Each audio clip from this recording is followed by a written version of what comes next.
Today's story is one you won't want to pause, and if stories like this are how you unwind, you can request the next one I narrate.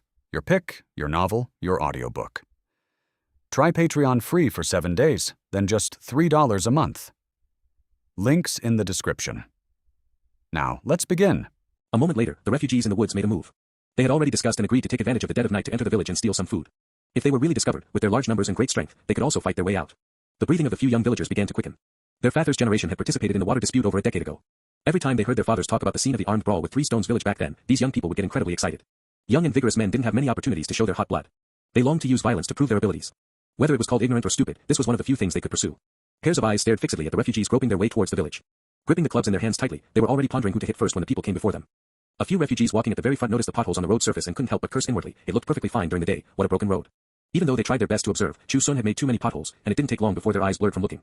Failing to notice for a moment, two people stepped directly into a pit. Although the half-inch-long earth spikes were short, some of these refugees didn't even have straw sandals and walked barefoot. The soles of their feet were directly pierced, and their ankles were scraped like strips of meat. They immediately cried out miserably in pain and fell to the ground. The other refugees were astonished. They stepped forward to check clearly and couldn't help but curse out loud. How could so many spikes grow in the soil? Someone reached out and tried to break them, but couldn't break them at all, immediately gasping, so hard. To true mighty figures of immortal cultivation, the chi condensation stage was not worth mentioning. But in front of secular commoners, Chu Xun was still a proper immortal cultivator. Even the most ordinary spells had power that ordinary people couldn't imagine. Someone was injured, but the others didn't retreat because of this, only groping forward more cautiously. In this way, even though there were many potholes, they were ultimately able to avoid them without any real danger. Only 7 or 8 people with bad eyesight stepped in, crying for their fathers and mothers in pain. Stop howling. What if you wake people up? Someone cursed. They didn't care how their companions were injured. They weren't familiar with each other to begin with, and many people had gathered from all directions. The most important thing right now was to find a way to get food from the village. Continuous rain spell +1. The pattering rain suddenly fell, and the dirt road quickly became wet and slippery. The refugees looked at the sky in astonishment. What kind of damn weather is this, suddenly raining out of nowhere?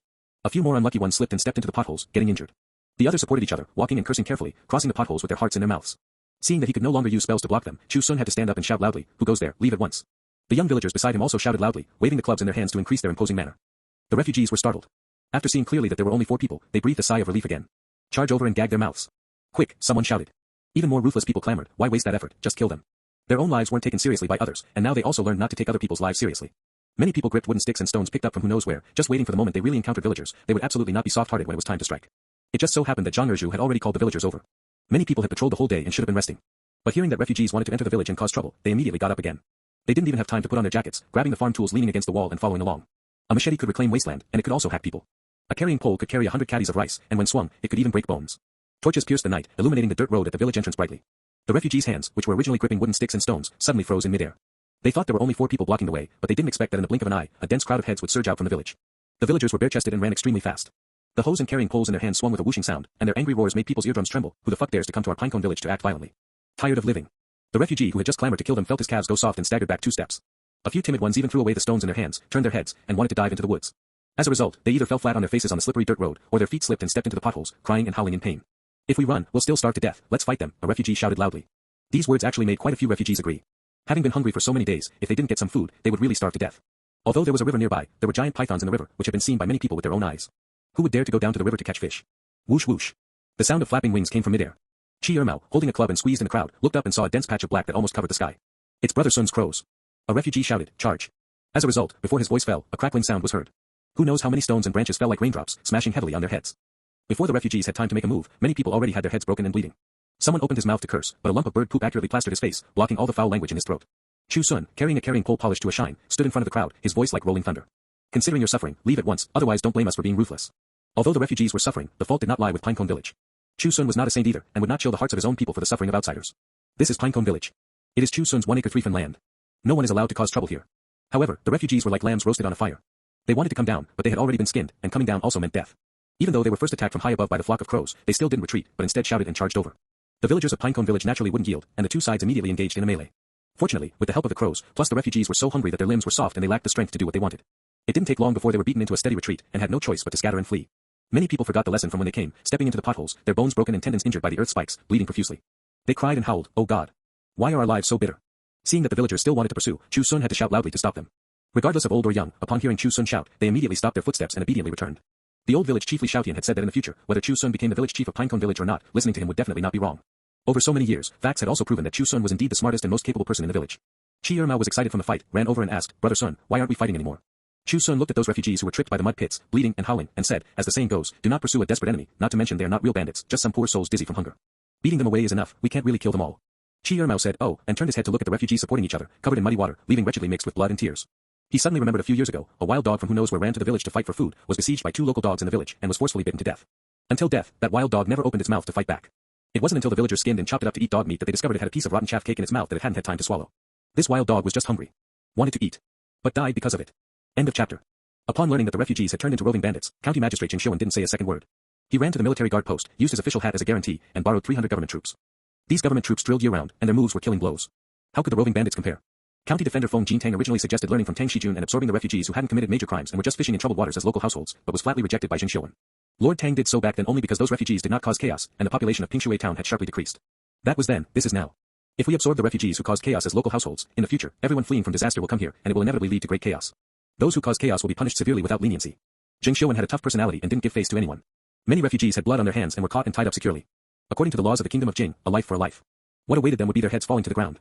As for those who caused trouble and robbed, if no lives were lost, they were thrown into prison to await sentencing. The rest were either beaten with boards until their skin split and flesh tore, or directly expelled, at a loss as to where the road ahead led. A few days later in Fungu City, the matter of An Xiu deploying troops without authorization sparked a debate. Some officials believed this was a major crime and should be reported to the Ministry of Personnel for a decision. Even worse, some wanted to take An Xiu down directly, lest the Ministry of Justice and the Ministry of War come looking for trouble. Of course, there were also people who exonerated An Xiu. The situation was urgent. The messenger sent by Jiangnan County broke his leg halfway, delaying the timing. Under those circumstances, An Xiu doing it to protect the commoners of the villages and towns could be considered excusable. The 33-year-old An Xiu was much more mature than when he left Jiangnan County. Sitting upright before the desk, not a trace of impatience could be seen on his face. He just quietly listened to the officials arguing below the hall, his gaze indifferent. At this time, a clerk from the personnel office walked in and presented a letter sealed with clay with both hands. This was sent by someone dispatched by the county magistrate of Jiangnan County, Lord An Xiu. The sound of arguing in the council hall came to an abrupt halt, and many officials looked over one after another.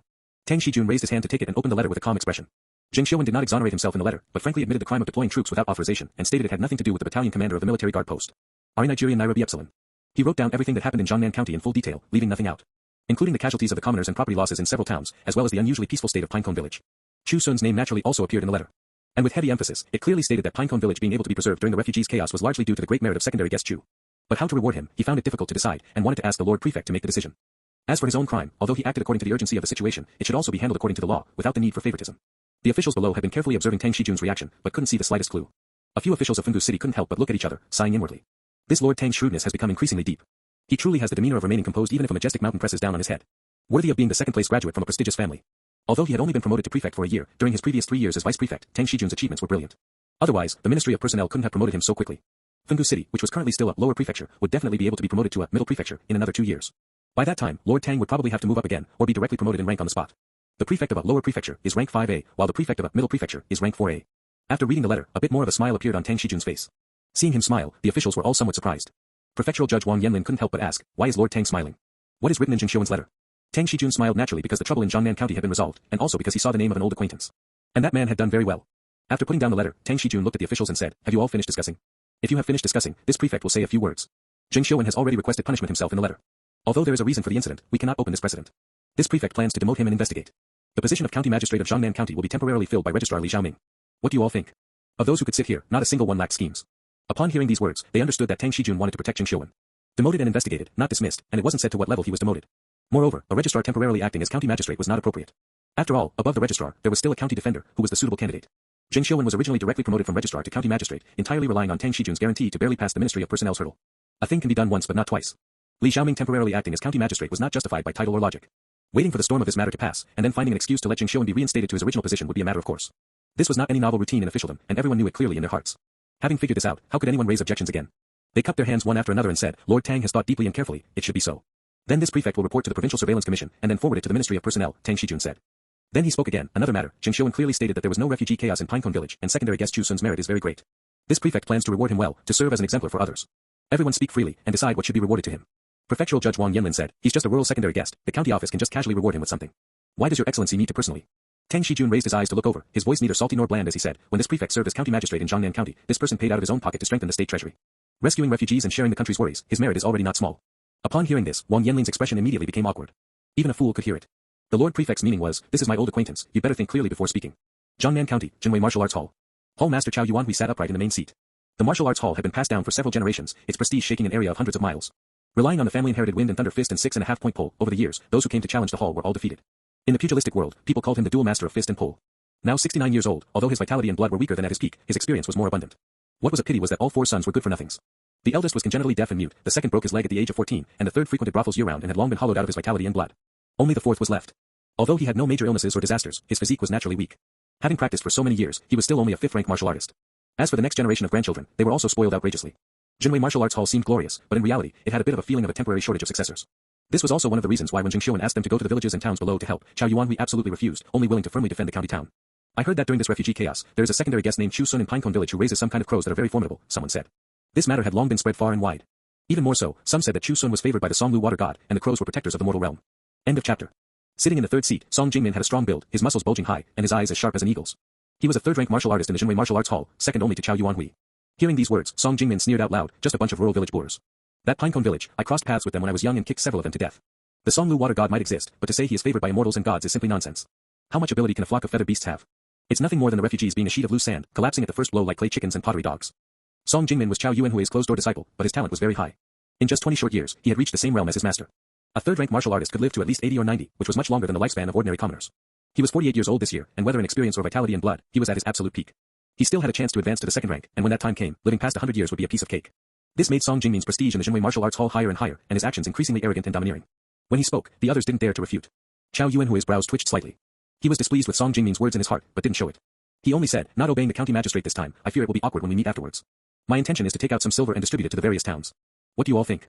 This kind of thing was naturally to gag other people's mouths, and also to placate the county office. Lest people say that the Jinwei Martial Arts Hall only cared about making silver and didn't care at all about the life and death of the commoners. Older people valued reputation more than anything else. The other disciples, including Chao Yuanhui's youngest son Chao Mengjuan, all nodded in agreement one after another. Each person taking out a few dozen taels was not a problem for them. However, Song Jingmin glanced at Chao Yuanhui, the look of contempt in his eyes flashing past. Master was old after all, his vitality and blood were insufficient, and his courage had also grown small. The martial arts hall was not the county office's private army to begin with, so where did obeying or not obeying the county magistrate come from? Even having to shell out silver for this trivial matter, wouldn't it make people laugh to death if word got out? But he didn't refute it to his face, and like the others, agreed to take out the silver. Seeing this, Chao Yuanhui finally breathed a sigh of relief. He was really afraid that his youngest disciple would jump out and retort at this time, which would be hard to wrap up then. A knob. He smiled and gestured toward Song Jingmin, showing his inner comfort. Song Jingmin was cheerful on the surface, but in reality, as soon as he stepped out of the martial arts hall's main gate, he snorted out loud. His second son Song Yuanshan, who had come with him, asked, Dad, is our family really going to give dozens of taels to those lowly commoners? Grandmaster is a bit too kind-hearted. With no ties of kinship or friendship, why bother with those people? Song Jingmin said as he walked, he is afraid the county magistrate will find fault afterwards, but forgot his surname is Chao, ruining the martial arts hall's prestige for no reason. The older he gets, the smaller his courage, making people look down on him. Song Yuanshan chuckled and said, then just wait until you advance to the second rank, and our family will establish our own sect. The Song family was developing very well now. People from over 100 miles away came in admiration, and they had taken in over 100 disciples. But these disciples were taught by the Song family, yet 60% of the silver had to be given to the martial arts hall. And when they finished their apprenticeship, they also hung the name of the Jinwei Martial Arts Hall. Song Jingmin had long had this thought, but seeing his master Chao Yuanhui so timid today, he couldn't help but sneer, why the need to establish our own sect? The Jinwei Martial Arts Hall is not the Chao family martial arts hall. Whose surname it takes doesn't matter. Song Yuanshan was startled, then reacted, you mean, you want to seize the martial arts hall? The next two generations of the Chao family are all useless trash. If the martial arts hall falls into their hands, it will be squandered away sooner or later. Song Jingmin said, only in my hands can it be carried forward and glorified. Song Yuanshan immediately became excited upon hearing this, when does Dad plan to do it? No rush, wait for that old thing's vitality and blood to decline for another 2 years. Song Jingmin's eyes were cold. He didn't care about deceiving his master and destroying his ancestors. In martial arts cultivation, the accomplished one is the master. When you're old, you should consciously roll to the back. He, Song Jingmin, had studied diligently and trained hard for many years, how could he be willing to always toil for the benefit of others? If anyone spouted nonsense and chewed their tongues behind his back, he would just beat them to death. In a small county town, who would dare to oppose the Song family? A few days later, An Xiu personally made a trip to Pinecone Village and delivered the rewards to Chu Xun. Besides 15 acres of fertile land, a shop in Pinecone town with a depth of 3 zhang, rice seeds, farm tools, cloth, and so on. There were 2 other rewards that were the most precious. One of them was Chu Xun being promoted from secondary guest to grand guest. In a county, only the most highly respected and those who brought blessings to their neighbors were qualified to become a grand guest. The previous one had passed away 2 years ago, and unexpectedly it fell on Chu Xun's head. The other was a plaque personally inscribed by An Xiu. Virtue shelters the hometown, merit shines in the village. Bestowed upon the village worthy of Pinecone Village, Chu Xun, inscribed and presented by Prefect An Xiu. When the things were delivered, An Xiu also specially said, it's also thanks to your blessing. This time for deploying troops without authorization, the demotion and investigation were placed by Lord Tang after rewarding you for your merits, otherwise I wouldn't be the county magistrate today. An Xiu doing this was naturally to deliver this favor of giving rewards into An Xiu's hands. It could even more so be seen how much he valued Chu Xun. Otherwise, for a dignified county magistrate, whether he wanted the favor of a village worthy or not was completely unimportant. No matter how much of a grand guest he was still just a commoner. Your Excellency sympathized with the commoners, which is why there was a slight flaw. Presumably, Lord Tang will have a proper arrangement, Chu Xun said. An Xiu smiled, waved his hand, and stopped talking about this matter. Some things could only be done by hooking fingers under the table, and not a single word could be mentioned on the surface. 2 successive county magistrates had visited his door, and there was even the prefect's calligraphy to guard the house. Legend had it that the crows raised by Master Chu's family had heads bigger than human heads, claws sharper than machetes, and with one bite, they could peck a person's head to pieces. Hearsay and rumors spread everywhere. After hearing this, Chu Xun only smiled dumbly and didn't explain much. Zhang Sanchun and Lin Xiaoxi specially brought Huaner and Xier to the house to offer congratulations. The whole family was chatting happily in the house, only Huaner was absent. Chu Xun went out and happened to see Huaner staring at the bright and beautiful plaque on the lintel, looking at it again and again. He walked over and asked, what are you looking at? Looking at the future, Huaner said. Chu Xun was startled. He originally thought Huaner would say he was looking at the Lord Prefect's calligraphy. What future? Chu Xun asked curiously. The youth looked at his uncle, his voice full of youthful vigor. In the future, my calligraphy will also bring such glory to our family. He inherited his mother Lin Xiaoxi's good looks. At such a young age, many families had already hired matchmakers to propose marriage for their daughters. The sunlight spilled down, shining on his handsome face, as if floating a thin layer of bright and resplendent light. Huaner smiled. Chu Xun also smiled. Huaner admired his uncle very much. Because he was capable, and also raised many very large crows. Chu Xun also liked his nephew very much. Because he looked exactly like the self he had fantasized about when he was young. Not long after, news came from the county. The registrar of Jiangnan County, Li Xiaoming, temporarily acted as the county magistrate. An Xiu's transfer order also arrived. Because his handling of the refugee matter was slightly biased, he was demoted to the jail warden of Jiangnan County. Exclusively in charge of prisoners and arrests, his salary was reduced from the rank 7's monthly rice of 8 shire to the unranked monthly rice of 3 shire. As the news spread, everyone in the county, from top to bottom, sighed and lamented without exception. Lord Zheng was thinking of the commoners of this county, yet was punished because of it. It was truly unfair. End of chapter. A year passed quickly. The 34th year of the kingdom of Jing. Chu Xun was 38 years old, and Huaner was 16. The prefectural examination was about to begin. The uncle and nephew, travel-worn and weary, bumped along in a horse-drawn carriage all the way to Fengdu City, over 200 miles away. Zhang Sanchun and Lin Xiaoxi didn't come. Firstly, they had to take care of the business, and secondly, they didn't want to bring too much pressure to Huaner. Besides, with Chu Xun accompanying him, it was more reassuring than anyone else coming. If he could pass smoothly this year, he could participate in the college examination next year to win the scholarly honor of a cultivated talent.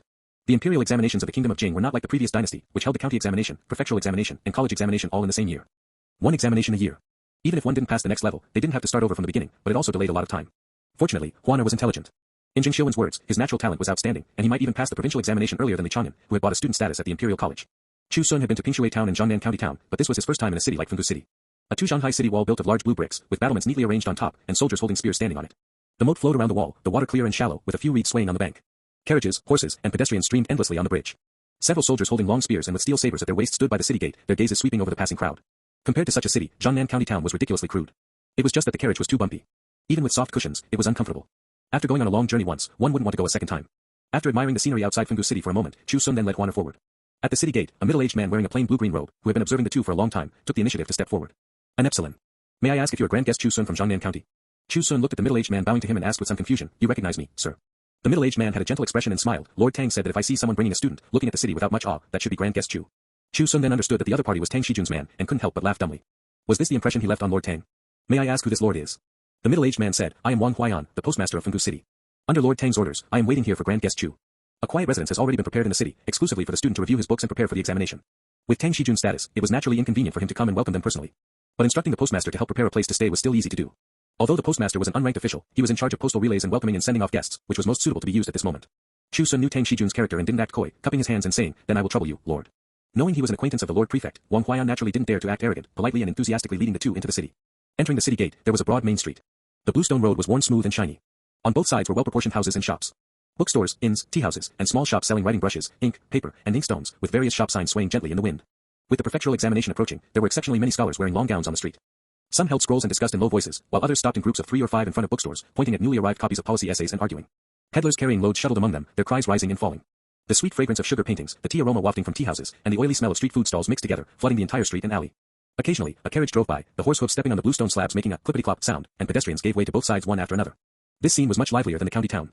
It was Chu Xun and Huaner's first time entering such a city, and for a moment, everything they looked at was novel. Wang Huaiyan was very perceptive. Wherever the uncle and nephew looked, he would introduce it. Moreover, his speech was humorous and not dull, making him an excellent guide. When passing by a steamed bun shop, Chu Xun saw a man and a woman sitting behind the stall, laughing and feeding each other steamed buns. The man's mouth and nose were crooked, and he was incredibly ugly. The woman's face was full of pockmarks, and her appearance was plain. Both of them kept giggling foolishly, drool occasionally dripping from the corners of their mouths. You pinch a piece, I pinch a piece, feeding it into each other's mouths. Even though it was just an ordinary steamed bun, with every bite they fed, they would say with a grin, husband, have a bite of chicken leg.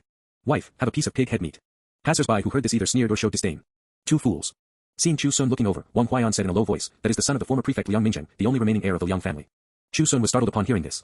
The former prefect of Fengdu City, Liang Mingzhen, was sentenced to the execution of his entire family by the emperor's decree due to corruption and perverting the law. But considering that his father had once died blocking a blade for the emperor allowed the Liang family to keep one person's life.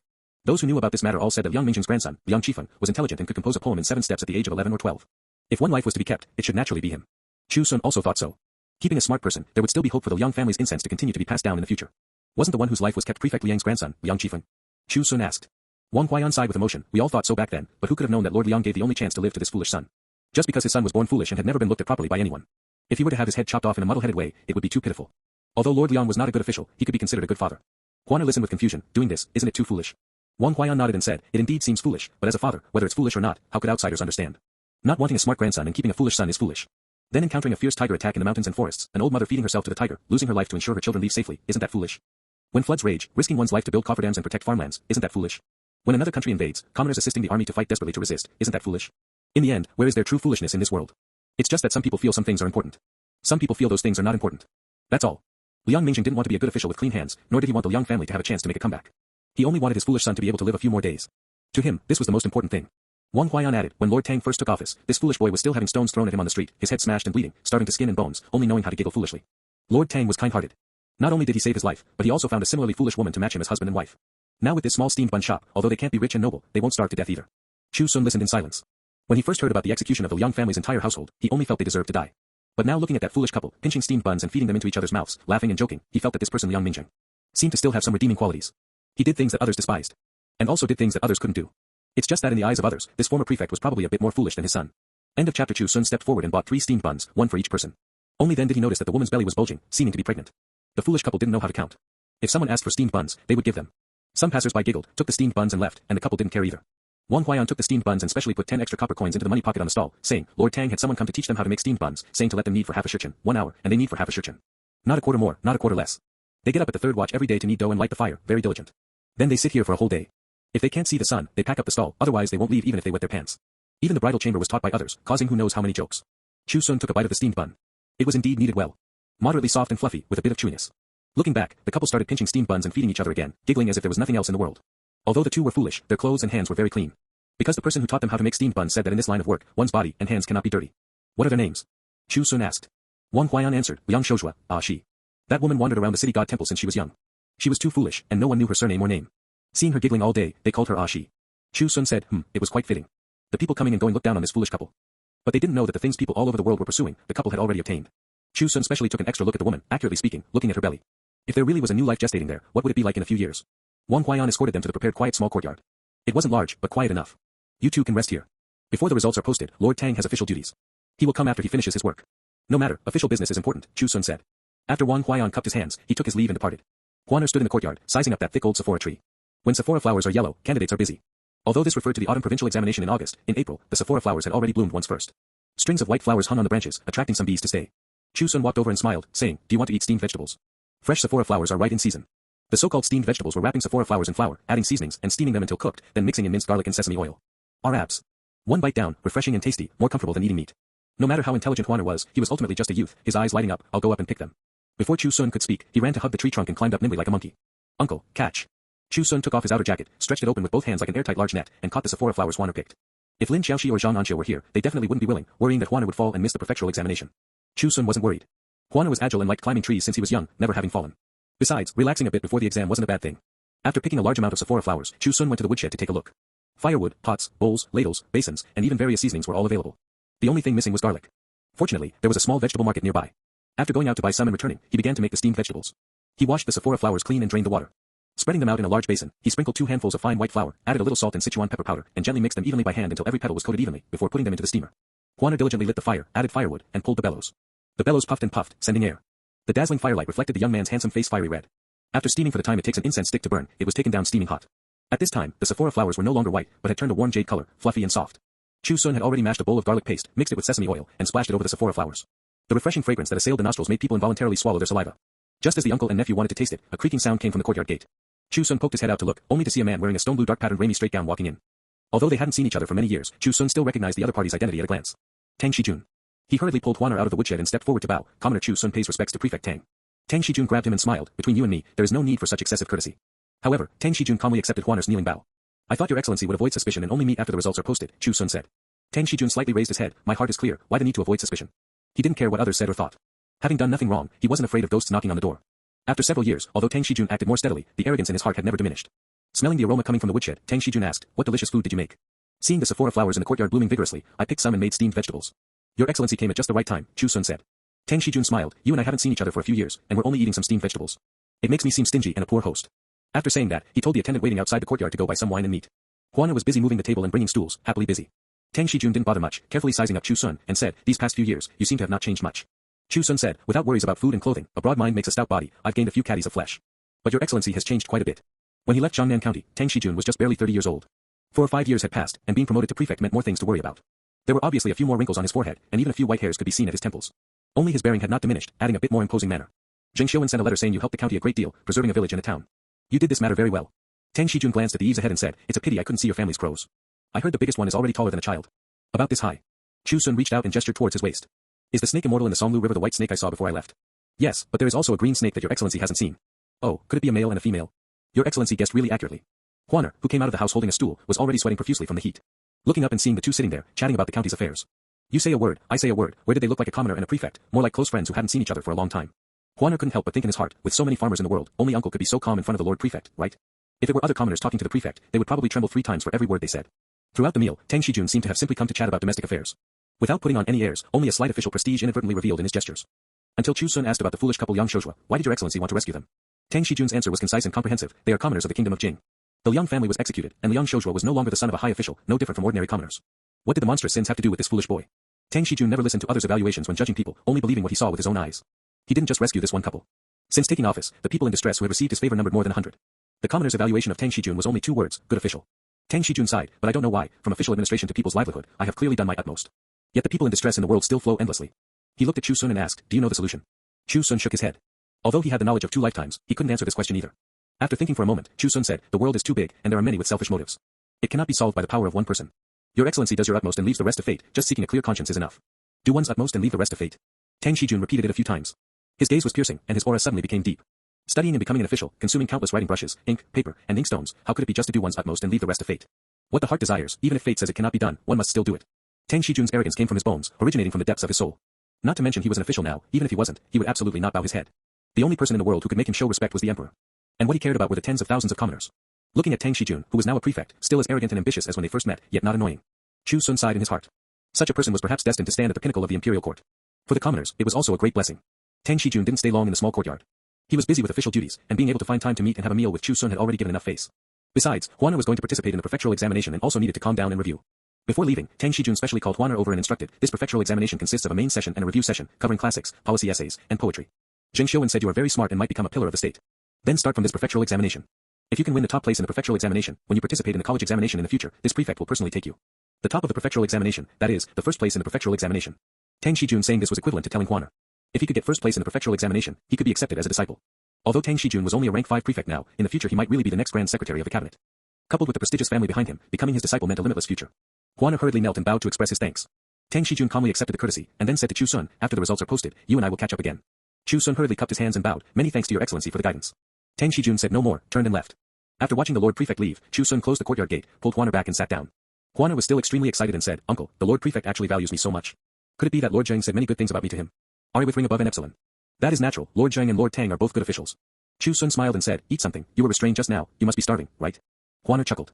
It was indeed so he picked up his chopsticks to fill his stomach. Tang Shijun didn't leave in a sedan chair, but only took the bamboo hat handed over by his attendant and put it on his head to conceal his face. The attendant was somewhat curious and asked, "Why does your excellency treat a village worthy so generously?" He knew Chu Xun had protected the village and town and made a contribution. But such a contribution, in front of the prefect, couldn't be said to be not worth mentioning, but it also couldn't be considered a massive contribution. Rewarding and commending him on the surface would be enough. There was no need to come and meet him personally, and even specially buy wine and meat, sit down together, exchange cups, and talk and laugh cheerfully. Tang Shijun didn't answer directly, but asked, "How do you think this prefect's judgment is?"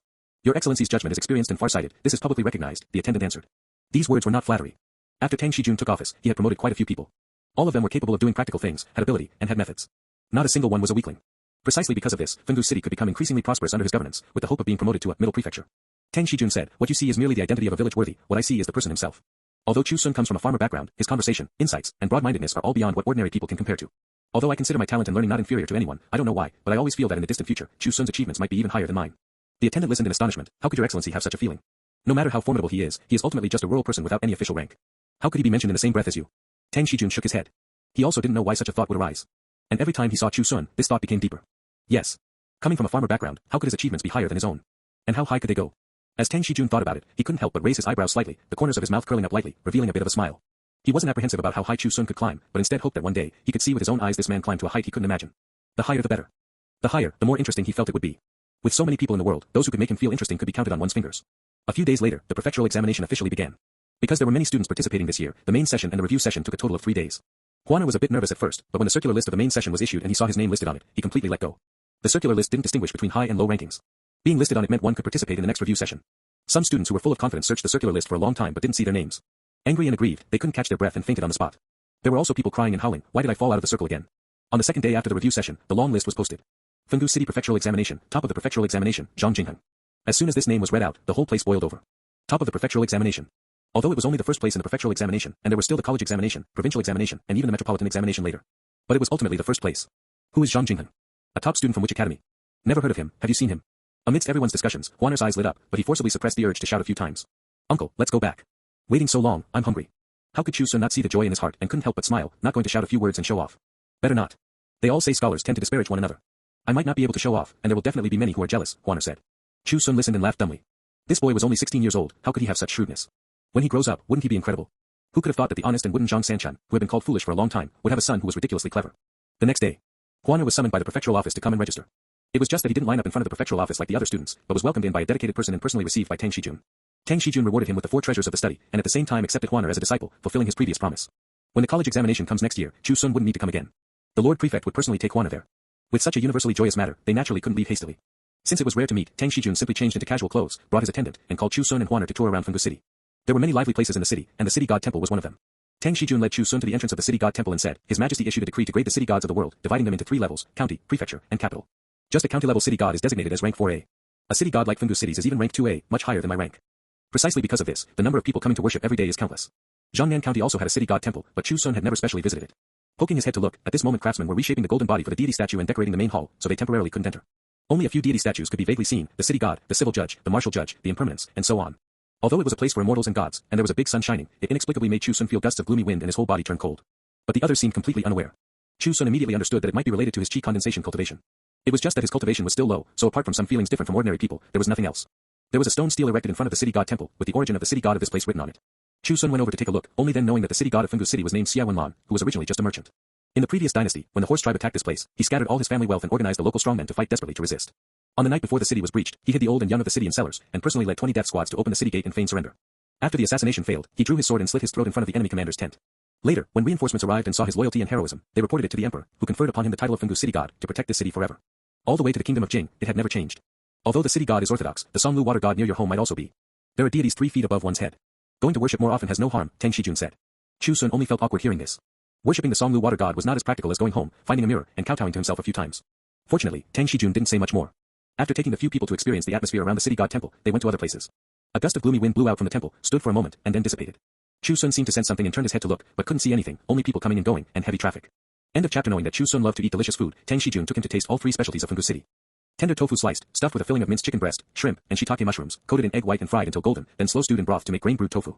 Salty and sweet wheat fragrant crispy cakes, the salty cake stuffed with preserved mustard greens and minced meat, the sweet cakes embedded with osmanthus honey. Fresh grass carp pounded into fish paste, mixed with buckwheat flour, and made into fish-shaped noodles pointed at both ends and round in the middle. Mixed with Sichuan pepper, minced garlic, and aged vinegar, sour, spicy, and refreshing. This made Chu Xun eat so happily that he couldn't help but say, big cities are still better. Unlike in the village, where we can only eat pig head meat, roast chicken, sausages, roast duck, and the like. Passers-by nearby were dumbfounded hearing this. Is this human language? An Xiu laughed heartily upon hearing this, pointing at Chu Xun and saying, you, with such massive abilities, yet you only set your mind on eating something good. It's truly a waste. Chu Xun didn't mind and said, life is long. If one can't even eat well, it would be too meaningless. An Xiu naturally couldn't understand these words. They all say life is short, where does the saying of it being long come from? Thinking back to when he first met Chu Xun, he was only 22 years old. Now, in the blink of an eye, over 10 years have passed. Although not old, white hair has already grown. 2 years ago, An Xiu had already married and had a son. His wife was the granddaughter of the Duke of Qin, Zhe Xinzhou, with a beautiful appearance and dignified and elegant demeanor. Among the civil officials, the Duke of Qin ranked in the top 3, and could be said to have overwhelming power and influence. Although the maiden family's background might not necessarily bring benefits to the husband's family. But among the courtiers, mutual intermarriage had become a habit. Various forces were intricately intertwined, and even the Tang family couldn't be exempt from this custom.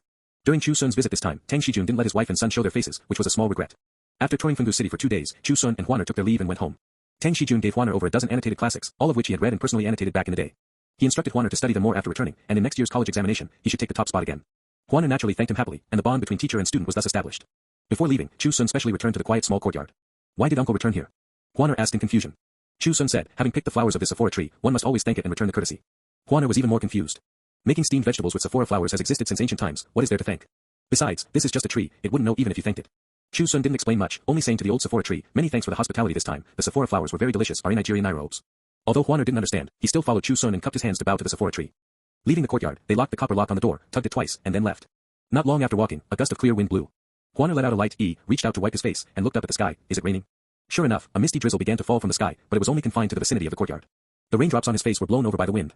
Chu Xun's fingers forming the spell seal were hidden in his sleeves, and he smiled, let's go, otherwise we'll get drenched by the rain. In the courtyard, the old sephora tree bathed in the spiritual rain, its leaves drenched even greener. The branches swayed gently, as if trying hard to stretch out, welcoming a once-in-a-thousand-years opportunity. Amidst the swaying branches and leaves, pieces of sephora flowers flew out of the courtyard like white snow. The clear wind blew gently. Chu Xun seemed to sense something and raised his hand to catch a few sephora flowers. Putting them in his mouth and chewing carefully, they were a bit sweet. He turned his head, smiled and cupped his hands towards the direction of the courtyard again, and then left without looking back. Returning to Pinecone Village and learning that Huaner had taken first place in the prefectural examination made Lin Xiaoxi extremely happy. She originally came from a wealthy family, so she naturally hoped her son could pass the imperial examinations and bring honor to his ancestors. Zhang Sanchun didn't have much feeling about this. He didn't care whether he could become an official or not. As long as his wife and son were happy, that was enough. A few months later, sudden bad news came from Li Tianjian's family. Li Tianjian's wife woke up in the morning, saw her man still lying there, and called out a few times with no response. She pushed him a few more times, only to find that he was already out of breath. Despite the relationship with Li Tianjian's family not being very good, Chu Xun and An Xiu still rushed over to help. The villagers helped set up the morning hall, and Li Tianjian's wife found fault everywhere.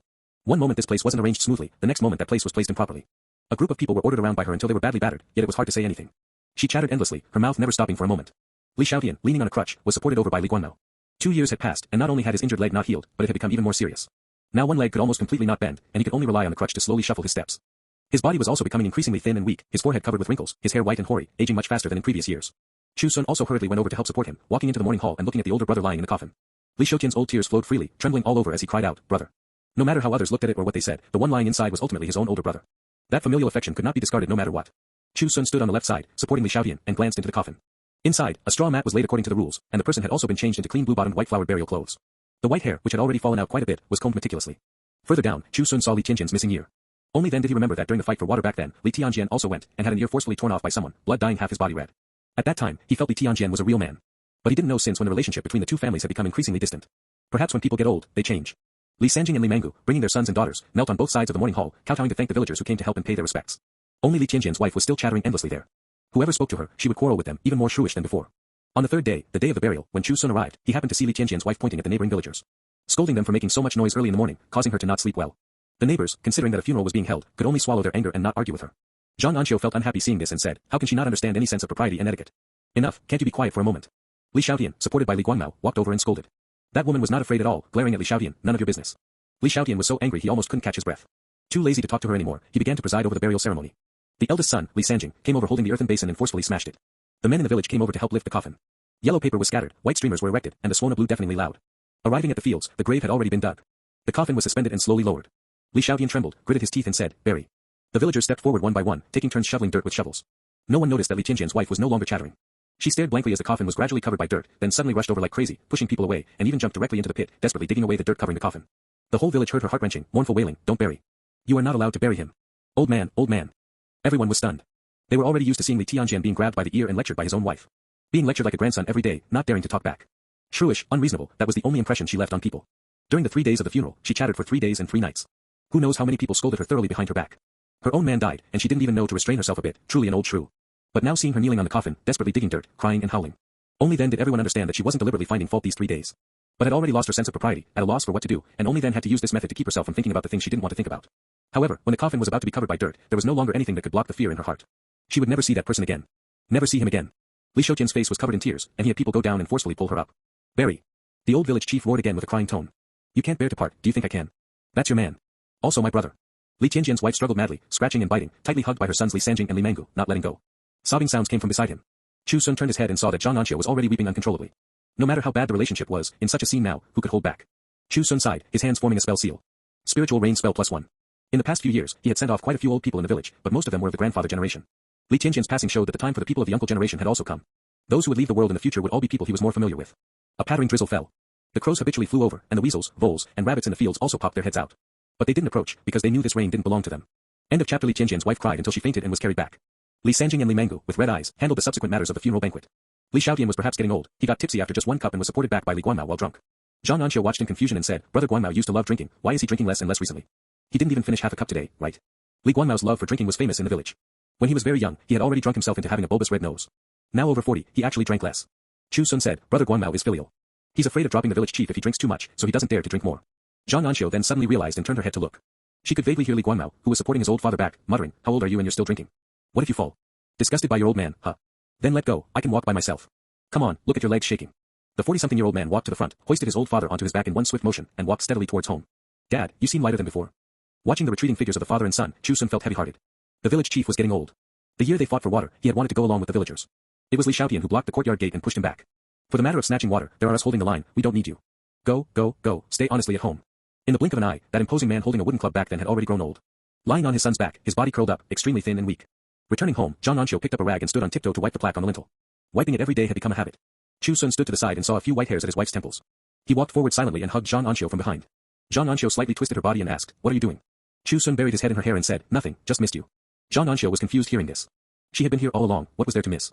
But she would never refuse Chu Xun, so she stood there, letting her husband hold her. In her heart, she couldn't help but feel sweet. Half a month after Li Qianqian's funeral, Li Xiaotian came looking for Chu Xun leaning on his crutch. "Village chief, why did you come by yourself without having someone accompany you?" An Xiu hurriedly came over to support him. In just half a month, Li Xiaotian showed a bit more old age. After being supported to sit on a chair, he said, "I am old, but I haven't reached the point where I can't move." Chu Xun came over and sat beside him, saying, "They all say people get stubborn when they get old, and I see you are about the same. If Brother Guanmao knows you are running around alone, he'll complain again. As that brat just got a grandson, how could he still have time to care about me?" Li Xiaotian said this, but his face carried a smile. Commoners who could have 4 generations living under one roof were not many. And although he said this, in reality, Li Guanmao was quite filial. Even though they had divided the family property, he would still accompany Li Xiaotian for a meal and a walk every day. Chu Xun knew he was deliberately saying the opposite, smiled, and didn't chime in. "Village chief, will you eat here later? I'll go make some dishes to go with wine for you, and then call Brother Guanmao over," An Xiu said. Li Xiaotian didn't stop her, letting her go busy herself. Anyway, coming to Chu Xun's house to freeload a meal wasn't just once or twice. Grand guest Chu had a large family business and cared even less about the trivial matter of adding 2 pairs of chopsticks. After An Xiu left, Li Xiaotian asked, "Have you heard?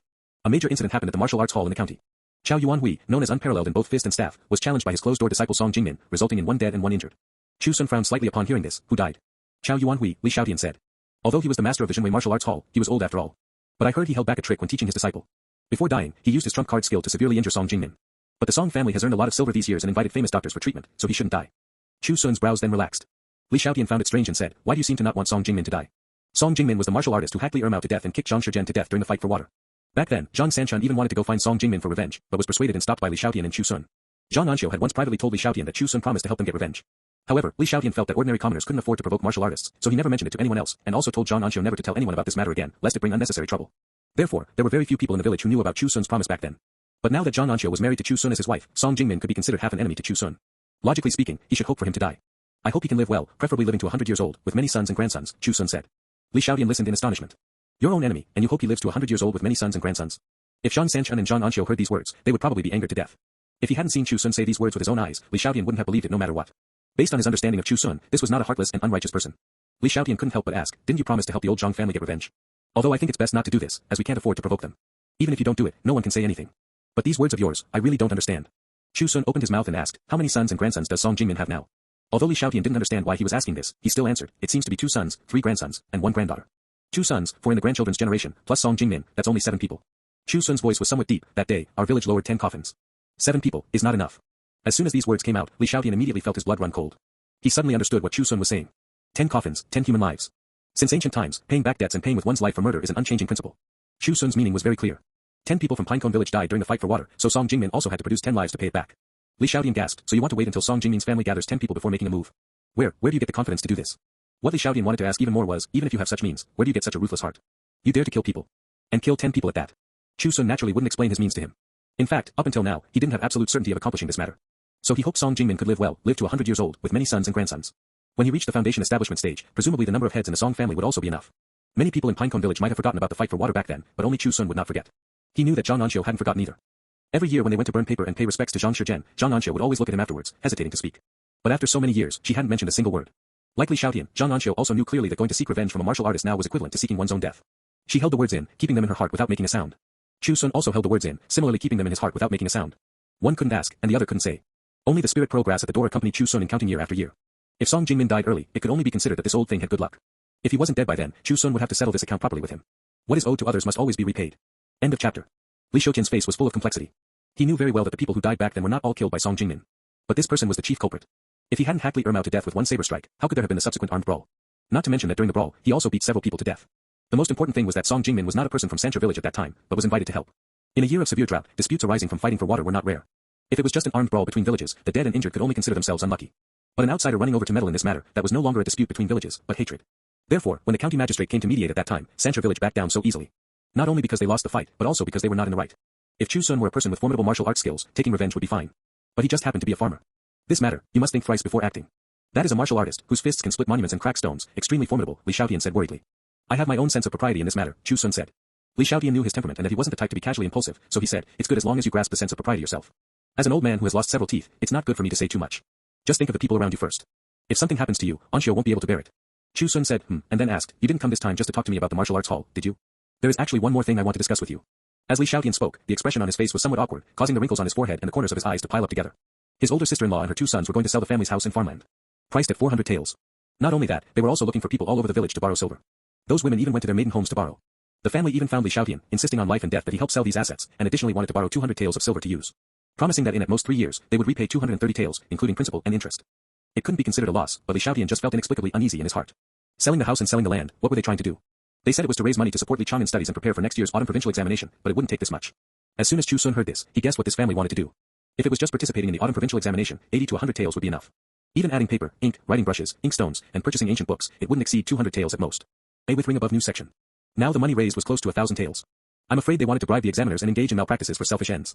Li Chang'an had already participated in the autumn provincial examination twice, and neither time did he pass.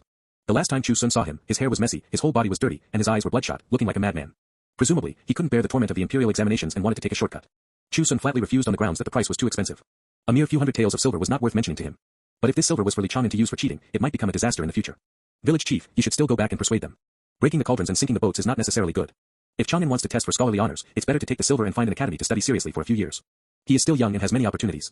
How could Li Xiaotian not think this way, so he didn't say much more on this matter. After returning, as Chu Xun had said, he hadn't persuaded Li Tianjian's wife for more than a few sentences before the old sister-in-law got anxious and angry. You guys just don't want to see Chang'an become an official. Bullying us because our old man is gone, right? The old one is gone, but there are still the young ones. Li Xiaotian had no choice. Unable to overcome the issue of face, he ultimately still took out 200 taels of silver. He also bustled around everywhere, helping to sell the house and farmland to the villagers, or outsiders who wanted to settle in Pinecone Village. After Chu Xun learned of this, he could only sigh. Fortune and misfortune depend on each other. Who knows what will happen in the future? Half a year later, Huana was called to Fenggu City to study by Tang Xijun's side. He was originally very smart, and with Tang Xijun's careful teaching. In the subsequent college examination, sure enough, he took the top spot again and obtained the scholarly honor of a cultivated talent. At the same time, Li Chang'an returned to the village, his head held almost higher than the sky. The whole family laughed loudly whenever they saw anyone, shouting to the whole world. Our Li Chang'an ranked 37th on the main list of the autumn provincial examination. From now on, he is a provincial graduate lord. The family took the government document and paraded around the village for a full 3 rounds, especially when passing by Chu Xun's house. Li Tianjian's wife held the document high and shouted, Chu Xun, that day we asked you to buy our family's farmland to support Chang'an's imperial examinations, and you even thought it was too expensive. You didn't want the favor delivered to your door, don't regret it in the future. Before Chu Xun could make a sound, An Xiu had already run out and scolded Li Tianjian's wife, so what if he passed the provincial exam? My nephew Huana is also a cultivated talent now. In the future, not only will he pass the provincial exam, but he will also become the #1 scholar. Also, the prefect of Fenggu City is very familiar with my brother Sun, what are you yelling about? Can a provincial graduate lord be more incredible than the lord prefect? Li Tianjian's wife's face turned black from the scolding, but she didn't dare to flare up. Chu Xun's family indeed had a very good relationship with the lord prefect, and Huana was even Tang Xijun's disciple. They couldn't quite afford to offend them. Originally wanting to come and show off, but getting slapped in the face instead, they left lacking interest for a moment. An Xiu came back and said to Chu Xun, who was standing in front of the vegetable patch, just passing the provincial exam and having such arrogance. If Li Chang'an really becomes an official lord, wouldn't he ascend to heaven? Chu Xun laughed dumbly, look how angry you are, why bother arguing with them like this? An Xiu said, I just looked down on their appearance of villains achieving success, and they even ran to our house to yell. Didn't they see the plaque gifted by the lord prefect hanging on the door? In my opinion, he won't be able to become any kind of official. Chu Xun laughed upon hearing this. He just liked this energy of An Xiu's. Even if the Lord of Heaven came, he couldn't overcome her thoughts. After Li Chang'an passed the provincial exam, many farmers and merchants came looking for him, attaching themselves under his name to avoid taxes. Over a year, he could get the benefit of several hundred taels of silver. The family was overjoyed. Several hundred taels a year. In less than 2 years, they could pay back the borrowed silver. They could also buy back the farmland and house they had sold previously. This deal was truly not a loss. However, Li Chang'an was not too happy, because he only wanted to become an official. But he didn't expect that passing the provincial exam and becoming an official were completely different matters. In the blink of an eye, the autumn harvest was imminent. Li Chang'an, who had been waiting for news without success, ran to the registry office of the prefectural yamen to ask, and was humiliated by that mere rank 9 administrative clerk. So many metropolitan graduates of the current dynasty are still waiting at the Ministry of Personnel, and you, a lowly provincial graduate, also want to become an official. Overestimating your capabilities. Go back and wait. The day all the metropolitan graduate lords are gone, it will be your turn to come up. Only then did Li Chang'an know that passing the provincial exam didn't mean you could become an official. For most provincial graduates, being able to be a private advisor in a county yamen was considered not bad. After returning, Li Chang'an sat blankly for 2 days and 2 nights without eating. Smashing pots and selling iron to borrow 1,000 taels of silver, risking beheading to bribe the examiners, thinking that passing the provincial exam meant he could become an official. As a result, they said that even metropolitan graduates were lining up waiting for the Ministry of Personnel's appointment, and some had waited for 7 or 8 years without any news. Then what was the meaning of him passing the provincial exam? Just to earn 1,000 or 800 taels of silver a year. What use was this little bit of silver? Could it make him more glorious than Chu Xun? Like a madman, he tore the books he had accumulated over the years to shreds. Li Tianjian's family looked at Li Chang'an, who seemed possessed, at a loss for what to do. How did the old saying go again? 3 years as a clean prefect, 100,000 taels of snow-white silver. Isn't being an official just to fish for silver? They didn't understand. Since he could already earn silver, what did it matter if he couldn't become an official lord? On the contrary, An Xiu, who was originally demoted and investigated, was reinstated to his original post after the autumn provincial examination. In addition, the imperial court added a rank 8A assistant county magistrate official position to the county yamen, exclusively in charge of civil affairs. Li Xiaoming, who had been the acting county magistrate for 2 years. End of chapter. Another month later, Shidu's second letter arrived. Because of his effective combat against the Ma tribe, beheading several enemy soldiers, he was promoted to platoon commander. A rank 8A military officer, leading 50 soldiers. The Marquis of Anping successfully found the main force of the Ma tribe before the rations and fodder were exhausted. But he failed to annihilate them in one fell swoop, and the remaining few thousand remnant soldiers fled in all directions. Considering the logistics of rations and fodder, plus the Ministry of War issuing several military orders in succession to withdraw troops quickly, they had no choice but to withdraw the army and return to the court. The large army rested and reorganized along the way, marching slowly, and it might still take some days before they could return. At the very latest, he would definitely arrive home around the autumn harvest. This letter made Xiaohua so happy that she cried. Her man was finally coming back. Although he might still leave in the future, they would at least be able to meet once. Time passed day by day. During the autumn harvest, Xiaohua would cut a few stalks of rice in the fields and then look up. Chu Xun had said he would return before the autumn harvest, but now he still hadn't returned. Until the new year, heavy snow fell thick and fast. Chu Xun and An Xiu came to the town, paid New Year's greetings to Zhang Sanchan and Lin Xiaoxi's family, and dropped by the family old shop to buy wine. Entering the shop, a man in his 20s wearing a thick gray padded jacket hurriedly came forward to greet them. Master Chu, the usual. Chu Xun nodded. The Yunyan brew here tasted very good, having the most mellow wine aroma within 100 miles. He had bought wine at the Bai family old shop for over 20 years and was already as familiar with them as could be. The man hurriedly took a wine jar to fetch the wine. A little girl of 5 or 6, with her hair in pigtails and wearing a bright red padded jacket, looked at Chu Xun curiously. A with tilde BS. Chu Xun met her gaze, and the little girl suddenly said, I know who you are. Grandpa said that the person with very, very bright eyes, who looks very smart, is Master Chu. Chu Xun and An Xiu both laughed upon hearing this. An Xiu took out 2 mace of silver from her pocket, went over, and stuffed it into the little girl's hand. She took the opportunity to pat her head. This child is really well behaved. The man chuckled. This is my daughter Xiu. I don't take her out much. Meeting Master Chu and Madam today can be considered her blessing. Hurry up and kowtow to Master Chu and Madam. The little girl didn't say a second word, knelt down and kowtowed. An Xiu hurriedly helped the girl up. Chu Xun glanced into the room and asked with some confusion, why don't I see your father? In the past, upon hearing Chu Xun's voice, the shopkeeper would have long come out to strike up a conversation. Hearing Chu Xun's question, the man's movements paused, and then his eyes dimmed slightly as he said, my father caught a cold last month and couldn't be cured. Chu Xun was stunned for a moment. When he first came to the Bai family old shop to buy wine, it was old man Bai who managed it. A few years later, the old man took a fall, hit his head, and passed away. Then it was the father of the man in front of him, Bai Taishan, who took over. That was a very sturdy man, like an iron tower. Chu Xun was about the same age as him, and never expected that a minor cold would actually take a person's life. The young man named Bai Minin walked over holding the wine jar. Chu Xun took the wine jar and sighed, my condolences. If I had known shopkeeper Bai had passed, I should have made a trip. I thank you on behalf of my father for Master Chu's kind intentions. Bai Minin piled a smile on his face, starting from my grandfather, you have been buying wine at our shop, and it's already the 3rd generation reaching me. Master Chu and Madam must take good care of your health. In the future, my son and grandson will still have to fetch wine for you. Chu Xun nodded, patted his shoulder, and turned to leave with An Xiu. The little girl, clutching the silver An Xiu gave her, suddenly looked up and asked, Dad, can't I fetch wine for Master Chu? Bai Minin laughed at the question, of course you can, when you grow up. On the way, An Xiu sighed, I didn't expect shopkeeper Bai to be gone at such a young age. Chu Xun, holding the wine jar, turned his head to look. An Xiu's head was already covered with white snow, and the crow's feet at the corners of her eyes were becoming more and more obvious. His heart felt heavy, and he said, so you have to be well and live a few more years. These words sounded a bit strange. An Xiu looked at him, still pouting like before, and said, you say it as if you don't need to. We both have to strive to live to 100 years old. As the two walked, they suddenly heard someone discussing in their ears, have you heard? The Marquis of Anping's home was raided and his property confiscated. The Marquis of Anping. Real or fake? Didn't they say he repelled the enemy in Mabe and made a great contribution? Of course it's true. My biological uncle's second cousin's little nephew's neighbor has a brother-in-law who is a jailer in the Ministry of Justice. It's absolutely true. Chu Xun and An Xiu listened in astonishment. They looked at each other, only feeling that this year's winter was unusually cold. The new year had just passed. The 36th year of the kingdom of Jing. The whole street was spreading the news. The Marquis of Anping, who had repelled the Ma tribe and established illustrious military exploits, had his home raided and property confiscated by the imperial guards carrying an imperial edict on the 2nd day after returning to the court. Arrested at the same time were 2 dukes and over a dozen marquises. As for the nobles of the earl, viscount, and baron ranks, there were even more. It was said that the reason these high officials and noble lords were arrested this time was because the roving bandits causing chaos everywhere had incurred the emperor's wrath. After a thorough investigation, it was discovered that these nobles intended to rebel, plus they took bribes and bent the law, shaking the foundation of the state. The farmland under the name of the Marquis of Anping alone amounted to 1,000 qing. Gold, silver, and various rare treasures were countless. Inside and outside the capital city, he had over 100 mansions and kept over 100 concubines. In less than 5 days, this marquis who had just made a great contribution had his entire family executed by the emperor. Many military generals who returned from Mabe were also implicated in this. Chu Xun wrote a letter entrusting An Xiu to help inquire about it. Only then did he know that the reason Shi couldn't return was because the main camp he was in was locked down, and anyone with abnormal movements was executed on charges of treason. Chu Xun had already anticipated before that the emperor was old, and it was time to kill people. But he didn't expect it to come so fast and so ruthlessly. Dukes and marquises, those were all important figures whose names were only heard but whose persons were never seen, standing in the deepest parts of the imperial court. Lin Xianzong, who implicated the Lin family in being executed to the 9th kinship, was only a rank 3 vice minister. But in the face of heavenly majesty, they were no different from ants. Those founding meritorious officials all had overwhelming power and influence. Especially the military generals, many had extremely high prestige in the army, and there was even a saying of listening to the general's orders but not the emperor's orders. If they weren't killed, the succeeding emperor might not necessarily be able to suppress them. Since ancient times, among the first batch of civil officials and military generals when a new dynasty was established, there were almost very few who could have a good end. The higher the position one sat in, the easier it was to die. After Xiaohua learned the news, she cried incredibly miserably. But no one had any solution. The only thing they could do now was wait. Year after year passed, and Shi seemed to have evaporated from the face of the earth. Only news occasionally came back from the outside, saying who the emperor arrested today, and who he arrested tomorrow. One civil official and military general after another was arrested and beheaded for various crimes. In just 3 short years, 4 dukes and over 20 marquises died, and other nobles were countless. In the imperial court, everyone was in a state of anxiety. In the countryside, however, people listened with great relish. So even high officials could die. Didn't they say the emperor bestowed death exemption gold medals? Why did they still die?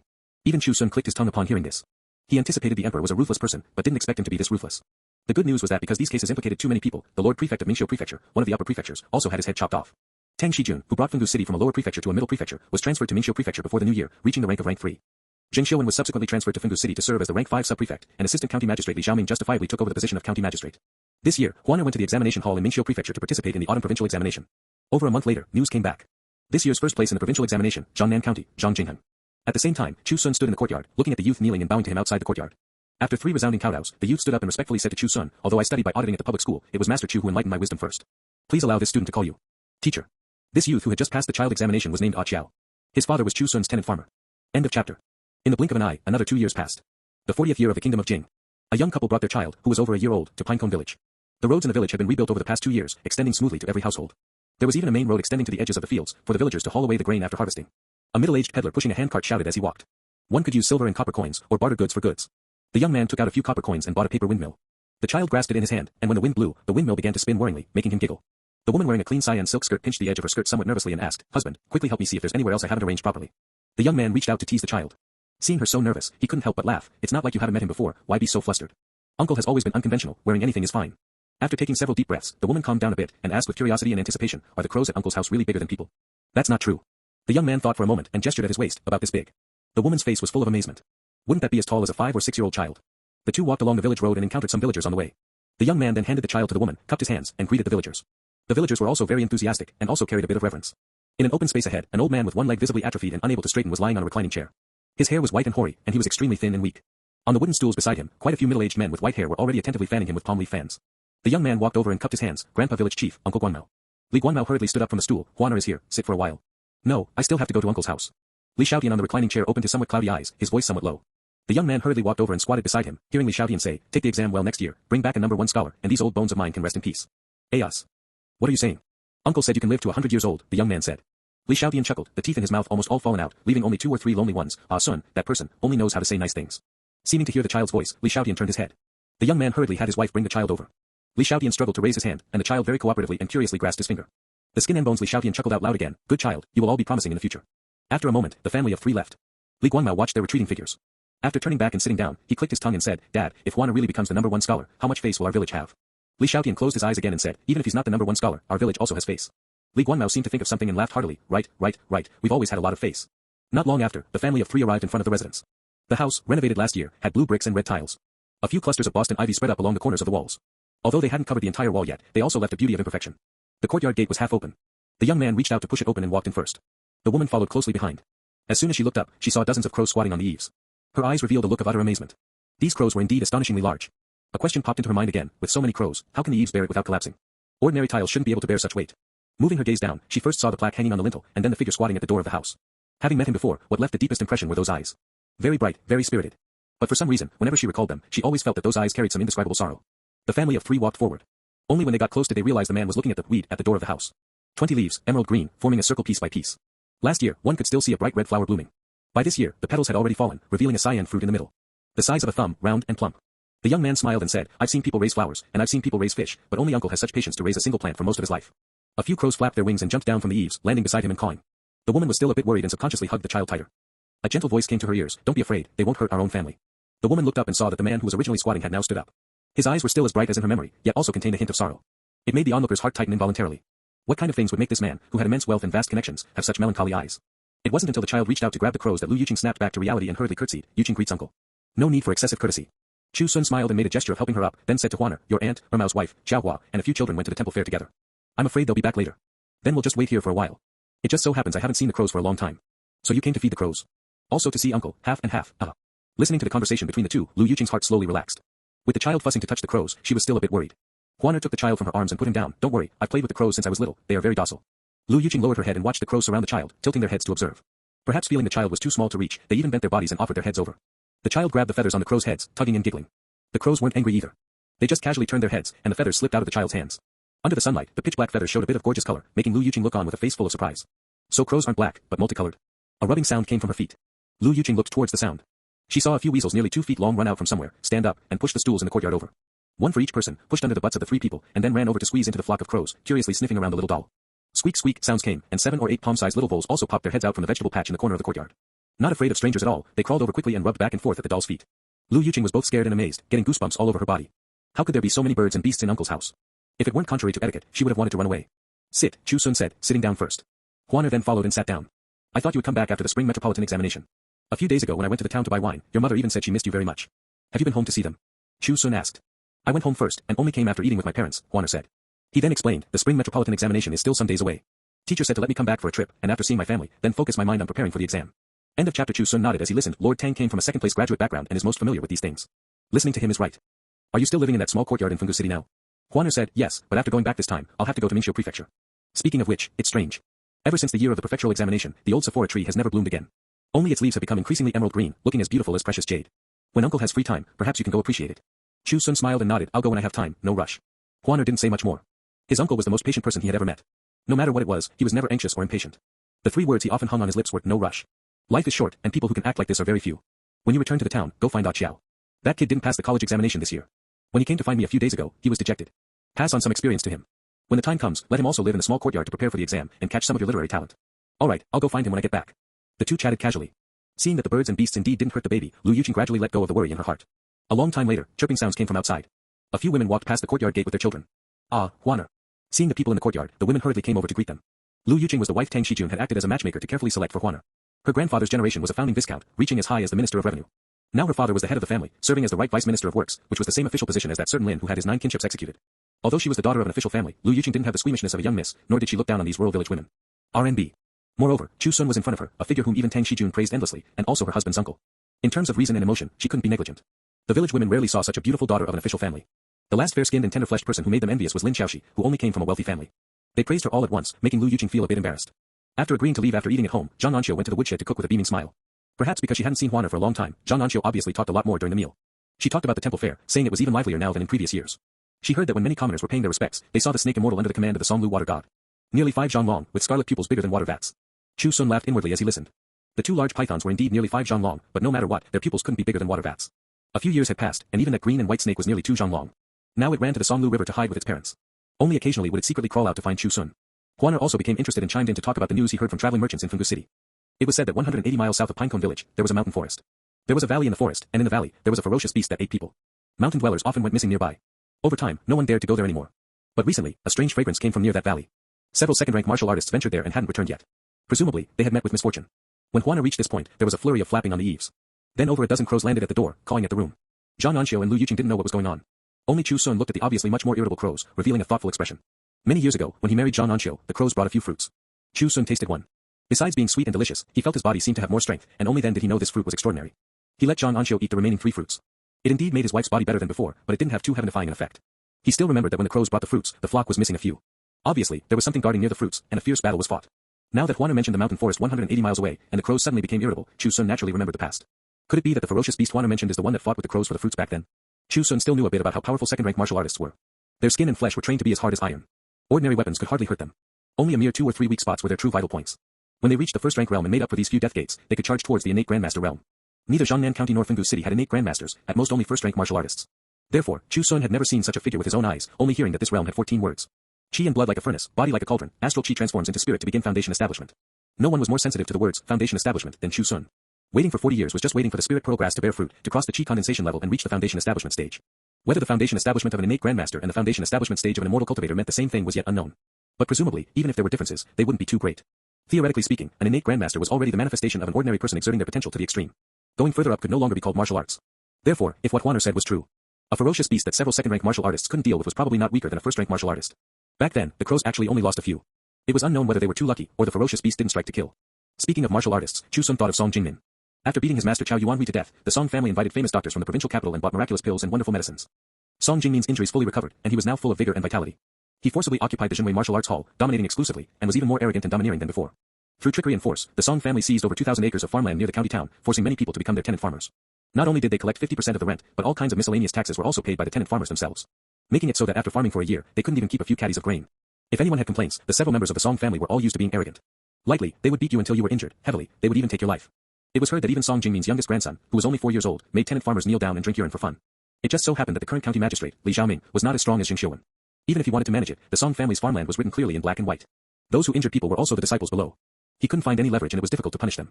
Looking at the flapping crows at the door, Chu Xun picked up his wine cup and drank it all in one gulp. When the day of foundation establishment comes, kill those who deserve to be killed. Go settle the scores that need to be settled. After eating, Huaner had to go back. An Xiu knew he was going to participate in the spring metropolitan examination next year, which was a matter of great importance, so she couldn't persuade him to stay much. After sending off his nephew's family, Chu Xun came to the vegetable patch, squatted down, and formed a spell seal. Unlike before, now when the spell seal was formed, no drizzle fell. Instead, fine water mist condensed directly on the leaves and roots of the plants. This was not the spiritual rain spell. Name, Chu Xun.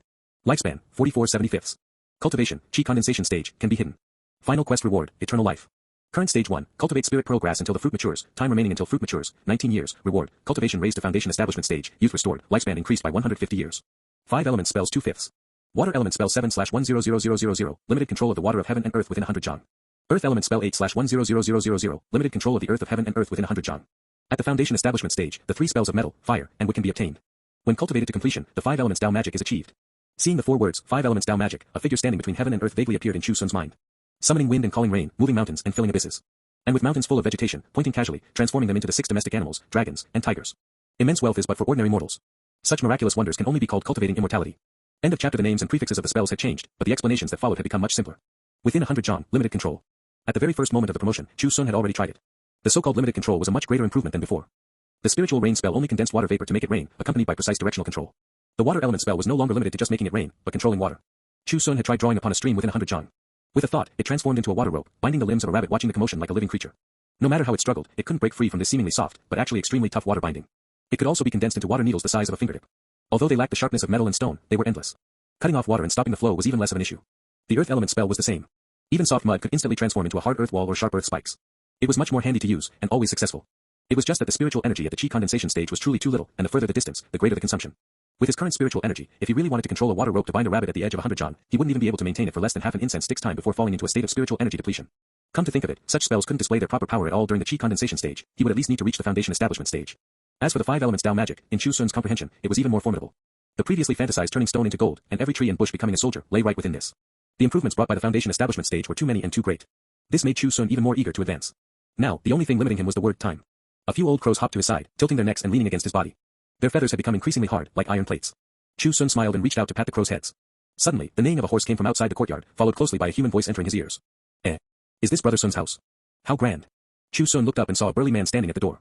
He wore a 6-petaled melon-ridged military officer's cap on his head, a cyan silk round collar robe, a black iron token tied at his waist, and black boots on his feet. Reno, yes. His face was as dark as iron, carrying a bit of the murderous aura of the battlefield. Only when he saw Chu Xun did his tight corners of the mouth suddenly break into a grin, and he strode in with large steps. Brother Sun. Chu Xun stood up, and from between his brows and eyes, vaguely recognized the other party's identity. Sure too. Ha ha ha, who else could it be but me? Sure too, who had returned after a full 10 years in the army, was much more mature than before, and his entire temperament was vastly different. The former Sure too was nothing but a reckless boy in the rural village. Now, his whole body was filled with a fierce and tough aura, very extraordinary. Seeing him return, Chu Xun was also very happy. Is your main camp all right now? It's been fine for a long time. Sure too naturally understood what he was asking, and grinned. It's just that over the past 2 years, many people couldn't bear the fear in their hearts. 2 princes, plus some nobles and aristocratic families, used tales of ghosts and gods to incite refugees to riot, waiting for an opportunity to mutiny. I followed the army to suppress the rebellion, which is why it delayed the time. But it was a blessing in disguise. Now I am a rank 6A centurion. How about it, is this outfit passable? When he left home, Sure too had said he would return home in glory. Now he had considered to have achieved it. Chu Xun smiled and nodded, indeed not bad. Hee, you're not bad either. This big courtyard, with blue bricks and red tiles, is even grander than the wealthy households in the town. When I came, I heard quite a few people mention the great name of Master Chu. Hearing the voice, An Xiu came out from the woodshed. After seeing Sure too, she didn't recognize him immediately. After all, 10 years had passed, and Shidu's changes were too great. Even after Chu Xun explained, An Xiu still stood there stunned. This made Sure too a bit puzzled, and he said, what's wrong with Auntie? Could it be that she feels my official position is too big and got scared? He laughed heartily, wanting to use a joking tone to ease the atmosphere. But Chu Xun knew why An Xiu was like this. Sure too had just returned to the village and hadn't gone home yet, so he still didn't know his old mother had passed away. It was hard to say this explicitly, so Chu Xun could only say, Xiaohua has waited for you for 10 long years. Don't chat idly here, hurry back and reunite with the mother and son. It's not mother and son, it's the 3 of them, there's also my mother. Sure too chuckled, if mother knew I am now a rank 6A military officer, even higher than the county magistrate, she would probably cry from happiness. Having tempered himself in the army for many years, but separated for 10 years, he finally returned to his homeland. That excitement was beyond words. Looking up at the crows on the eaves, Sure too said a few more words before leaving. An Xiu walked to Chu Xun's side and asked in a low voice, should we go over and take a look? Chu Xun nodded, it was time to make a trip. When the two headed towards Shida's house, Sure too had already ridden his horse to his own door. Along the way, he shouted loudly at the villagers. The villagers had faces full of astonishment, and some hadn't reacted to who this was yet. Only after being reminded by others did they suddenly realize, and then their expressions became strange. A group of people all headed towards Shida's house. At this time, Xiaohua was drying dried fish in the courtyard. The figure on the horse leaped down, rushed into the courtyard, and picked Xiaohua up in his arms. Xiaohua screamed in fright and kicked and beat forcefully. But a familiar yet somewhat unfamiliar man's voice came to her ears. It's me. Haven't seen you in a few years, how do you have so much strength? Xiaohua looked carefully, and after seeing the other party's face clearly, she was instantly stunned. That face, which was much more resolute, mature, and rugged than in her memory, wasn't it exactly her man? Xiaohua was both surprised and delighted, crying and laughing as she beat Shida's chest. Why did you only come back now? Why did you only come back now? Sure too laughed heartily. The main camp he was in was temporarily resting, so he rushed home at the first opportunity. He traveled like the wind and lightning all the way, not even eating a few mouthfuls of food. Picking up the token at his waist, Sure too said with a chuckle, your man is now a centurion, a rank 6A military officer, how about it? The commander said that as long as I make another contribution, he will promote me to a chili arch. Sooner or later, you will be a general's wife, ha ha ha. Saying that, Sure too pulled Xiaohua towards the house, where a mother and the child. Quickly let them see, lest they scold me for running off to join the army back then without telling them. Xiaohua was blankly pulled into the house by him, her face turning a bit pale. Chu took a step into the house and saw a 10-year-old child squatting on the ground weaving a bamboo basket. His eyes lit up slightly. Is this his son? Just like himself when he was little, looking strong and sturdy. Liao Lichen looked up at the man who pulled his mother into the house, feeling somewhat at a loss for a moment. Who is this person? Chu knew the child definitely didn't recognize him. Just as he was about to call him over, the corner of his eye caught a glimpse of something that shouldn't be in the house. He abruptly turned his head to look, only to see two memorial tablets placed on the wooden table leaning against the wall. One had his father's name written on it, which he had seen since he was little. The other was slightly newer, engraved with a woman's name. Chu stared blankly at that memorial tablet. Xiaohua lowered her head beside him and said, that day, mother looked everywhere but couldn't find you. When she found out you secretly ran off to join the army, she couldn't catch her breath. Liao Lichen seemed to understand something. He dropped the bamboo basket in his hand, his tender face instantly flushing red, like a cat whose tail had been stepped on. You are the person who angered grandma to death. End of chapter. Shido went to pay respects to his mother, remaining silent from beginning to end. Perhaps in the past 10 years, he had never thought that his mother would pass away. Even less did he expect that it would be on the day he left. Many villagers originally wanted to reprimand him a few words when Chu returned. But now they didn't know what to say. Perhaps because of his childhood experiences, when his heart's illness was hard to resolve, he came to Chu Xun's house. Qi Ermao was also there. Seeing Chu, he hurriedly stood up. Ermao, Chu raised his hand and called out. Not having seen each other for many years, he had a lot to say. Qi Ermao hesitated for a moment, glanced at the black iron token at Shida's waist, and the awe and inferiority in his eyes became even stronger. Lord Liao. Chu frowned upon hearing this. Why call me so distantly? Qi Ermao, with a trace of panic, bent his waist even lower. Your official position is now even bigger than the county magistrate's. Seeing Qi Ermao inexplicably in awe of him, wringing his hands, bending his body, looking panicked and constrained. Shida's expression went blank, and he suddenly felt a sense of sorrow in his heart. Returning home for a trip, his old mother was gone, and the brother he grew up with was now also going to be gone. He knew that no matter how much he said there was no need for this, it was impossible for him and Qi Ermao to return to the times when they called each other brothers. Back then, one left, and one stayed. When they met again, there was already a barrier between official and commoner between them. Even if this pathetic barrier was not what he desired. The other people in the village were all like this. The only one who remained unchanged seemed to be Chu Xun. Chu Xun brought a stool over for him and said, sit down, let's talk. Chu sat down as told, but didn't know what to say. Chu Xun said, tell me about your experiences over these 10 years. Over the years, the farthest Chu Xun had gone was Fenggu City, and his understanding of the outside world was not considered much. Occasionally, he heard passing merchants in the town say that the kingdom of Jing was not a very large country. There were many dynasties around it, and even more people with strange and extraordinary abilities. RNB. Relatively speaking, although Pinecone Village had once had a hard time, it was now more like a worldly paradise. Chu Xun wanted to know about the outside world, and even more so, wanted to use this to divert Shida's attention. After a moment of silence, Chu said, after joining the army, I didn't go to Mabe first, but to the Wanping main camp. That place is still hundreds of miles away from Mabe. He slowly recounted his experiences over these 10 years, from the Wanping main camp to the campaigns in Mabe. From a lowly soldier to a squad leader, then to a platoon commander, and a centurion. He had killed enemies and had also suffered severe injuries. He had traveled to many places in the kingdom of Jing and seen many different kinds of people. There were high officials of the current dynasty, and also lowly pawns of the marketplace. There were even wondrous sights that ordinary people could hardly imagine. In the 5th year, I finally knew that this world doesn't only have martial artists. When pursuing the Ma tribe in Mabe, I saw a streak of cyan light tear through the sky like lightning. A few days later, there was news that someone hundreds of miles away had their head taken by a cyan longsword flying from beyond the heavens. Chu Xun was stunned upon hearing this. A flying sword from beyond the heavens? Sword immortal. Chu looked at Chu Xun and asked, does Brother Sun know why His Majesty wants to classify the city gods of the world? Chu Xun shook his head, I don't know. I heard the commander say that every dynasty must have the protection of orthodox gods. The kingdom of Jing was newly established and didn't have its own orthodox gods, so His Majesty had no choice but to classify the city gods. Chu said, sighing, our Songlu water god is truly a pity. If he had come out a few years earlier, received incense offerings, and fought for the position of an orthodox god, he would be able to truly protect the region. It's a pity that now the city god occupies the position of the orthodox god. If there really is a Songlu water god, I'm afraid he has already been taken by the underworld and obliterated. From ancient times to the present, immortals and gods who do not obtain orthodoxy are all considered evil cults, precisely because of this reason. One mountain cannot accommodate 2 tigers, let alone immortals and gods. If the matter of the flying sword only made Chu Xun feel amazed. Then Shida's subsequent words made him suddenly feel his blood run cold. He had always thought that the title of the Songlu water god didn't conflict with the city god, as both were for blessing a region. Hearing it now, it was actually a thorn in the side of the orthodox immortals and gods. Qi Ermao beside them also listened in amazement and said, but the Songlu water god temple has incense every year, and no strange phenomena have appeared. A few days ago, someone even saw the snake immortal under the water god's command.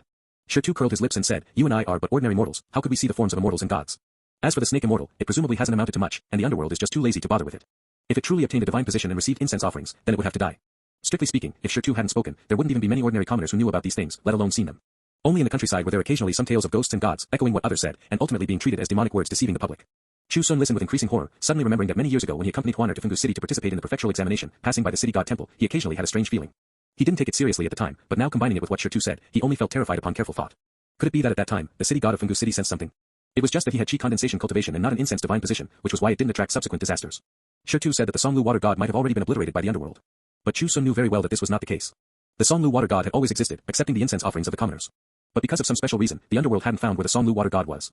Chu Xun took a deep breath and asked, if the Songlu water god deliberately hid, the underworld might not necessarily be able to find him, right? They can find him.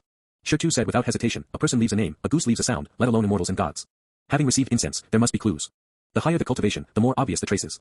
Chu then changed the subject and said, however, orthodoxy is only conferred by His Majesty. I heard that in other dynasties, there are also examples of evil cults suppressing orthodox gods and replacing them. Just like in troubled times, who is orthodox only depends on who wins in the end. Chu Xun listened in silence.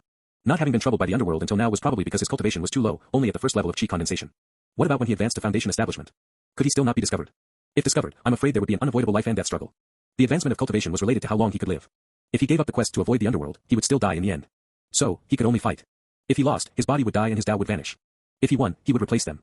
Perhaps seeing that Chu Xun was very interested in this aspect, or perhaps he himself was speaking enthusiastically, temporarily forgetting the pain of his old mother's passing. Shi Tu poured out all the hearsay he had heard. The orthodox god of the kingdom of Jing was the city god, but that might not be the case in other dynasties. Rivers, lakes, seas, mountains, rivers, vegetation, all could have orthodox immortals and gods. Belonging to the same system, yet relatively independent. As for the flying sword mentioned earlier, it belonged to immortal cultivators, similar to immortals and gods, but not enjoying mortal incense. Such people either hid in the mortal world carefree, or lived alone in deep mountains at ease, rarely known to others. If one could encounter them by chance, there might be an opportunity. There were also those who established sects, their mountain gates hidden invisibly, not something mortals could ascend to. These were all things Shi Tu had heard people mention over the 10 years. He didn't know if they were true or false, right or wrong, after all, he was just a centurion. Except for that flying sword that took a person's head from hundreds of miles away, proving that there really were immortal cultivators in this world. The rest, he hadn't seen with his own eyes. And the princes, nobles, and aristocratic families who really intended to rebel earlier used these tales of ghosts and gods to bewitch the refugees into rioting. If the old emperor's schemes hadn't been superior to theirs, suppressing the rebellion in time, the kingdom of Jing might already be in great chaos at this moment. After talking for a long time, Shi Tu ate dinner here and drank a lot of wine. From beginning to end, he didn't mention the matter of his old mother's passing. Finally, drunk, he was supported back by Qi Ermao and Xiaohua. An Xiu stood at the courtyard gate, looking at the figures gradually fading into the night, and sighed, if he hadn't come back, perhaps it would be easier to bear. If he didn't come back, what would Xiaohua and her son do? Chu Xun asked. An Xiu was stunned. Yes, if Shi Tu never came back, what would this mother and son do? Chu Xun closed the courtyard gate, held her hand and walked back, saying, what should come will definitely come. It cannot be avoided, and there is no need to avoid it. An Xiu didn't hear the other meaning in these words, but having been together for decades, she keenly sensed that the tone when her husband spoke seemed somewhat different from before. A wealthy man who had no crises, who besides having a hard time when young, had always had smooth sailing afterwards. Aloof from the world, his tone was always plain and dull. But now, she heard a trace of sharpness. It is because he does not contend that no one in the world can contend with him. Now that he wishes to contend, even ghosts and gods will find it hard to block his edge. For this trip back home to visit relatives, Shi Tu only had 3 days. After 3 days, he had to leave. His son Liao Liqing had been awkward and at odds with him all along, but he was a child after all. When his father was really about to leave, he still couldn't bear the reluctance to part in his heart. Not to mention Xiaohua. Separated for 10 years, they only saw each other for 3 days. She said almost all the longing she wanted to say, and used all the strength she could use. The old bed at home couldn't withstand the tossing and turning, creaking and squeaking, and broke 3 legs before even making it to the second day.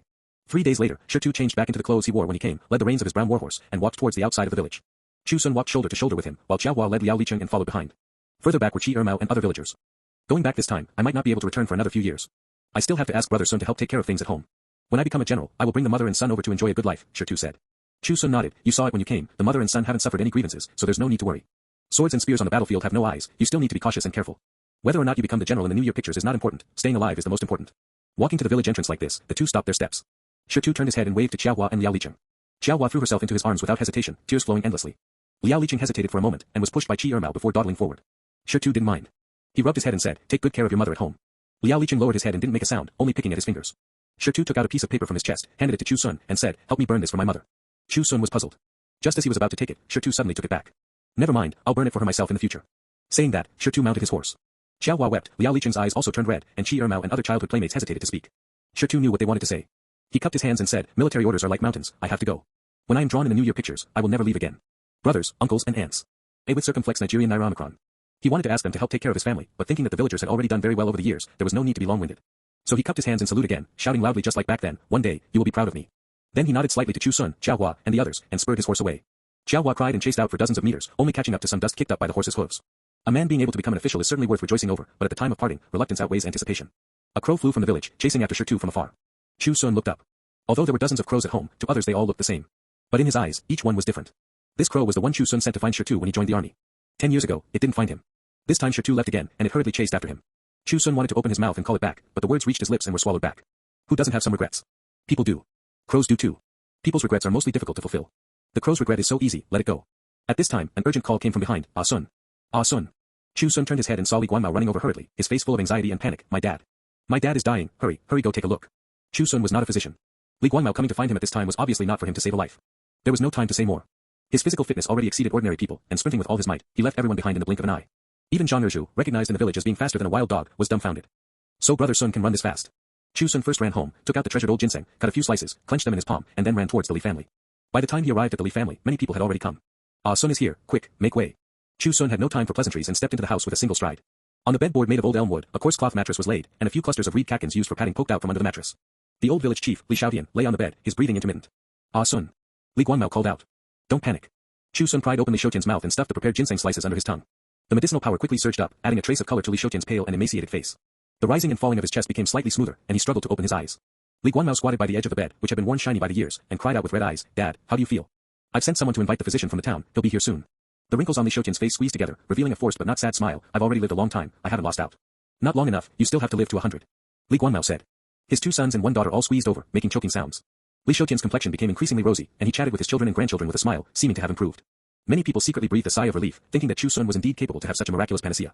However, Chu Xun's expression remained solemn. Although he only had qi condensation stage cultivation, he had long been able to slightly perceive the changes in others' vitality.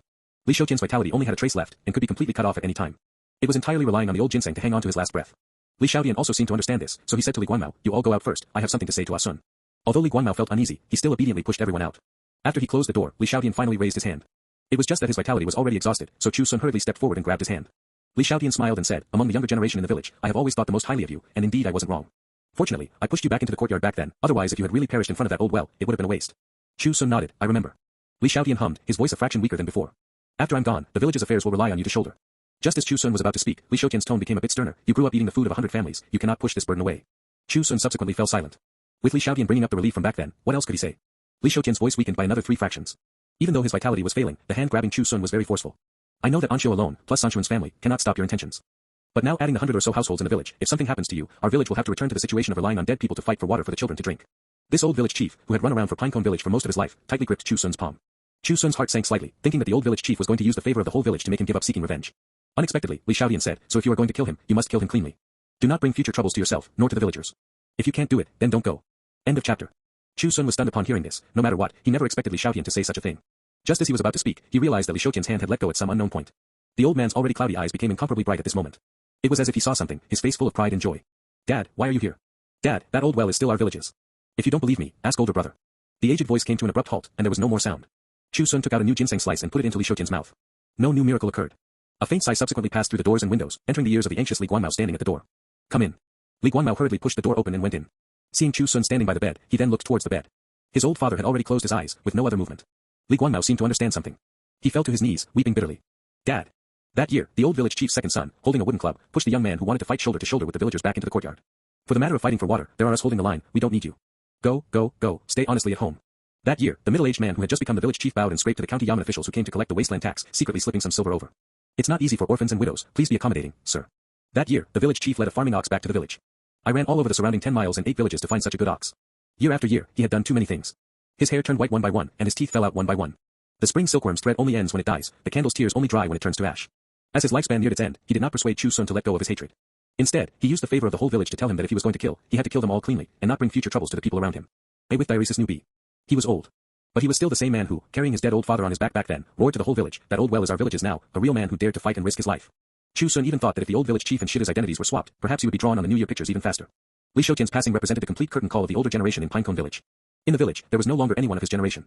On the day of the burial, all the young and old of the whole village were present. There weren't that many rules, everyone wanted to come and bid farewell in person. The rain poured down, as if the sky was tilting. This time, Chu Xun did not form a spell seal. The rain fell on its own. Zhang An Xiu leaned against Chu Xun with tearful eyes, choking with sobs. "He will be reincarnated into a good family, right?" Chu Xun looked up at the sky and nodded, "Right." A spell seal was formed. The rain grew heavier. "Man, have a good journey. Year 41 of the Kingdom of Jing." Huana participated in the spring examination. After passing the metropolitan examination and the palace examination, he narrowly lost to a strategy essay titled Strategy on Guarding the Foundation to Consolidate the State and Adapting to Changes to Prosper the State by Dong Xinjian of Xuanyang Prefecture, and only obtained the second-place graduate. This person was quite bold. When Huana returned home in glory, he specifically mentioned it to Chu Xun. There are 3 points in this strategy essay that are most admirable. First, issue a decree to limit the amount of land occupied by wealthy gentry. Those who exceed the limit shall be ordered to distribute the land to poor peasants and be exempted from taxes for 3 years. Second, streamline officials and simplify administration, eliminating redundant personnel. Anyone who has nothing to do and no achievements to be examined shall all be dismissed and return to the fields to farm. Third, promote education to clarify human relations. Order all counties and townships to set up additional private schools, hire erudite scholars to teach, and all commoners can learn. If this continues, the myriad people will be happy and peaceful, the territory will be tranquil, and it will surely initiate a great prosperity for the Kingdom of Jing. His Majesty was very pleased and personally appointed Brother Dong as the top graduate, letting him enter the Hanlin Academy as a compiler, additionally conferring him the title of Crown Prince's Librarian, and concurrently managing the co-organizing affairs of the 3 ministries, the Ministry of Revenue, the Ministry of Personnel, and the Ministry of Rights. In Huana's words, he greatly admired Dong Xinjian, without the slightest feeling of jealousy. However, after Chu Xun heard this, he sighed and asked, "You aren't very familiar with him, right? We drank a cup of wine and spoke a few words, does that count as familiar or not?" Huana asked. Chu Xun said, "No matter what, stay away from this person. If you want to associate with him, wait until 10 years later." Huana was stunned upon hearing this, his face full of astonishment as he said, "Uncle, how are your words exactly the same as what my teacher said? He also told me to stay away from Dong Xinjian and consider whether to associate with him 10 years later. Could it be that you don't like this person?" Chu Xun shook his head and said, "Daring to say what others dare not say, truly possessing great talent and great virtue, how could I not like him?" "Then why?" Chu Xun did not explain, only saying, "In short, listen to me and Lord Tang, wait until 10 years later." Huana was puzzled and helpless, but since his most revered mentor and uncle both said so, even if he didn't understand, he could only comply. A year quickly passed. In the early spring season, the weather had not yet turned warm.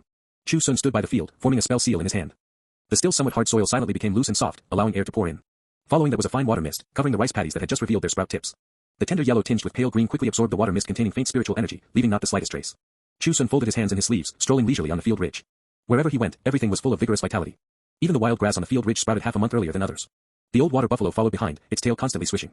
A few small weasels grabbed its tail, swaying along with it, as if playing. The old water buffalo didn't mind, because on its back it was also carrying 3 crows, and a few field mice that had somehow climbed up. The crows seemed somewhat displeased to be squeezed together with the field mice. Whenever they got slightly closer, they would stretch out their beaks to peck, frightening the field mice into squeaking, hiding back one moment, and secretly crawling forward the next. Chu Xun looked back and smiled. They won't take up much space anyway, why be so domineering? The 3 crows cawed, and one suddenly flew up, landing on Chu Xun's shoulder. Its size of nearly 3 feet was intimidating, yet like a child, it brought its head close to Chu Xun's ear, cawing non-stop. It was unknown whether it was complaining or crying grievance. At this time, shouts came from behind. Village chief. Village chief. Grandpa village chief. Second uncle, wait for me, let me say it. Chu Xun stopped his steps and looked back, only to see An Xiu running over with large strides. Behind him followed a 5 or 6-year-old girl, tanned pitch black at such a young age. A mouthful of clean and neat white teeth looked exceptionally conspicuous, like snowflakes wrapped in a pile of charcoal. The two ran up to him. An Xiu subconsciously first glanced at the various accessories hanging on the old water buffalo's body, and then said, "The grain official from the county yamen is here, something major has happened, he asked you to hurry back." After Li Xiaobian passed away, Chu Xun met everyone's expectations and became the village chief of Pinecone Village. It wasn't that he wanted to do it, but everyone in the village said that if he didn't take it, they would rather this position remain empty forever. Young people like Chi Ermao, who had played with Chu Xun since childhood, were now the backbone of the village, and even more so, Chu Xun's most loyal supporters. Other than Brother Sun, no one else was qualified to be their village chief. Chu Xun raised an eyebrow. What major event has happened? An Xiu's expression was quite complex, unable to tell if it was excitement or sadness. His Majesty. His Majesty has passed away. The girl behind had just run up. Hearing An Xiu speak, she directly sat down on the field ridge, kicking her legs and crying out loud. "I told you to let me say it. Let me say it." The newly sprouted grass buds were kicked by her, flying everywhere along with the mud. Chu Xun was stunned upon hearing this. Although he had expected it early on, witnessing it personally now was another kind of feeling. That emperor who ended the troubled times and established the kingdom of Jing, ultimately still couldn't withstand the passage of time. The county yamen issued a notice. The current emperor has passed away, and the new emperor has ascended the throne. The imperial court orders that from this day forward, the whole world shall mourn together. The commoners of the kingdom of Jing were required to wear mourning clothes for a month, were not allowed to slaughter pigs or sheep, weddings were postponed, and even the theatrical stages in the county were torn down. The crown prince succeeded to the throne, with the reign title Yongji. A year and a half later, that top graduate Dong Xinjian, whom Huan admired, was found choked to death in his home. What choked him to death was a strategy essay, titled Strategy on Guarding the Foundation to Consolidate the State and Adapting to Changes to Prosper the State.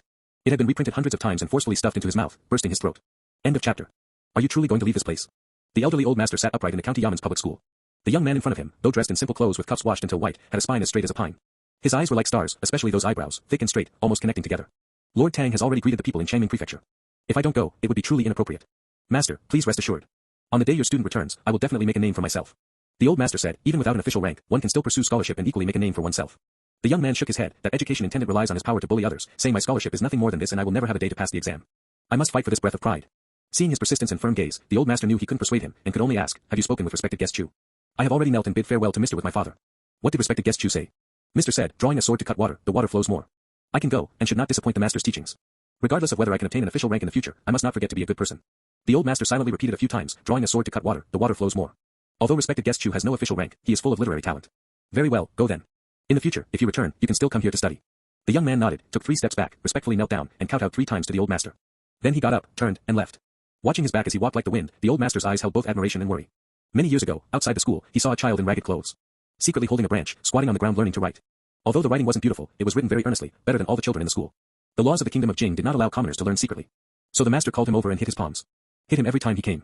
After the beating, he had to wipe the tables and sweep the floor. Then washed the master's writing brush and inkstone clean, and finally organized the bamboo paper filled with writing before he was allowed to leave. This child dawdled while working, having to work until dark every time before going back. The other children watched, laughing and taking pleasure in his misfortune.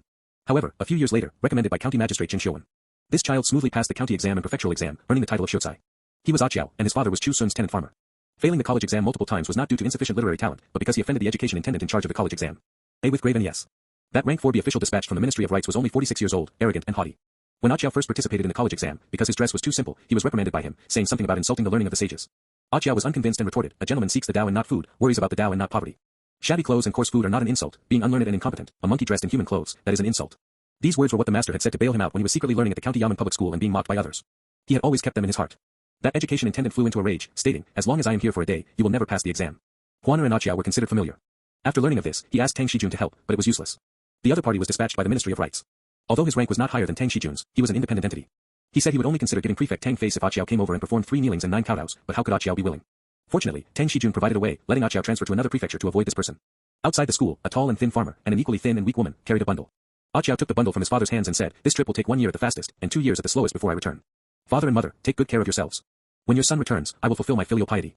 After kneeling and bowing to his parents again, An Xiu got up, carried the bundle on his back, and left just like that. In front of the school, the tenant farmer couple supported each other, just watching their son's figure gradually drift further away. Pinecone Village. Chu Xun sat on the wooden chair at the door of the house, two small weasels nestled between his legs. This was already an unknown generation of the little guys, becoming increasingly unafraid of strangers. Half squinting his eyes and dozing, occasionally shaking their furry tails, very comfortable. The spirit pearl grass by his feet, the cyan fruit had grown a circle larger, and the color was slightly deeper. Irrigation with spiritual mist once every 7 days, and turning the soil, never interrupted.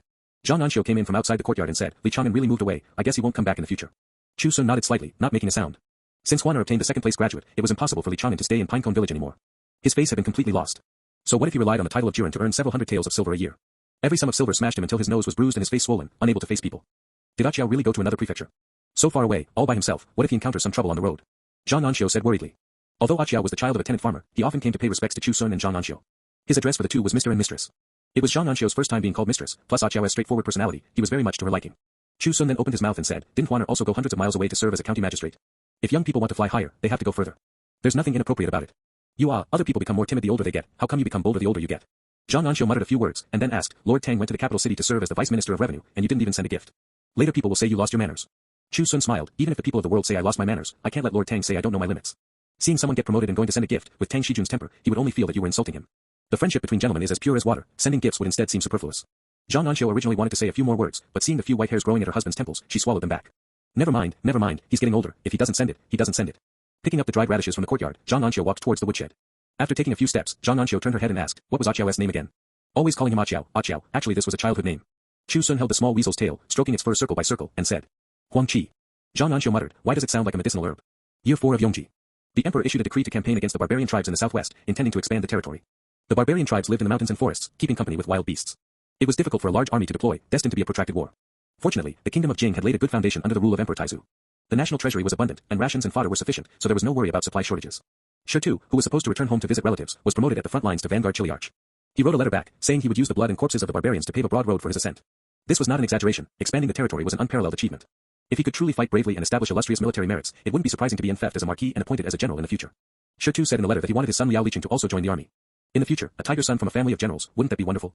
But Xiaohua absolutely refused to let Liao Liqing go no matter what. Her husband fighting at the front lines already made her so worried she couldn't sleep. If her son also went to the battlefield, she would probably have nightmares every day. On the contrary, after Qi Ermao heard about this, he had his son take a few peers from the village to join the army. Back then, he and Shi Tu, one left and one stayed, and now their statuses were worlds apart. How could he not have regrets in his heart? What he failed to achieve himself, he wanted his son to take over and complete. After An Xiu heard about this, she angrily ran over and gave Qi Ermao a scolding. The child is only 15 years old, what's wrong with honestly farming at home? In case there's a mishap on the battlefield, to say something unlucky, that would be the tragedy of a white-haired person sending off a black-haired person. The 30-something-year-old Qi Ermao could only put on a smiling face to the half-white-haired An Xiu, Auntie, don't be angry. If you ruin your health from anger, Brother Sun will come looking for trouble with me. Then you're right. If you really make her angry, I will definitely whip you, Chu Xun said, coming in from outside the courtyard. A few crows flew over and landed on the wall. Their pitch-black pupils stared at Qi Ermao until his scalp went numb. Chu Xun came over and talked a lot of sense before finally persuading An Xiu to leave. Qi Ermao's wife, Chunny, looked at the backs of the two leaving and said, Brother Sun must be almost 50 this year, right? Yeah, 49. Chunny sighed, even Brother Sun is getting old. Don't talk nonsense, how is 49 old? Look at the way Brother Sun walks, he's still very robust, it's exactly the age to do great things. End of chapter. On the way home, An Xiu was still somewhat displeased. Why did you pull me away? Letting teenagers go join the army. Back then, Shida's mother was angered to death alive just like this. Chu Xun said, that was then, this is now. At that time, there was no one to look after him in the army, and Shi Tu ran off secretly. Now these families are all willing, it cannot be mentioned in the same breath. Aren't you afraid they'll die out? An Xiu stopped halfway through her sentence, feeling it was unlucky, and swallowed it back. Chu Xun knew that although she had a stubborn temper and couldn't listen to his reasoning, it was also because she worried about the children in the village. Both of them were getting older, Chu Xun was 49, and An Xiu was 47. The children in the village, starting from Qi Ermao's generation, were without exception watched growing up by the couple. If anything really happened to any family, An Xiu would be more anxious than anyone else. A few days later, Chu Xun went to the county yamen to attend the local gentry banquet as usual. When he arrived at the entrance of the county yamen, he happened to run into the county defender, Feng Jintang. Chu Xun cupped his hands in salute, Lord Feng. Feng Jintang looked up at him, then immediately lowered his head and left without a word. Chu Xun only felt it was strange. He couldn't say he had a very good relationship with this Lord Feng, but it wasn't bad either. At the very least, they would always meet once a year at the local gentry banquet. In the past, he always greeted him with a smiling face. What was wrong today? Entering the door of the county yamen, he happened to see the county magistrate, Li Xiaoming, arriving. After Chu Xun stepped forward to salute, he asked, I just ran into Lord Feng, he seemed to be in a bad mood. Li Xiaoming sighed and said, His Majesty issued a decree to abolish the position of county defender, only retaining the position of county deputy. Lord Feng, sigh. The positions in the county yamen were like one radish for one hole. Even if you were a county defender, there was no extra position to place you. The imperial court didn't say they wouldn't give you a position, only saying that if there was nowhere to place you, go home and await orders first. All corresponding salary would continue to be issued at 70% of the original amount. Not having to work and still getting silver, many people might feel happy. But the smart ones all understood that this was just temporary appeasement. Once the storm of abolishing the county defender passed, if there really was no position, so what if they cut off your salary? At that time, you would just be a small figure with an official rank but no power or influence. Chu Xun finally understood. Thinking of Feng Jintang's complexion when he left just now, no wonder it was so ugly. At the local gentry banquet, Chu Xun, as the only ordinary guest of Jiangnan County, sat on Li Xiaoming's right side. On the left side was the county deputy, Guo Chongyue. Further down was the master of the Jinwei Martial Arts Hall, Song Jingmin, and his second son, Song Yuanshan. Song Jingmin, whose injuries had recovered, was still a rank 3 martial artist. The damage caused to him by Chao Yuanhui's trump card move had already been mostly digested. It was just that with this delay, advancing to a rank 2 martial artist would inevitably be later. However, Song Jingmin didn't care at all, claiming that in at most 5 years, he would definitely advance to rank 2. Although sitting in the second seat on the right, below Chu Xun, Song Jingmin's aura was powerful. When his fierce eyes, like those of a tiger or leopard, looked over, few people dared to meet his gaze. He came to attend the local gentry banquet just to deal with the county magistrate. Throughout the entire process, he didn't speak more than a few words to these royal secondary guests and ordinary guests, let alone clinking glasses and drinking freely. ROS. Even for Chu Xun, the only ordinary guest of Jiangnan County, Song Jingmin didn't give him more than an extra glance. Perhaps seeing that Chu Xun's white hair increased year by year, while he himself was older but had a full head of black hair. The glance Song Jingmin cast over was full of a sense of superiority and disdain. What ordinary guest or not, he was just a local dog about to become old and decrepit. Only the county magistrate would take these old things who only knew how to farm seriously. After 3 rounds of wine, Song Jingmin used the excuse of having matters at home to get up and leave. Li Xiaoming didn't stop him, but instead smilingly escorted him out personally. As the saying goes, scholars use writing to disrupt the law, and knights use martial arts to violate prohibitions. A person like Song Jingmin naturally couldn't be considered a knight, but he mastered martial arts. Even the county magistrate had to give him a bit of face. Otherwise, if he really caused trouble, it would be much more troublesome than refugees. Even to the point of risking everything to assassinate you in the middle of the night, how many heads could block a rank 3 martial artist? After Li Xiaoming returned, seeing Chu Xun looking towards the door, he thought he was looking at him condescending to escort a martial artist. After taking his seat, he picked up his wine cup and said, "I've made a fool of myself in front of you again. Once a year, it draws criticism, but there's nothing I can do." Chu Xun understood what he was saying and replied, "Your lordship is only considering the big picture, no one is laughing. I'd rather not consider the big picture." Li Xiaoming heavily placed the wine cup back on the table, drawing the attention of the people nearby. He didn't care, his voice low and his words direct. After Song Jingmin's injuries healed, the Song family's arrogance has become increasingly rampant. A few days ago, someone even came to beat the drum and cry out grievances, saying the Song family forcibly occupied over 10 mu of their land and beat several people in their family until they vomited blood. I called Song Jingmin over, but he said it was done privately by wicked disciples and had nothing to do with the martial arts hall. Even if it meant beheading, just chop off the wicked disciples' heads. The Zhenwei Martial Arts Hall now has hundreds of disciples and is already the largest martial arts hall within a radius of 200 to 300 miles. I really hope they do something earth-shattering, so I can go to the guard station to borrow troops and eradicate them in one fell swoop. No one dared to make a sound, at most just echoing a few compliments like, "Your lordship is wise." Li Xiaoming was not of a tough disposition to begin with, and didn't really plan to do anything. He said these words once every year at the local gentry banquet, and didn't shy away from the mixed crowd at all. It was precisely to use the mouths of others to tell the Song family. The government indeed has misgivings about you, but don't go too far. If truly pushed to the brink, the yamen runners and constables of the county yamen might not be able to handle you, but there is still the guard station main camp. No matter how formidable your Song family is, or how many disciples you have, could you possibly block an army of thousands? To put it bluntly, this was Li Xiaoming's verbal deterrence. It indeed had some effect, otherwise the current Jiangnan County wouldn't just have this little bit of disturbance. But that was all.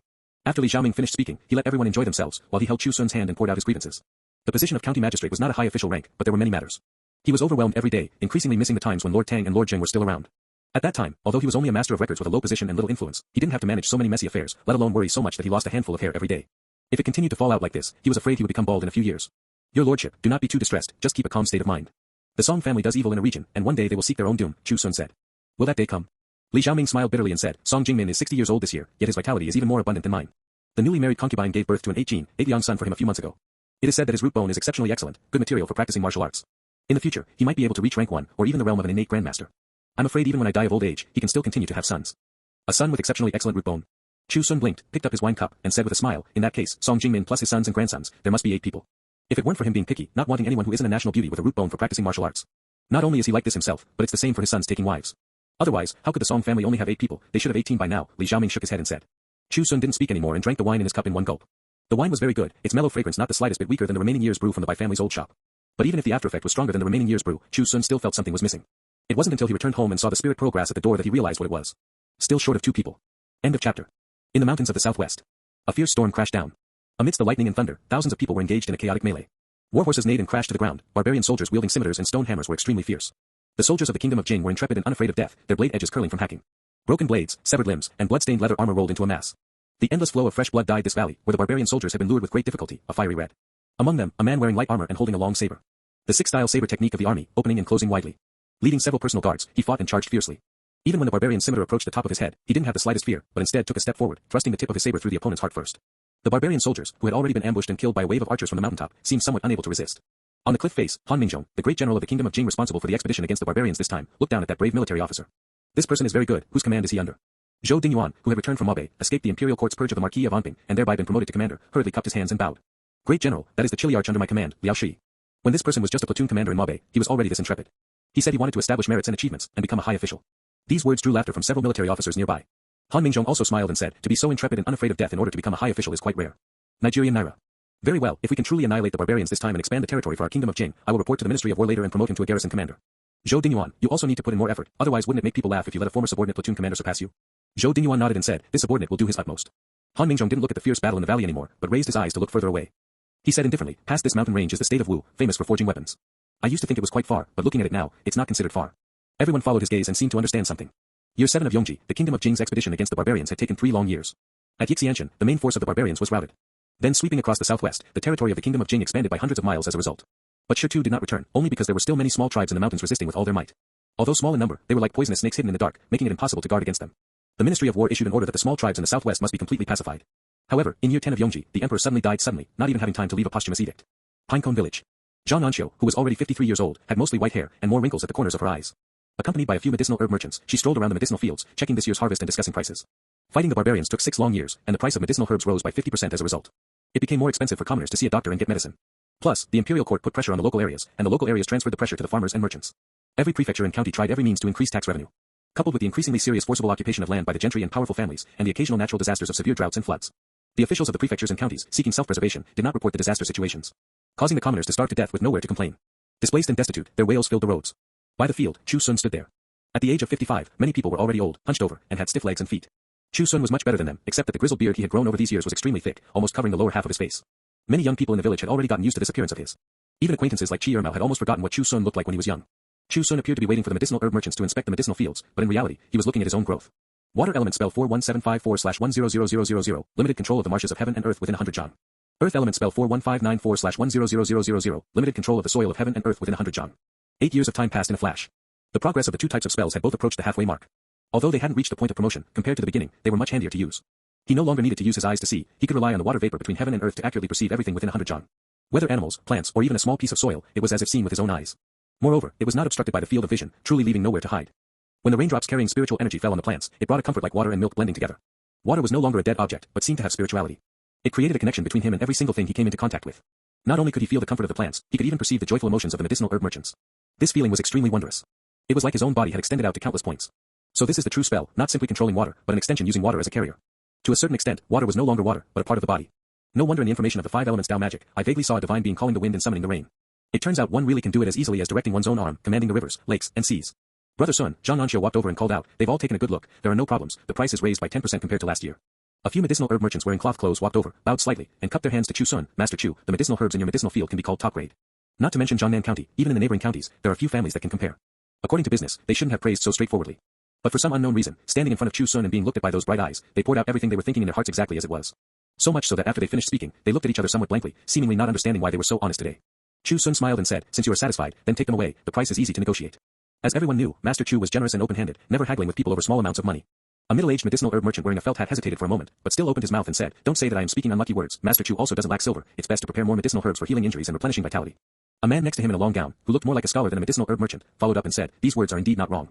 I heard people say that the capital city has already fought until blood flows like a river in order to fight for the throne. The commoners in the city don't dare to step out of their homes at all, and some people directly packed up their valuables and fled. What is this? The great General An Xiu, who went on the expedition against the barbarians 6 years ago, now refuses to obey the orders of the Ministry of War. Saying something like as long as there is no monarch for a day, he will absolutely not withdraw the troops and return to the court. The way I see it, he probably wants to become the king of the southwest. Chu Xun didn't interject, only listening quietly. Jiangnan County was not a wealthy place, and was very far from the center of the power struggle, so it hadn't been affected for the time being. But the struggle for the throne was so perilous, who knew how many people would die unnatural deaths. Thinking of Tang Shijun, who was now the vice minister of revenue, Chu Xun couldn't help but feel somewhat worried. After the medicinal herb merchants left, An Xiu couldn't help but ask, Brother Sun, is what they said true? Close to it, Chu Xun said. Many pieces of news were easier for people in specific industries to know than ordinary people. An Xiu's face was full of worry. Huaner is still a county magistrate now. If the world is in great chaos, will he be alright?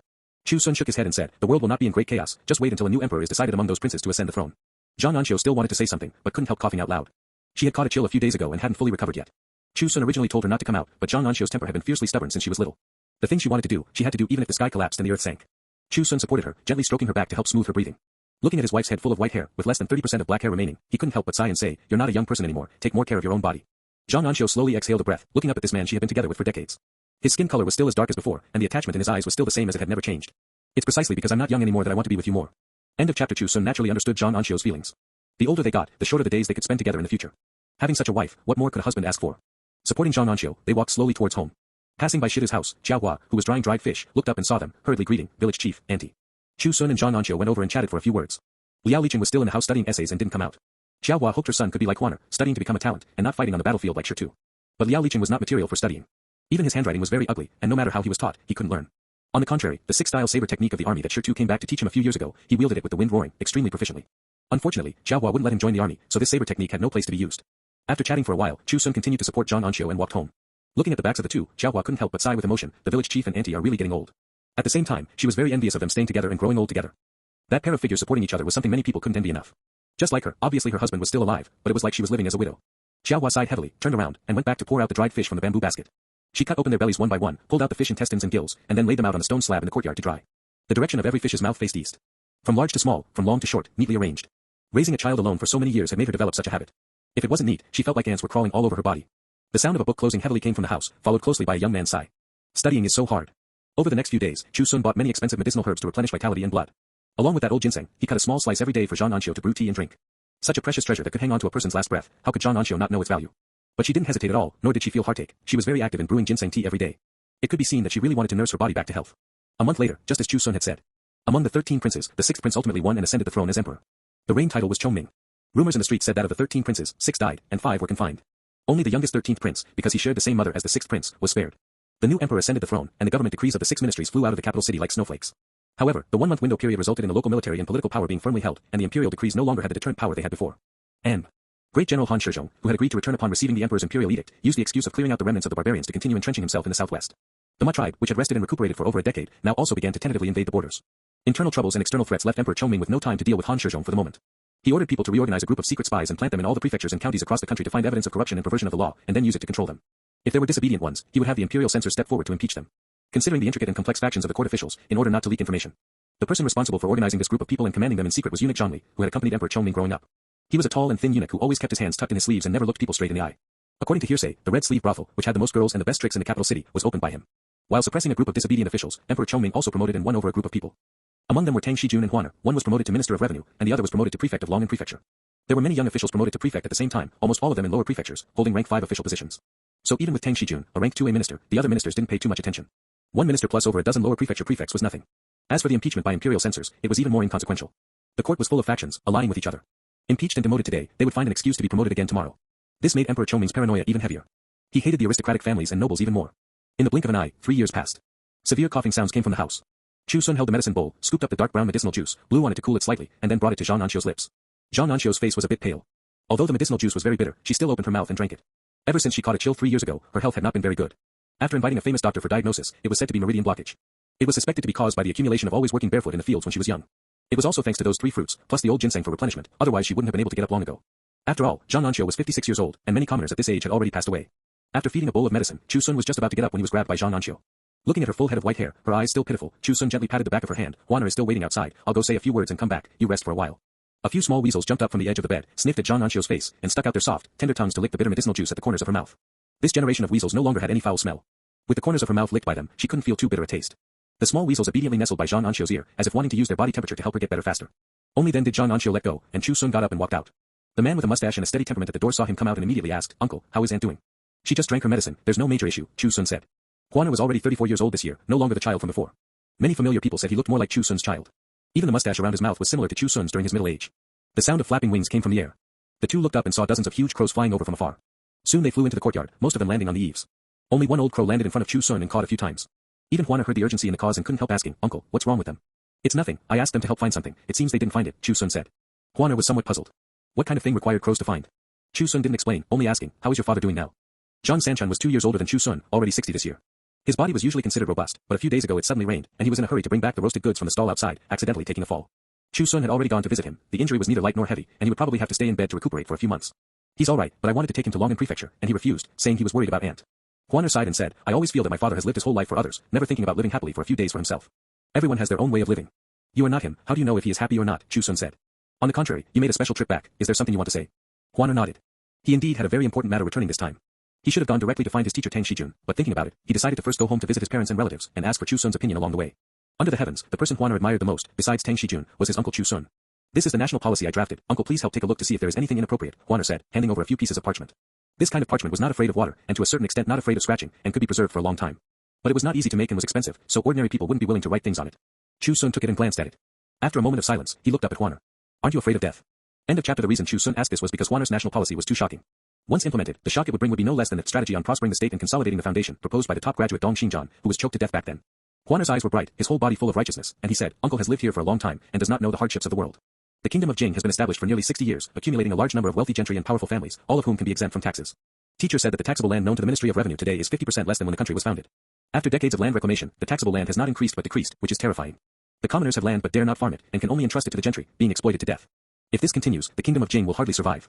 I combined Brother Dong's admonitions from back then, supplemented by the difficulties of today, to draft this national policy, seeking peace and prosperity for the country and the people.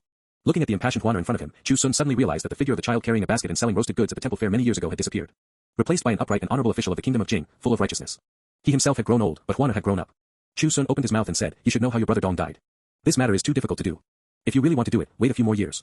The fruit of the spirit pearl grass by the door had changed from pale cyan to deep cyan, faintly revealing a trace of cyan purple color. The time for the spirit pearl grass fruit to mature was fast approaching. Once it matured, Chu Xun would possess foundation establishment cultivation, and would have the confidence to protect Huaner's life. However, Huaner shook his head and said, "Back then, you and teacher told me to wait 10 years before associating with Brother Dong, and I listened. But today, I cannot wait any longer. There have already been civil uprisings in several places. If we wait a few more years, the people will have even less means of livelihood." Huaner's gaze was firm, his heart like a solid rock. Chu Xun knew he couldn't persuade him, and could only say, "Go find Lord Tang first and ask him. Ask clearly before doing anything. Remember, do not act impulsively. With your strength alone, you cannot shake this world. Instead, you will bring disaster upon yourself and your family." Huaner naturally understood this reasoning and nodded in agreement. Looking towards the house, Huaner was just about to speak when Chu Xun said, "She has already fallen asleep. It won't be too late to come back and visit after you finish asking Lord Tang." Huaner didn't know how Chu Xun knew whether the person in the house was asleep or not, and thought his uncle was just using an excuse because he was too worried about the implementation of his national policy. A few crows familiar with Huaner flew over and rubbed against his body. Huaner rubbed the crows' heads. After so many years, their feathers had become increasingly hard like iron, but touching them didn't hurt people. He didn't say anything more, got into the horse carriage waiting outside the courtyard, and left. The wheels creaked as they rolled over the road surface, gradually becoming silent. Chu Xun sighed, then looked at the old crow beside him and asked in a low voice, "Did you not find that fruit?" The old crow flapped its wings, stirring up a cloud of dust, and cawed several times in succession. Although Chu Xun didn't understand bird language, he understood its meaning. An Xiu's health was deteriorating day by day. Even with the old ginseng and many expensive medicinal herbs sustaining her, it was only a temporary reprieve.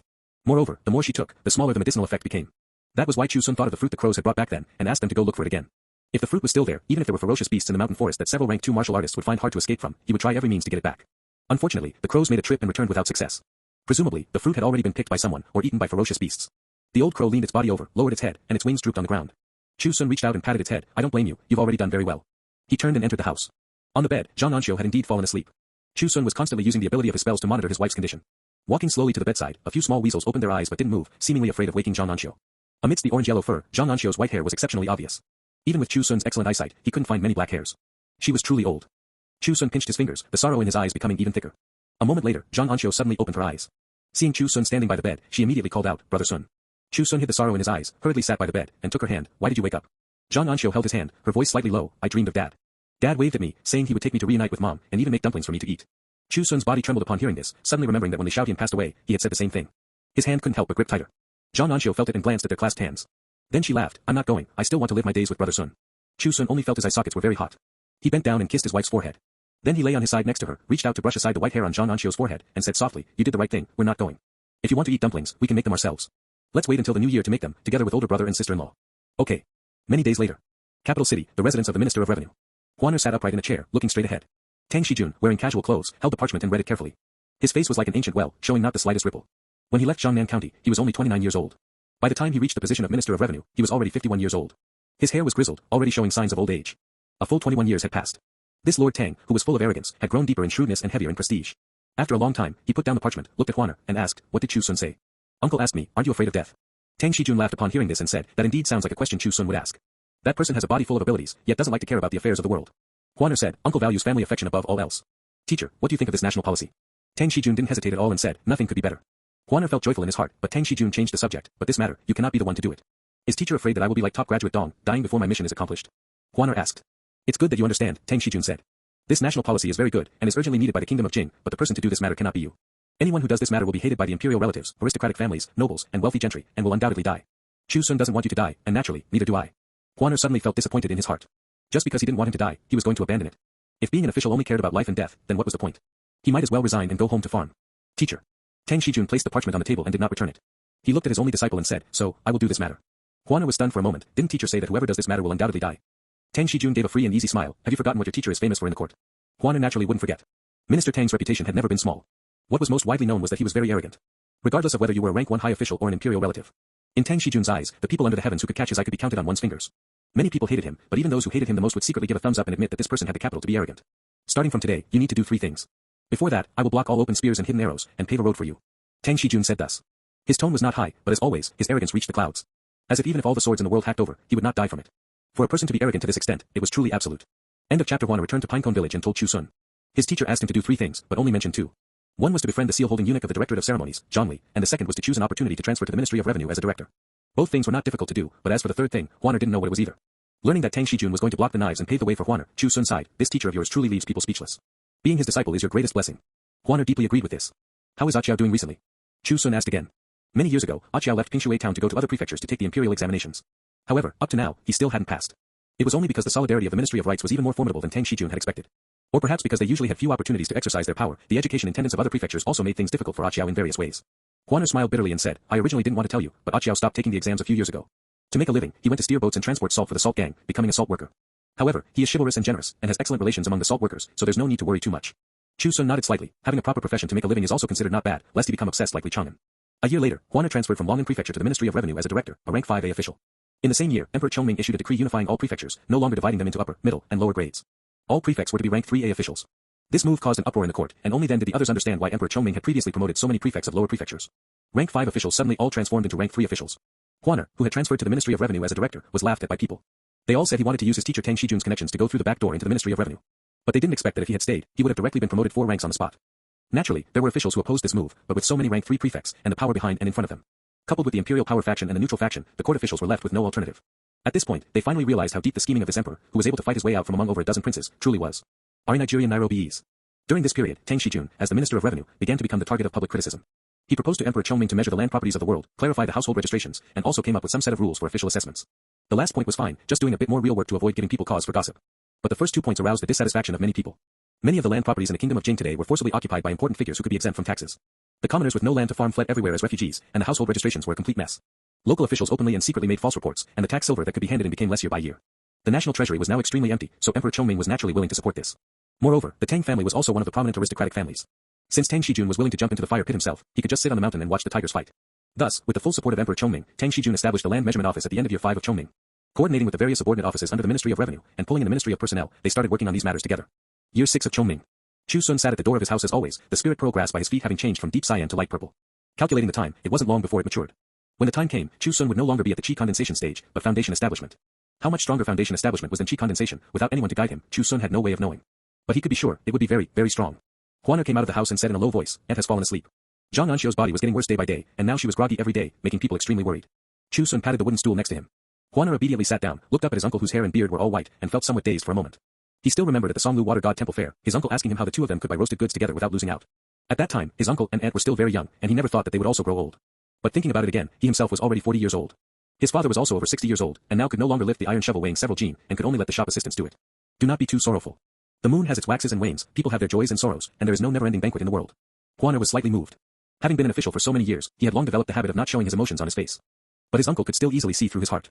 That question from his youth still existed today. Was his uncle really not a peerless martial arts hero as told by the storytellers? Having met so many people, it wasn't that he hadn't come into contact with so-called martial arts heroes of the Jianghu, but no one could compare with him. He clearly looked ordinary, yet always made people feel extremely extraordinary. How is Lord Tang doing? Chu Xun asked. Huaner shook his head, dispelled the chaotic thoughts in his heart, and said, he recently encountered assassinations again. Fortunately, teacher has raised a group of death warriors, all of whom are martial artists of rank 3 or above, so he is fine for the time being. Chu Xun nodded slightly, it's good that he's fine. Persevere for a few more years, and everything will get better. Huaner didn't understand his words, and said casually, yes, in a few more years, the national land properties will be completely measured and the household registrations cleared up, and everything will get better then. But teacher no longer allows me to meet with him, and even asks me to strongly demand the issuance of military pay to the army, while he obstructs it from within, creating a situation where master and disciple are going in opposite directions.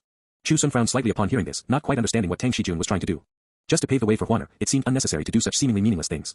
Huaner mocked himself, I am now a director in the Ministry of Revenue, yet during festivals I prepare gifts to curry favor with that seal-holding eunuch of the Directorate of Ceremonies. And turning against my teacher, I don't know how many people are laughing at me, saying I ignore my own biological father at home and want to be a eunuch's adopted son. Although Huaner didn't have An Xiu's peerless arrogance, he also had great ambitions in his heart. Coupled with many unresolved doubts, it made him a bit depressed now, and he often came to Chu Xun to talk and pour out his grievances. Chu Xun could only console him, Lord Tang naturally has his reasons for doing this. I believe in him, and you should believe in him too. I naturally believe him, otherwise I wouldn't have followed his instructions one by one. It's just that it's inevitable to feel somewhat unhappy in my heart, Huaner said. A few crows flew back from afar, and when passing overhead, dropped a few fruits. Chu Xun didn't look, but steadily caught the fruits, and casually handed one to Huaner, taste it, perhaps it can dispel the gloom in your heart. Huaner took it but didn't eat it. He just looked up at the crows on the eaves and asked curiously, why have they been finding so many different wild fruits recently? When he was young, although the crows also did this kind of thing, it wasn't this frequent, almost going every day. Your aunt's mouth has been tasteless recently, I want her to change her tastes, Chu Xun said. Just as they were speaking, the urgent sound of horse hooves came from the door. A travel-worn messenger dismounted at the door and said urgently, is Lord Zhang here? There is an urgent report from the Ministry of Revenue. Huaner immediately got up and walked over, took the letter, and opened it while walking back. He stopped after taking a few steps, his voice deep and stern, he's truly living backwards, how dare he do this? Chu Xun walked over and asked, what happened? Huaner didn't hesitate and handed the letter over. Chu Xun took it and glanced at it. The contents on it made his brows furrow tightly. How was this an urgent report? It was clearly saying that many people were going to die. End of chapter. The letter stated that Huang Qi, a salt worker from Changming Prefecture, had gathered thousands of refugees and risen in rebellion. They aimed to overthrow the wealthy gentry, powerful families, and imperial relatives, equalize wealth, and relieve the people's hardships. The refugees had been living very bitterly these years, so naturally, hundreds responded to a single call. When the capital city received the urgent report, there were already thousands of people, and now there were probably even more. Several counties and towns in Changming Prefecture had already fallen, the speed astonishingly fast. Prefect Tang Baoyue went to the guard station and military camp to ask for help, but the other side said the soldiers hadn't been eating enough recently and had no strength. The Ministry of Revenue asked Huaner to hurry back, allocate funds and issue military pay, and suppress the roving bandits as soon as possible. Ah Chiao had a straightforward personality. Chu Xun knew this. He just didn't expect it to be to this extent. Huaner cupped his hands and said, "Uncle, I need to return to the capital city first." Chu Xun knew the situation was urgent and said, "Go, be careful on the road." Huaner nodded, took another look inside the house, and left. Only after the sound of the wheels disappeared did Chu Xun sigh. The kingdom of Jing had been established for less than 60 years, experiencing 3 emperors in total, and it had already reached this state. No wonder Huaner said he couldn't wait. He truly couldn't wait. Time passed day by day.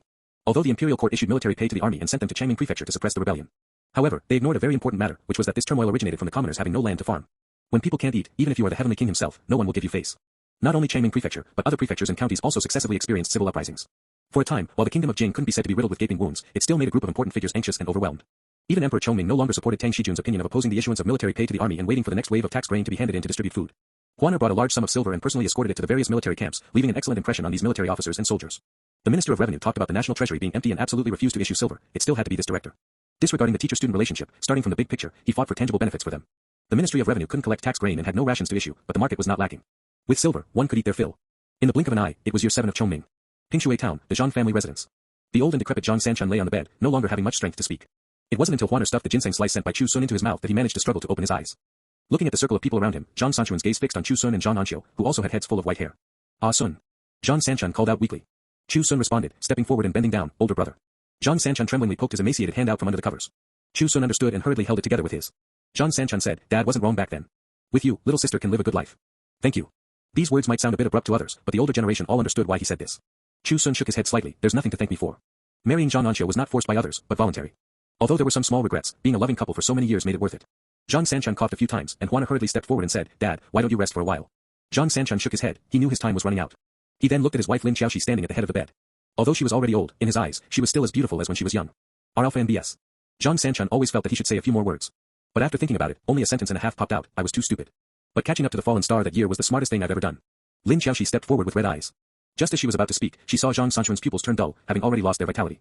She was stunned for a moment, then threw herself onto her husband and wailed loudly. "Brother." Zhang An Xiu followed, crying out loud. Chu Xun sighed and stepped back, allowing Zhang Xiaoheng, Xier, and the others to step forward. The whole room was filled with sorrow, and the sound of weeping rose and fell. In Huaner's words, his father Zhang Sanchun had lived his whole life for others. Whether such a way of living was good or bad, only Zhang Sanchun himself knew. Zhang Sanchun's coffin was sent back to Pinecone Village for burial. On the day of the funeral, it was originally a sunny day, but Chu Xun still prepared an oil paper umbrella in advance. Qi Erma looked on in puzzlement. The sun was directly overhead, without a single dark cloud. What was Brother Sun holding an umbrella for? Could it be that he was afraid Auntie would faint from the sun? When the coffin was lowered, everyone stepped forward to shovel dirt. Not long after, fine rain fell. Chu Xun opened the umbrella and sheltered Zhang An Xiu's head. Zhang An Xiu's face was as white as her hair. She leaned against Chu Xun, sobbing softly. A long time later, the grave mound was erected. Zhang An Xiu held Chu Xun's hand and said in a low voice, "Brother Sun, I want to go for a walk to the Songlu Water God Temple." Chu Xun knew she was feeling unwell in her heart and nodded, "Okay, I'll carry you on my back." Zhang An Xiu shook her head. She insisted on walking there herself. She was stubborn when she was young, and she was still the same now. After Chu Xun told Huaner was very worried, and spotty. "It's fine, I'm here." After Chu Xun finished speaking, he led Zhang An Xiu towards the Songlu Water God Temple. Qi Erma wiped the rainwater off his face, looked at the backs of the two, and muttered, "Brother Sun is truly divine, it can even rain like this." From Pinecone Village to the Songlu Water God Temple was not considered close. When they were young, walking dozens of miles was not a problem. But now that they were older, they were panting after not walking very far. But Zhang An Xiu only sat by the roadside to rest for a while, and then continued walking. Chu Xun didn't persuade her otherwise, only supporting her. A long time later, the two finally arrived at the banks of the Songlu River. Zhang An Xiu stood at the head of the bridge, glanced at the stone steel that had experienced years of wind and rain, and reached out to touch Chu Xun's name on it. "It's a bit shallow," Zhang An Xiu said. "Perhaps in a few more years, it would become blurred." Chu Xun hummed in agreement and said, "After all, it's been so many years." "We are all old now," Zhang An Xiu said, walking onto the stone bridge with his support. The Songlu Water God Temple was still there, and the people coming to offer incense every year were in an endless stream. Walking through the many vendors, Zhang An Xiu stopped and went, looking here and there. It wasn't until she stepped onto the steps of the temple gate that her pace quickened a lot. The divine statue in the temple hadn't been repaired much in recent years, and the gold paint on the surface had already cracked a bit. Zhang An Xiu walked over and slowly knelt in front of the divine statue whose face was still blurred. Chu Xun swept his eyes around. Shi Tu had said back then that if there really was a Songlu Water God, he would definitely be obliterated by the underworld. But no matter how he perceived, he couldn't detect any abnormality. At this time, Zhang An Xiu's voice of prayer came to his ears. "Songlu Water God above, believer Zhang An Xiu sincerely kowtows. I beg the Water God to bless Brother Sun with a long life of 100 years. I also beg the Water God, if there really is an afterlife, please let me be a crow." Chu Xun was stunned upon hearing this, looking down at his white-haired wife. Zhang An Xiu didn't ask to tie the knot with him again in the next life, but asked to be a crow. End of chapter. Why do you want to be a crow? Chu Xun asked. Zhang An Xiu didn't answer immediately. She sincerely kowtowed 3 times and then stood up with Chu Xun's support. Only then did she say, "Because crows seem to be able to accompany you longer." Chu Xun's body trembled. Among the flock of crows in the village, not a single one had died of old age so far. They were indeed very capable of living, their lifespans unexpectedly long. So An Xiu wanted to be a crow, asking for nothing else, only to be able to accompany Chu Xun longer. Is it very silly? An Xiu asked. Looking at the wrinkles on her face, Chu Xun shook his head and supported her as they walked out. Not silly at all, I've never seen a woman as smart as you. The two supported each other and walked across the stone bridge. A crow landed on the stone steel at the head of the bridge and looked down. A gentle breeze blew past the stone steel. The writing of the person's name on it instantly became deep and clear. Caw caw. The crow cawed twice, flapped its wings and flew up, as if nothing had happened. Perhaps because An Xiu's passing brought immense pressure to her spirit. Or perhaps the round trip consumed too much physical strength. After returning from the Songlu Water God Temple, An Xiu's physical condition became increasingly poor. At first, she could still walk a bit with support, but later, she could only lie weakly in bed. Lin Xiaoxi came to visit once, but her health wasn't very good either, and riding in a horse carriage made her dizzy, so Chu Xun didn't let her come again. Oh no, yes. Instead, the villagers, like Qi Ermao, Jiao Hua, and others, came to visit every day. Unfortunately, Shi Tu still hadn't returned. It was heard that Great General Han Shizhong was entrenched as king in the southwest and didn't allow his subordinate military officers to travel privately. Originally, Emperor Yongji wanted to rely on attacking the southwestern barbarians to expand the territory for the kingdom of Jing, but he didn't expect it to become a major hidden danger for the next generation's emperor. Year 8 of Chongming, the end of the year had arrived. Those who came to the village to pay New Year's calls had already returned. The crows, weasels, rabbits, field mice, and other birds and beasts ran over from everywhere and gave the courtyard a good tidying up. An Xiu lay on the bed, her face like gold paper. Her condition today was particularly bad, and she could only groggily say a word or two. Chu Xun sat by the bed, not leaving for a moment. After a while, An Xiu let out a weak voice, "Brother Sun." Chu Xun hurriedly bent down and leaned close to her ear. "I'm here. Do you want to drink some ginseng tea? It's already brewed for you." "I won't drink it." An Xiu slowly shook her head. "I want you to hold me." A few small weasels nestled by her ear obediently shifted their bodies. Chu Xun gently helped her up, only feeling that his wife's body was emaciated, with not much flesh left. Being bedridden for so long, even a person with good health would deteriorate. He sat further into the bed, allowing An Xiu to lean against his chest in a more comfortable posture, and conveniently pulled up the quilt to tuck her in warmer. "Brother Sun, I'm afraid I won't be able to accompany you to eat dumplings next year." The sudden words made Chu Xun's movements pause. His nose instantly felt sour, his throat seemed glued together, and it took a lot of effort to let out a slight sound. "How could that be? Next year we'll make dumplings together, beef ones." "You're talking nonsense again, you're not allowed to eat the old ox." The old water buffalo at home was still being raised to this day. An Xiu's body was a bit cold, but her complexion was much rosier, and her voice was clearer than before. "I forgot to make another wish to the Songlu water god." "What wish?" Chu Xun asked. "I hope that on the day I leave, it won't rain." The hand Chu Xun used to hold her tightened slightly. The custom of the surrounding 10 miles and 8 villages was that if it rained during a burial, it meant the heavens were seeing them off. In the next life, they would be reincarnated into a good family. But An Xiu wanted to be a crow in her next life, so she didn't want it to rain. Silly girl. An Xiu let out a light chuckle. "Next year when the medicinal herb merchants come to collect herbs, you're not allowed to lower the price for them, remember?" "Okay. Eat well, I made a wish to the Songlu water god, you will live a long life of 100 years. "Okay.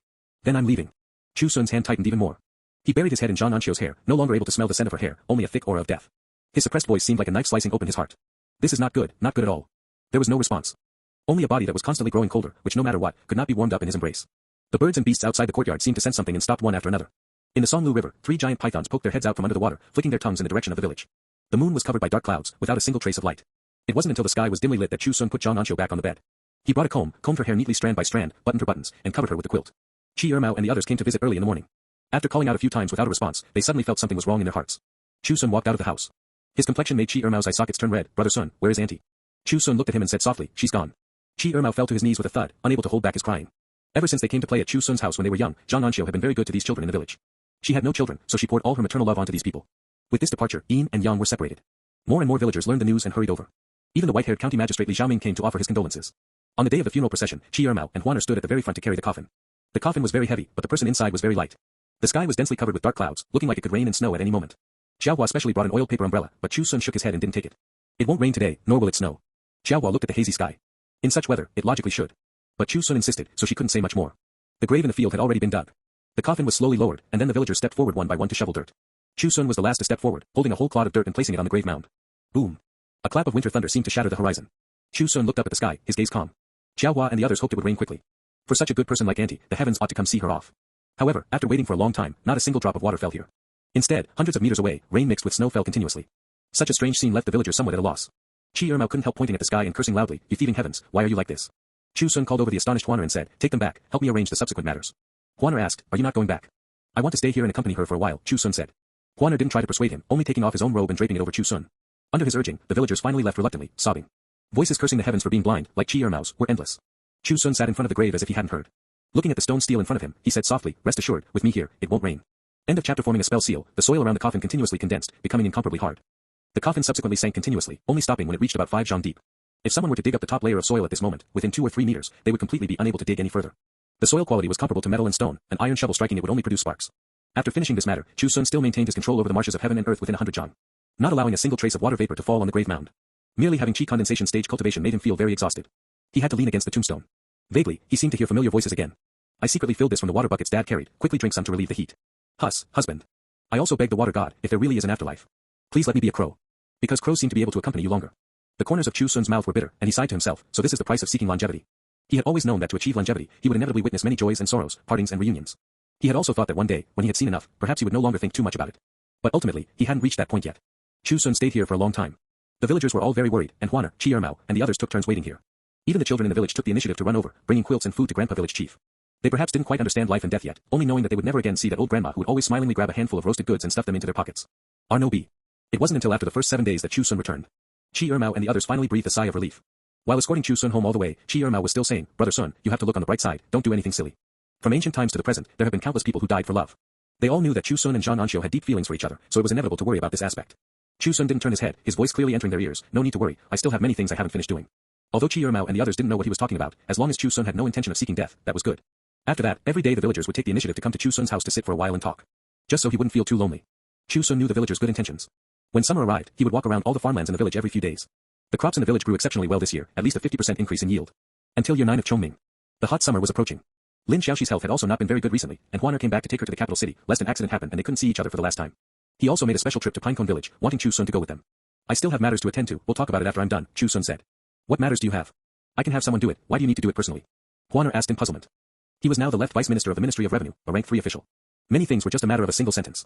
Chu Xun said, "I promised someone else this matter, I have to do it personally." Huaner still wanted to say something, but Chu Xun asked first, "How is Lord Tang doing now?" Speaking of Tang Shijun, Huaner's complexion became even worse. He said in a low voice, "There are assassinations almost every month. I received news that someone hired experts of at least rank 1 or above, and there might even be innate grandmasters. Can he still hold on?" Chu Xun asked. Teacher also has rank 1 experts under him, but the assassins will probably arrive in these 2 days. Whether he can hold on or not is hard to say, Huaner sighed. In these 2 years, he had fallen out even more with Tang Shijun on the surface. Even though they were both in the Ministry of Revenue, one a minister and the other a vice minister, they had to act like enemies when they met. Sometimes Huaner even doubted whether his teacher truly held a grudge against him. Chu Xun nodded slightly, his white beard swaying with the wind. His head full of white hair was as clean as snow. After tonight, everything will get better. Huaner still didn't understand his meaning and smiled bitterly, perhaps. "Are you really not coming back to the capital city with me? If you don't want to sell the assets here, it's fine to keep them." Chu Xun waved his hand, "My mind is made up, go back, and take good care of your mother." Seeing him so insistent, Huaner couldn't say anything more, thinking he would come back to persuade him after this busy period was over. Chu Xun saw him out the door and watched the horse carriage leave. Just then, Chi Ermao arrived. He glanced at the horse carriage and asked, "Was that Vice Minister Zhang?" "Yes," Chu Xun said. "You came at the right time. Tomorrow I'm going on a long journey, and I don't know how many days it will take to return. When the time comes, you take care of the village's affairs for me first." Chi Ermao was astonished upon hearing this, a long journey. "Where to?" "Don't ask so much, just remember this matter," Chu Xun said. Although his tone was calm, Chi Ermao still heard an unusual flavor and suddenly became a bit nervous. "Brother Sun, don't scare me. At such an old age, what are you running around alone for? Are you feeling the house is too cold and cheerless? Go stay at my house for a few days." His concern came from the bottom of his heart. This was a feeling cultivated over 40 or 50 years. Chu Xun smiled and said, "It's not like I'm going to seek death, what are you so nervous for? Maybe I'll be back in a few days." Chi Ermao looked at him with a face full of suspicion.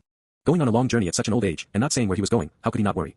He thought in his heart, how about I squat at Brother Sun's door tonight, lest something goes wrong. Chu Xun seemed to know what he was thinking and said, "If you come tonight, don't ever think about seeing me again." When saying this, Chu Xun's expression was very serious. Chi Ermao inexplicably felt that these words were true. If he really came to squat tonight, he might never see him again in this lifetime. After a burst of struggle, he finally sighed and said, "All right, then you absolutely must take care of your health. No matter what happens, you have to come back to the village and let us know. No one else can be the village chief of Pinecone Village except you." Only after Chi Ermao left, looking back 3 times with every step, did Chu Xun close the courtyard door and return to sit at the door of his room. Looking down, the fruit of the spirit pearl grass had completely turned deep purple. It was increasingly crystal clear, like a gemstone. A faint fragrance emanated from it. The crows on the eaves cawed a few times. Weasels, field mice, and even a group of rabbits popped their heads out from everywhere. Chu Xun looked up at them and smiled, "No need to worry, how could I leave you behind and not care?" Time passed bit by bit, the sun moving from east to west, from rising to setting. The sky gradually darkened, the bright moon appeared, and then became clear. The moonlight fell. In the Songlu River, a 5-zhang-long giant python crawled out. Its cyan and white scales reflected a hazy glimmer under the moonlight. It quickly crawled towards the direction of Pinecone Village, the river water surging behind it. 1 cyan, 1 white, 2 giant pythons that were several times larger, at least over 10 zhang long, poked their heads out. In their scarlet pupils, a bit of hesitation could actually be seen.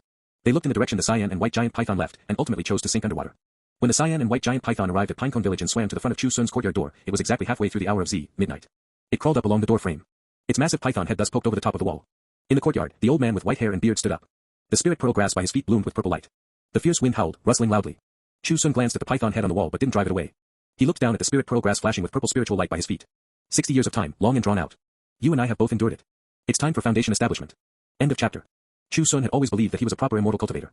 Even at the first level of chi condensation, it was still chi condensation. It wasn't until the purple spiritual light of the spirit pearl grass reached its peak that a rustling sound of all things growing seemed to echo in his ears. A spiritual energy so powerful that it was beyond his imagination suddenly emerged from within his body. The bright moon hung high in the sky, its clear moonlight incomparably bright, yet it could not cover the brilliance radiating from Chu Xun's body. Like an immortal stone fallen to the mortal realm, his entire body emitted a dazzling color, crystal clear. It allowed one to clearly see every bone and every blood vessel. Furthermore, spiritual energy surged through the meridians all over his body, clearly visible. The 8 extraordinary meridians that ordinary martial artists practicing skin, bone, and blood would take decades to break through, he only needed an instant. His entire body, from top to bottom, was like setting off fireworks, frantically exploding. Yet in the next instant, it reorganized again. There was no pain, only the extreme pleasure of continuously climbing power. Even the wedding night in the bridal chamber could not compare to this moment in the slightest. That was a complete sublimation from body to soul, the majesty of stepping from a mortal into another level. The massive spiritual energy, at an extraordinary speed, allowed Chu Xun to step from chi condensation into foundation establishment in one stride. 60 years of time, the winds and clouds of the world changing. Birth, aging, illness, and death, joys and sorrows, partings and reunions. There was perfection, and there were regrets. Everything condensed in this moment. Whether it was the giant python on the courtyard wall, the weasels, rabbits, and field mice in the courtyard, or the wash-basin-sized toad that had arrived at some unknown time. They all stretched their bodies to the limit, seemingly wanting to get closer. But most of the birds and beasts didn't dare to do so. Only the cyan and white giant python slithered down from the courtyard wall. It felt Chu Xun's change, much stronger than before. The unfamiliarity brought by this strength made it feel uncomfortable. Since decades ago, it had liked to stick to Chu Xun. Even when driven to the Songlu River, it would still take advantage of heavy rain to secretly crawl over and take a look. For this, it didn't know how many times Chu Xun had knocked it on the head, yet it remained unchanged. Its stubbornness was so familiar, just like a certain person. Now that Chu Xun had stepped into the foundation establishment realm, the cyan and white giant python had a feeling that he was about to leave it. It crawled over without hesitation, its body several zhang long instinctively wrapping around Chu Xun. Not to harm his life, but reluctant to let him leave. Chu Xun opened his eyes, spiritual light scattering from his eyes and falling onto the cyan and white giant python. In the unseen world, it seemed a thread had tied them together. Seeing the massive python head poking over, hissing and flicking its tongue. In its scarlet pupils, a hint of panic was revealed, just like a human. Chu Xun laughed. You little thing, you picked up a bargain for nothing. Name, Chu Xun. Lifespan, 64/200, plus 150. Cultivation, foundation establishment stage, can be hidden. Divine office, uncanonized loose god, remaining hours that can be hidden per year, 4,379, after canonization, can obtain orthodox god divine powers, can host soul to substitute death, Ranos. Ultimate task reward, eternal longevity. Current stage 2, protect the Tao for the cyan and white python to transform into a Jiao, reward, cultivation raised to golden core stage, restore youth, lifespan increased by 300 years.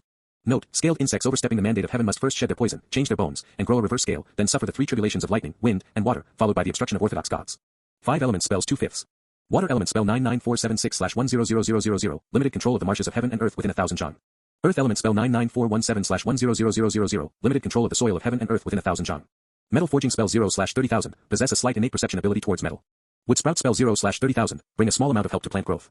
Fire making spell 0/30,000, can produce extremely small flames. Myriad great Daos do not depart from the 5 elements. When the 5 element spells are cultivated to completion, achieve the 5 elements Dao magic. Currently can restore youth once.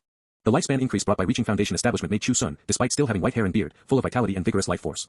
As long as he willed it, he could immediately restore his youth. Chu Xun didn't do this immediately, but continued reading.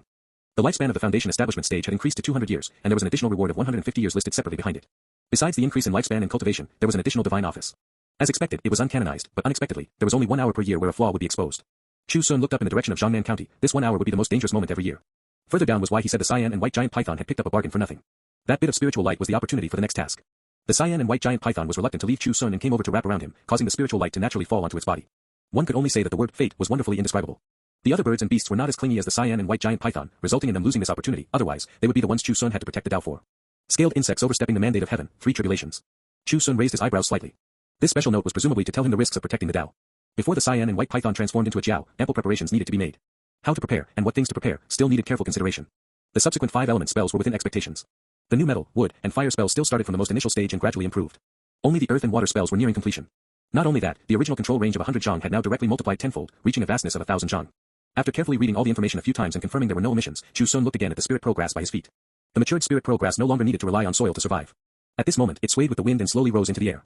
Chu Xun seemed to understand something and said, "You have bloomed and borne fruit, now you are a mature spirit progress, you should have your own path, go." He reached out and pushed it away, but the spirit progress floated over again, clinging stubbornly just like the cyan and white python. Over 60 years, it had long gained spirituality. Limited by its plant body, it could not speak. Chu Xun sighed. Ordinary people couldn't see the abnormality of the spirit progress, but he saw it clearly. Wisps of purple spiritual light continuously seeped out from its roots. After the spirit progress matured, if it wanted to continue surviving, it had to find a heavenly blessed paradise with abundant spiritual energy. It needed to absorb the spiritual energy within to strengthen itself, otherwise it would wither before long. This was its characteristic, and also the reason why it needed to be continuously irrigated with spiritual rain for 60 years. Go, go. If you achieve success in your cultivation in the future, we will still have a chance to meet again, Chu Xun waved his hand and said. The spirit progress also understood this, it could feel its own spiritual energy continuously depleting. Its leaves trembled lightly, brushing across Chu Xun's cheek. Then, like a blade, it ruthlessly sliced open its main stem. The crystal clear purple fruit was swatted towards Chu Xun by a leaf, while the leaves of the spirit progress swayed, flying towards the night sky. Drops of cyan sap fell along the severed main stem. A few rabbits and field mice at the very bottom looked up, and the sap coincidentally dripped into their mouths. Their eyes widened, then they squeaked a few times at Chu Xun, and followed in the direction the spirit progress flew away. Chu Xun held the purple fruit left by the spirit progress. It contained plant essence and a massive amount of spiritual energy. Even at the foundation establishment stage, eating it after being injured would immediately restore one to their original state. And having lost this fruit, the spirit progress's future cultivation would be even more difficult. Plant spirits and monsters were all like this. Chu Xun looked at the deep night sky, the figure of the spirit progress no longer visible. He sighed softly, raised you for 60 years, and you return me a life. An Xiu, the grass we raised is just like you, very stubborn. End of chapter. Glancing around the courtyard, Chu Xun slowly exhaled a breath. Looking again in the direction of Jiangnan County, his eyes instantly became much sharper. The Song family has also gathered enough heads. He took a step and walked towards Jiangnan County. With a single stride, he actually walked dozens of meters away. It wasn't that his stride was too large, but rather the ground beneath his feet moved forward like a living creature. Rather than saying he was walking, it was more like it was actively sending him there. The earth element spell was not yet complete, but under the blessing of his foundation establishment cultivation, within a range of dozens of meters, it had already achieved the effect of shrinking the ground to an inch. Not long after, Chu Xun arrived at the Jiangnan County town. The crude wooden city gates were already closed, and faint snoring sounds came from behind them. Chu Xun had no intention of knocking the city gates open. He walked to the crude wall built with dirt clods next to it and reached out to press against it. Immediately, his whole person was like a fish blending into water, actually passing straight through the wall. After standing firm inside the city, Chu Xun looked back at the wall with no trace of damage inside slightly. This is the so-called wall-piercing spell, right? Limited control of the soil of heaven and earth, placed in a chi condensation stage, it could not achieve such an effect. Speaking only of mortal walls, the entire world was now free for Chu Xun to enter and exit at will, unstoppable. Slightly lamenting the power of foundation establishment, Chu Xun looked up at the sky. With a thought, a moderate rain quickly began to fall within 1,000 zhang. Although not fierce, it hit the roof tiles with a clattering sound, waking many people from their dreams. It was perfectly fine. Why did it suddenly start raining? The sleepy-eyed commoners closed their windows tightly one after another, isolating the rainwater.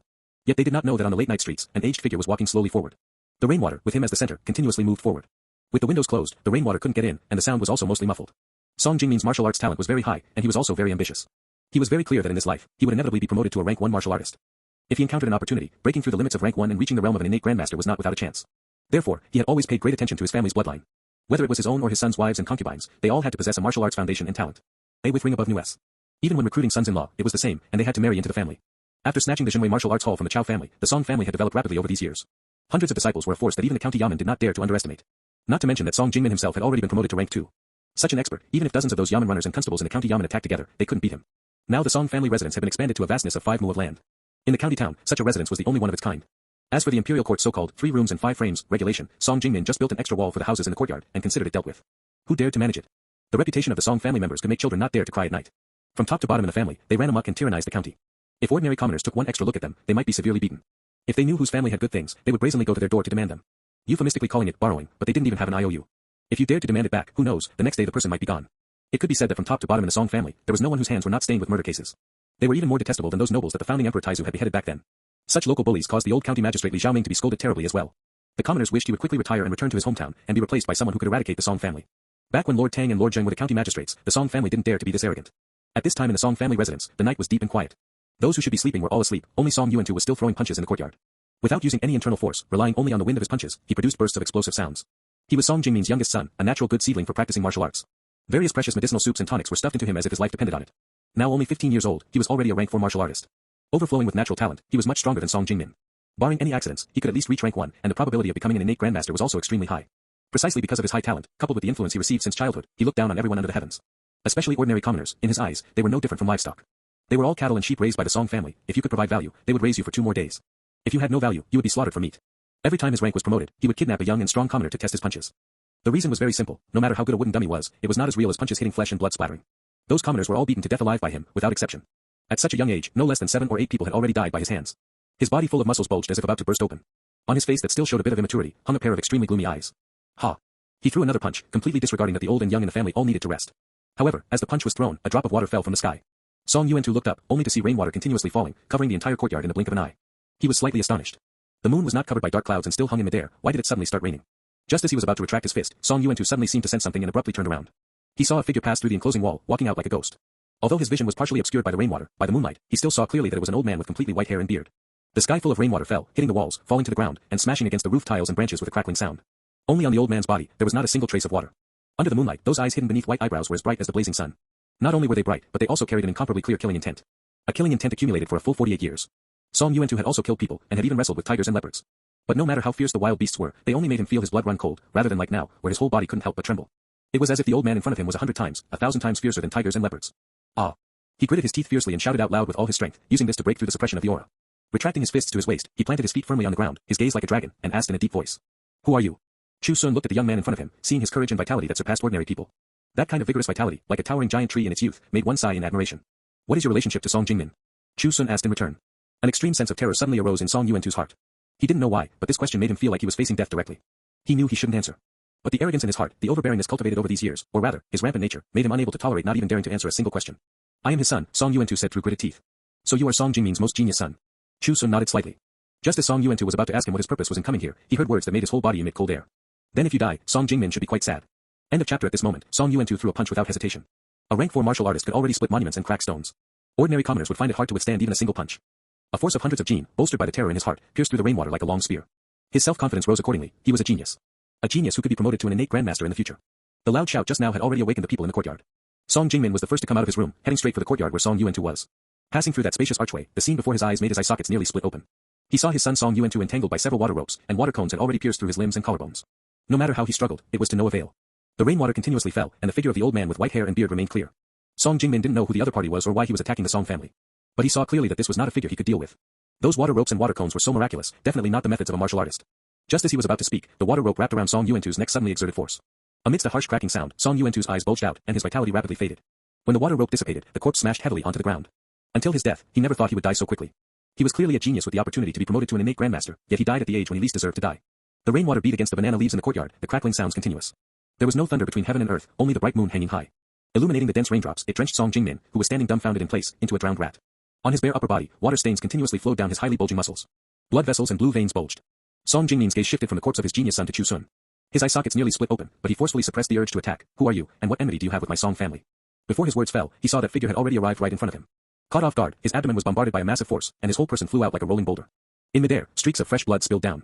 Most of the ribs on his body were broken, ruthlessly piercing into his internal organs. However, the vitality of a rank 2 martial artist was extremely strong. Even though he was already 75 this year, he was still like an ordinary person in their prime. A with circumflex Nigerian Nairo yes. The hard and tall courtyard wall collapsed from the impact. Song Jingmin fell heavily to the ground along with the bricks and stones. He looked up in horror, only vaguely seeing the figure dozens of meters away slowly retracting his leg. His pupils suddenly contracted, he had absolutely no chance to see that kick clearly. In the next instant, Chu Xun stood in front of him. Such ghost-like speed made Song Jingmin's blood run cold, fast as rushing thunder. Who exactly is he? But he knew the other party wouldn't answer this question.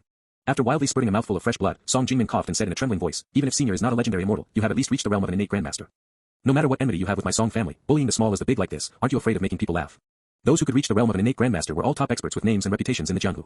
No one was willing to earn a reputation for bullying the small as the big. The ground beneath Song Jingmin suddenly became extremely soft, and his whole person directly sank in mostly. Before he could react, the dirt became extremely hard again, turning into a solid cage that firmly suppressed him. With such methods, how could Song Jingmin not understand what kind of figure he had encountered?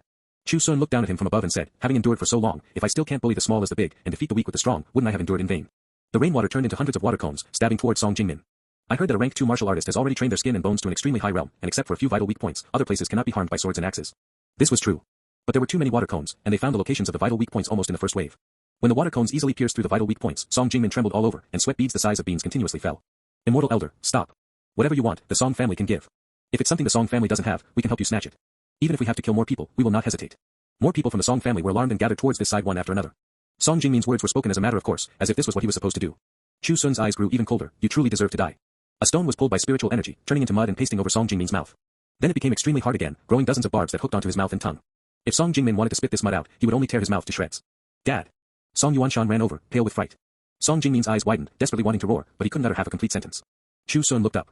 Water ropes silently condensed and firmly bound Song Yuanshan. Just as Song Yuanshan was about to exclaim, a thick water cone stabbed head-on, ruthlessly piercing into his throat and coming out from the back of his neck. Such a large head just drooped askew on his neck, connected only by the skin on both sides. His eyes full of fear could not close even in death. Dad. Grandpa. Song Jingmin's grandson, Song Weiqiao, ran over in the rain. Song Jingmin's eye sockets tore. Watching his sons and grandsons being drawn over one by one, he almost roared his throat to bursting. But what came out was nothing more than low whimpering sounds. As the corpses of the Song family members fell one by one, regardless of men or women, regardless of old or young, Chu Xun's expression became increasingly cold. From top to bottom in the Song family, not a single one was innocent. Even if there were, he was willing to bear the infamy. Because he had promised Li Xiaoyan. Either don't kill. Or kill them all cleanly. Leave not the slightest hidden danger. On the path to longevity, there will always be many people who die, why can't it be you? Not far from here, a dark shadow that ordinary people could not perceive stood in front of a family's door. The figure was so blurry, one could only vaguely see it was a male face, holding a black chain and hook. Su Baolin, your lifespan in the world of the living has ended, quickly follow this underworld emissary to report to the underworld. An even blurrier figure slowly walked out from the house. His face was full of bewilderment, seemingly not knowing what had happened. Seeing him not moving, the dark shadow swung the hook and chain, hooking onto his chest. Immediately, a burst of black energy emerged, hurting the bewildered figure so much that he screamed miserably. Strangely, no matter how loudly he screamed, the woman separated by a wall seemed not to hear it. Lord Underworld Emissary, spare my life, this lowly one still has an old mother and young children. If I go to the underworld this time, how will they live? That figure knelt on the ground, painfully begging for mercy. But the Underworld Emissary remained unmoved. The underworld reaps souls and never cares about the affairs of the living world. He ruthlessly dragged the black chain, pulling the figure emitting black energy forward. If he dared to resist, the chain would shake, tearing out more black energy, hurting the figure so much that he convulsed all over. How could he still resist? At this time, the Underworld Emissary suddenly seemed to sense something and abruptly turned his head to look towards the Song family residence. Streaks of gray resentful energy soared into the sky. Strange, why are there so many people whose lifespans have not ended dying in that direction? End of chapter. As an underworld emissary, reaping souls and claiming lives was part of his duty, but he also had to manage those who died unjustly. Otherwise, if they became lonely ghosts and wandering spirits, and obtained cultivation, they would inevitably cause trouble. People without cultivation could not see ghosts and gods. But humans have the human path, ghosts have the ghost path, and spirits, monsters, immortals, and gods each walking their own path is the proper way. The emperor canonizing orthodox gods was for this reason. The underworld emissary wiped the black chain, and a separate chain appeared in his hand. He casually tossed it out, turning it into a black iron ring that locked the convulsing soul on the ground, and only then did he retract the hook. If you evade the underworld, your soul will definitely scatter and perish. After saying this, he lifted the black chain and hook, floating and wandering towards the Song family residence. By the time he arrived, dozens of souls with resentment soaring to the sky had already appeared here. Each one had a ferocious face, entangled in blood energy, almost turning into malicious ghosts. At this time in the courtyard, only Song Jingmin was still alive. His ferocious expression was even more terrifying than those resentful souls. His face was extremely twisted, staring fixedly at Chu Xun, wishing he could swallow him alive and skin him. A lifetime of painstaking effort, 10 sons and grandsons, all killed cleanly.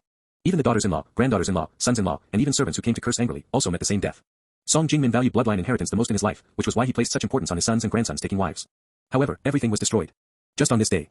Just at this moment. Without today, the Song family might have relied on 2 rank 1 martial artists and innate grandmasters holding the fort in the future to become formidable overlords dominating a region. What a pity. He shouldn't have helped Sancha village fight for water for 15 taels of silver that day. Chu Xun seemed to sense something and turned to look. He saw the floating dark shadow had already arrived nearby. The underworld emissary, who was cold and ruthless towards souls, showed not the slightest dissatisfaction when facing Chu Xun, who had just killed dozens of people. With a cute nuess. He only looked at the other party, whose hair and beard were all white, and whose cultivation aura was powerful, having the illusion of facing Lord City God. Chu Xun narrowed his eyes slightly. Although he didn't know the other party's background, he didn't look like a human. The only thing he could think of was the city god of Jiangnan County. He subconsciously checked his own status, his divine office was still hidden, and there was still a lot of time left. His heart settled slightly. The underworld emissary suddenly raised his hand. Although his voice was like iron and stone rubbing together, somewhat harsh to the ear, his tone was considered polite. Soul-reaping underworld emissary under the command of the Jiangnan County city god, greets the immortal elder. Chu Xun felt slightly astonished in his heart. The other party was just an underworld emissary, which wasn't too surprising. But this attitude was very interesting. I killed many people, Chu Xun said. The underworld emissary still cupped his hands and said, this is a matter of the living world, not under the jurisdiction of the underworld. Once they arrive at the underworld, Lord City God will naturally handle them. Chu Xun smiled faintly and said, then your positions as orthodox gods are a bit too relaxed. The underworld emissary looked up, his slightly blurry face showing a bit of puzzlement. The immortal elder jests. Although we of the underworld only manage matters of the underworld, malicious ghosts and spirits causing trouble are also within our duties, how could it be relaxed? Chu Xun immediately understood that he had just transcended the mortal realm, and if he asked a few more questions, he might expose himself. So he looked up at those resentful souls and asked, how will they be handled? Taken back to the underworld and handed over to the reward and punishment division, the underworld emissary said.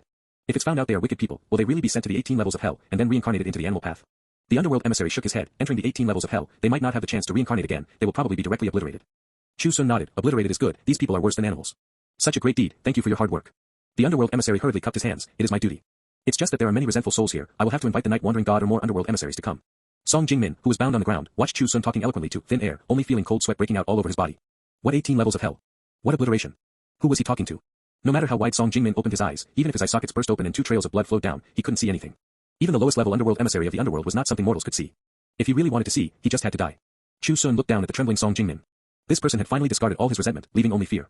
Chu Xun said indifferently, don't be afraid, I asked for you, you won't be reincarnated into the animal path. Song Jingmin still wanted to ask, what about the 18 levels of hell? But he had no chance to ask, and Chu Xun wouldn't answer either. The dirt continuously squeezed towards Song Jingmin. The pressure within 1,000 zhang, let alone a rank 2 martial artist, even a rank 1 couldn't withstand it. Song Jingmin frantically let out whimpering sounds, bleeding continuously from his 7 orifices.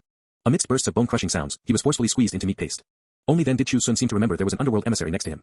He turned and cupped his hands, saying, please don't take offense, entrusted by someone, I was a bit heavy-handed.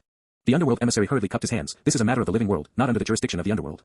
Moreover, the immortal elder naturally has his reasons for his actions. Chu Xun stared at the underworld emissary for a few more glances, especially that black chain and hook. I wonder what strength foundation establishment is equivalent to in the underworld. After thinking about it, he still gave up the idea of using the underworld emissary to test his skills. According to folklore, above the underworld emissaries and the day and night wandering gods, there were the civil and martial judges, and then the city god. It wouldn't be good to beat the young ones and have the old ones come out. I still have other matters to attend to, farewell, Chu Xun said. The underworld emissary didn't stop him, letting him leave. After Chu Xun stepped through the wall and left, the underworld emissary glanced at that pile of meat paste. Fortunately, this is a person who has attained the Tao through cultivation, these methods won't be used on us. From the meat paste, a resentful soul full of blood energy drilled out, its face ferocious and extremely vicious. If not Song Jingmin, who else could it be? The underworld emissary was not afraid in the slightest. He snorted coldly, swung the black chain and hook, and unceremoniously smashed it onto the face of Song Jingmin's resentful soul. The black chain wrapped around his body, strangling out wisps of black energy. A mere unformed resentful soul, yet you dare to bare your fangs and brandish your claws in front of this underworld emissary. Chu Xun, who had already walked hundreds of meters away, dispersed the rainwater while looking back at the Song family residence. Sensing something in the unseen world, he looked again in the direction of the Jiangnan County City God Temple. Streaks of floating dark shadows flew out from the City God Temple. So this is the underworld. Chu Xun steadied his mind and didn't look anymore. He lowered his head slightly, executed the method of shrinking the ground to an inch, and hurried towards the direction of the capital city. The Song family's revenge was taken, but he hadn't forgotten there was still Tang Shijun's matter. Huaner said someone had found experts of rank 1 or above, and even innate grandmasters, to assassinate Tang Shijun. Besides being an official and a commoner, Chu Xun and Tang Shijun were also friends of gentlemen. Plus, the other party was Huaner's teacher and bore heavy responsibilities. Whether for public or private reasons, out of emotion or reason, he couldn't sit idly by. Back when fighting for water, he wanted to go, but Li Xiaotian pushed him back into the courtyard. But today, Chu Xun already had the ability to walk out of that courtyard. He didn't have the ability to directly uproot the underworld and legitimize his divine office. But secular martial artists were no longer his opponents. Capital City, the residence of the Minister of Revenue.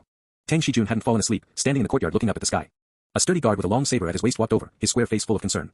It's so late, your excellency should still cherish your own body. Tang Shijun, with a head full of white hair, didn't look at him, only saying, did you feel it?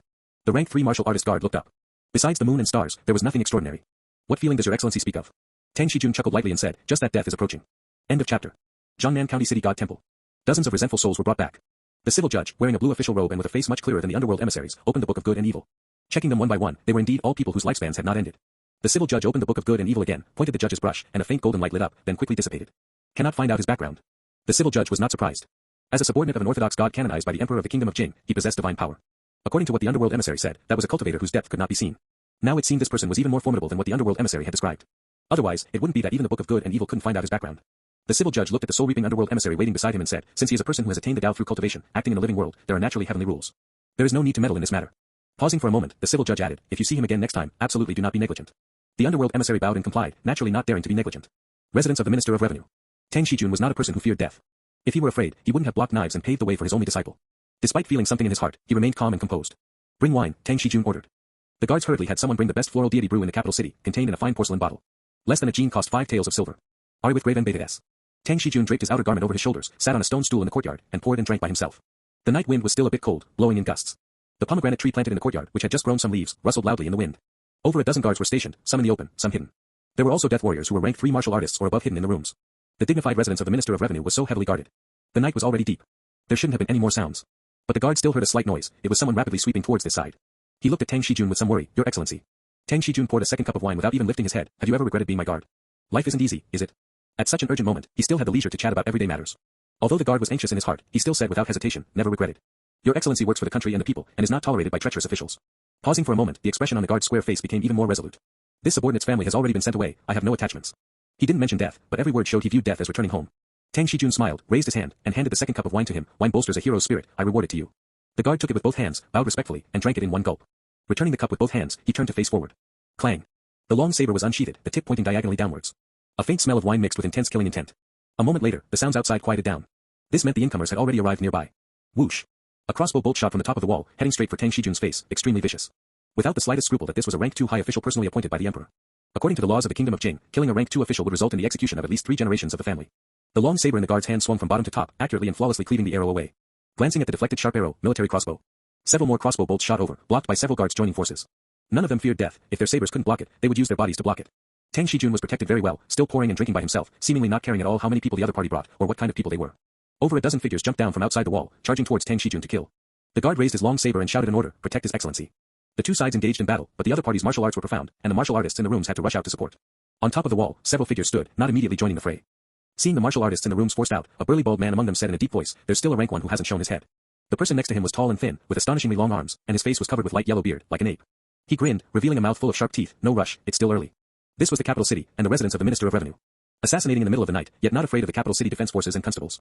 Should one say they were audacious to the extreme, or secure in the knowledge that they had strong backing? Perhaps, both. There were several others on the side, not making a sound. But the aura of every single person was incomparably powerful, causing immense psychological pressure on the guards and death warriors inside the residence. The guard who had been staying by Tang Shijun's side looked up at those figures, his face gloomy. Rank 1. From Jiangnan County to the capital city was a full 8 or 900 miles. Even having advanced to foundation establishment, by the time Chu Xun arrived at the capital city, it was already the evening of the next day. Constantly executing the method of shrinking the ground to an inch, traveling day and night, was a great burden for him. Standing outside the capital city sweating profusely, he looked up at this largest and most prosperous city in the kingdom of Jing. Compared to Fenggu City, which he had visited before, this place was several times larger. Just the moat alone was nearly 100 meters wide. At dusk, people were still coming and going here. Chu Xun slowly exhaled a breath and walked towards the inside of the city. Seemingly not fast, but in reality, he was still covering dozens of meters with a single step. Passers-by only felt as if a gust of wind blew past, vaguely seeing a white-haired old man pass by. Turning their heads to look, he was already nowhere to be seen, instantly giving them goosebumps. In broad daylight, could it be they had seen a ghost? On the spacious streets, vendors hawked their wares, and shops stood in great numbers. Young masters wearing brocade and silk could be seen everywhere. Soon, Chu Xun saw the brothel Huaner had mentioned. Right in the middle of the street, a full 5 stories high. A golden signboard, red walls. There were no gorgeously dressed girls attracting bees and butterflies, but one could hear bursts of decadent sounds coming from inside. Rumor had it that this was the private property of the seal-holding eunuch of the Directorate of Ceremonies, Zhongli, bringing in hundreds of thousands of taels of silver every year. Women from the Ma tribe in Mabe, daughters of the barbarians in the southwest, and even beauties from countries further away. Here, as long as you had enough silver, you could see anything. It was already common for high officials and noble lords to socialize and host banquets here. Chu Xun didn't look much, passing through the street like the wind. Pattering rainwater fell. Passers-by cursed in astonishment and hurriedly ran to nearby shops to take shelter from the rain. Within 1,000 zhang, everything was enveloped by rainwater. Soon, Chu Xun found the location of the residence of the Minister of Revenue. The enemies who came to assassinate, wary of the opponent who hadn't appeared yet, temporarily retreated when they couldn't take him down before dawn. The residence was in a mess, and the traces of the all-night battle had still not been cleared away. Only the corpses had been transported away by the coroners of the capital city Yamen, leaving a trail of bloodstains. There were quite a few injured guards and martial artist death warriors. If it happened again, it would be hard to hold on. Chu Xun lightly leaped onto a dense willow tree outside the residence, hiding his cultivation, like an old monk entering meditation. Unless one parted the branches and leaves, no one could detect there was a person here. Inside the room, Tang Shijun got up from the bed. The guard hurriedly brought his outer garment over. Tang Shijun looked out the window. It's raining. Yes, it started suddenly. The guard helped him drape the outer garment. Tang Shijun gathered his lapels with both hands and walked to the window to look out. The guard gripped his saber hilt somewhat nervously. When encountering assassinations, this was a very dangerous position, and hidden arrows could be shot over at any time. Your Excellency, please step away from the window, just in case. Tang Shijun seemed not to hear. Just now, he suddenly felt something in his heart, but couldn't explain what it was. Looking out from the window, he could only see the raindrops dripping from the eaves, smashing onto the bluestone slabs, making a pattering sound. After looking for a long time without seeing any clues, Tang Shijun frowned slightly. What exactly was it? It wasn't until he was a bit tired of standing that he walked away from the window. After all, he was already a 60-year-old man, and his bones were not as good as before. Your Excellency, should I have the food brought over? The square-faced guard asked. Tang Shijun waved his hand, indicating there was no need. He slept little and ate little now. Although he didn't fear life and death, under the current situation, he really had no appetite. He did want to drink a couple of cups, though. Although the floral deity brew of the capital city was good, it made him increasingly miss the Bai family's old shop he had drunk at in Pinecone Village back then. Chu Xun, he should be 64 this year. Tang Shijun walked towards the desk, shaking his head and sighing with emotion. I'm afraid he's already so old he can't walk. Arriving at the desk, he reached out to take an inkstick. When his mind was restless, he liked to write calligraphy and paint. However, holding the inkstick in his hand, before he had time to drip water into the inkstone, Tang Shijun's hand stopped in midair. He saw that on the rice paper, thin as a cicada's wing, for words had been dyed by water at some unknown time. No need to worry. End of chapter. Looking at the 4 water words on the rice paper, Tang Shijun raised his eyebrows slightly. Someone had been here. But he didn't see them. As a 60-year-old man, he had practiced some flashy moves to strengthen his body a few times, but couldn't be called an expert. But the guards around him were proper rank 2 martial artists. Even rank 2 martial artists didn't notice, what kind of formidable figure must this be? But it seemed they had no malicious intent towards him, and were more like they came to help. Tang Shijun searched his mind for one possible person after another. Who would come to help a person destined to die at a time like this? Jinghun. Tang Shijun thought for a moment and sighed slightly. I hope it wasn't you who invited them, otherwise it will be troublesome. On the willow tree outside the residence, Chu Xun stood on a branch, his aura completely concealed, like a lifeless dead branch. Although it wasn't raining inside the room, he could sense Tang Shijun's emotions through the omnipresent water vapor. No panic, no fear, only a slight puzzlement. Where did this feeling of displeasure come from? Time passed bit by bit. Due to the continuous rain, there were far fewer people on the streets. Occasionally, a few passers-by holding oil paper umbrellas would carefully lift their trouser legs, wanting to avoid the muddy water. But they would be splashed halfway up their legs by the water stains kicked up by their heels. Bending their legs to take a look, they cursed the blind heavens inwardly and continued walking resentfully. After nightfall, it became even quieter here. The rain stopped. Figures walked out from all directions, heading towards the residence of the Minister of Revenue. Through the willow leaves, Chu Xun saw those martial artists who were no worse than Song Jingmin. The most formidable martial artists in Jiangnan County would be lost in the crowd here, completely inconspicuous. Chu Xun's eyes were steady, yet hiding a trace of doubt. In a place like the capital city, with such clear killing intent, how did they dare? It was simply equivalent to openly assassinating a rank 2 high official. Weren't they afraid of having their entire families executed? Soon, these people arrived outside the residence of the Minister of Revenue. The guards and martial artist death warriors had already noticed and were on high alert. The two sides had already fought a battle, meeting again, they were like fire and water. Perhaps knowing that today's battle boded ill rather than well, 2 rank 1 martial artists with graying temples also walked out from the wing rooms. The burly bald man on the wall let out a sound like muffled thunder, finally stopped being turtles hiding in your shells. The other few people followed him and jumped down from the wall, walking forward. There was no unnecessary nonsense, they struck to kill upon meeting. Although the 2 rank 1 martial artists holding the line were formidable, 2 fists were no match for 4 hands, and they soon fell into a disadvantage. Ran. Standing on the willow tree, Chu Xun silently figured out the strength of martial artists at this rank through the water vapor. They were more than a notch stronger than Song Jingmin. But they could also be killed. The man who looked like a long-armed ape spun 2 scimitars, each about a meter long, in his hands like wheels. Combining the twin sabers, he repelled the opponent in front of him and smiled hideously, nothing more than this. The repelled martial artist bled from the corner of his mouth. Although there were no external injuries, at this realm, they relied on internal force penetrating the body, striking the cow across the mountain. He had already suffered no light internal injuries and said in a muffled voice, assassinating Lord Minister, aren't you afraid of death? The long-armed man didn't answer the question, the hideous expression on his face becoming even more twisted. He only wanted to kill. Kill people as formidable as himself. But the one in front of him was inferior to him. Trash. Just at this moment, the long-armed man's arm swinging the saber suddenly stopped. Looking in astonishment, he saw several water ropes had entangled it at some unknown time. Before he could speak, another water rope strangled his neck, and dozens of water cones stabbed fiercely towards his eyes, nose, mouth, heart, and crotch. What is this? The ape-like man's face was filled with horror. He spun the scimitar in his palm and slashed towards the water ropes. The seemingly fragile water ropes possessed extraordinary toughness. Even if they were slashed open, they still firmly bound his body. Drawing a sword to cut water, the water flows more, mortal sabers could not cut through this toughness. The water ropes continuously tightened, strangling him until he couldn't breathe. Although the vitality of a rank 1 martial artist was powerful, it was still the same saying, they would also die. The water cone stabbed his body, clinking and clanging, shaking his whole body violently. Seemingly unable to injure him, but in reality, he was shaken to the point of almost vomiting blood. The long-armed man subconsciously wanted to call for help, but glancing out of the corner of his eye, he was horrified to see that the others were also in the same situation. All bound by water ropes, with countless water cones stabbing at them. The slower they died, the more uncomfortable it was. The dirt beneath their feet suddenly became incomparably soft. Like sinking into quicksand, they continuously sank. If the water cones couldn't kill them, then they might as well be buried alive. Such miraculous methods made the guards and death warrior martial artists of the minister's residence look on in inexplicable terror. They couldn't help but look around, but saw nothing. Watching as the assassins were already buried halfway. Tang Shijun frowned as he watched from inside the room. It seemed that having someone help was actually not a good thing. Seeing that the attacking assassins were all bound and unable to break free. He shook his head, walked out of the room, cupped his hands, and said, I don't know which expert is here, but please stop. Chu Xun on the willow tree was stunned. Stop. The guards and the 2 rank 1 martial artists who followed him out were all puzzled. Stopping at this time, wasn't that the benevolence of a woman? When Lord Tang was measuring land properties and clearing household registers, he had killed quite a few officials and local powerful figures who refused to cooperate, dead or alive. At that time, Tang Shijun didn't even blink an eye. Now facing life and death, why did he retreat instead? Chu Xun didn't know what Tang Shijun wanted to do, but since he said so, there must be a reason. After a slight thought, he leaped down from the willow tree and arrived behind the house in 2 or 3 steps. His spell for controlling the soil of heaven and earth was becoming increasingly proficient. His whole person blended into the wall and easily passed through. Before Tang Shijun's cupped hands were lowered, he saw the water stains on the ground rapidly recede, leaving 2 mud words, enter the room. Tang Shijun couldn't help but sigh with emotion, indeed an otherworldly expert. This method of driving water formlessly, he had never even heard of it. Seeing the mud words dissipate, Tang Shijun turned to the guards and said, "Wait here, without my order, you are not allowed to enter."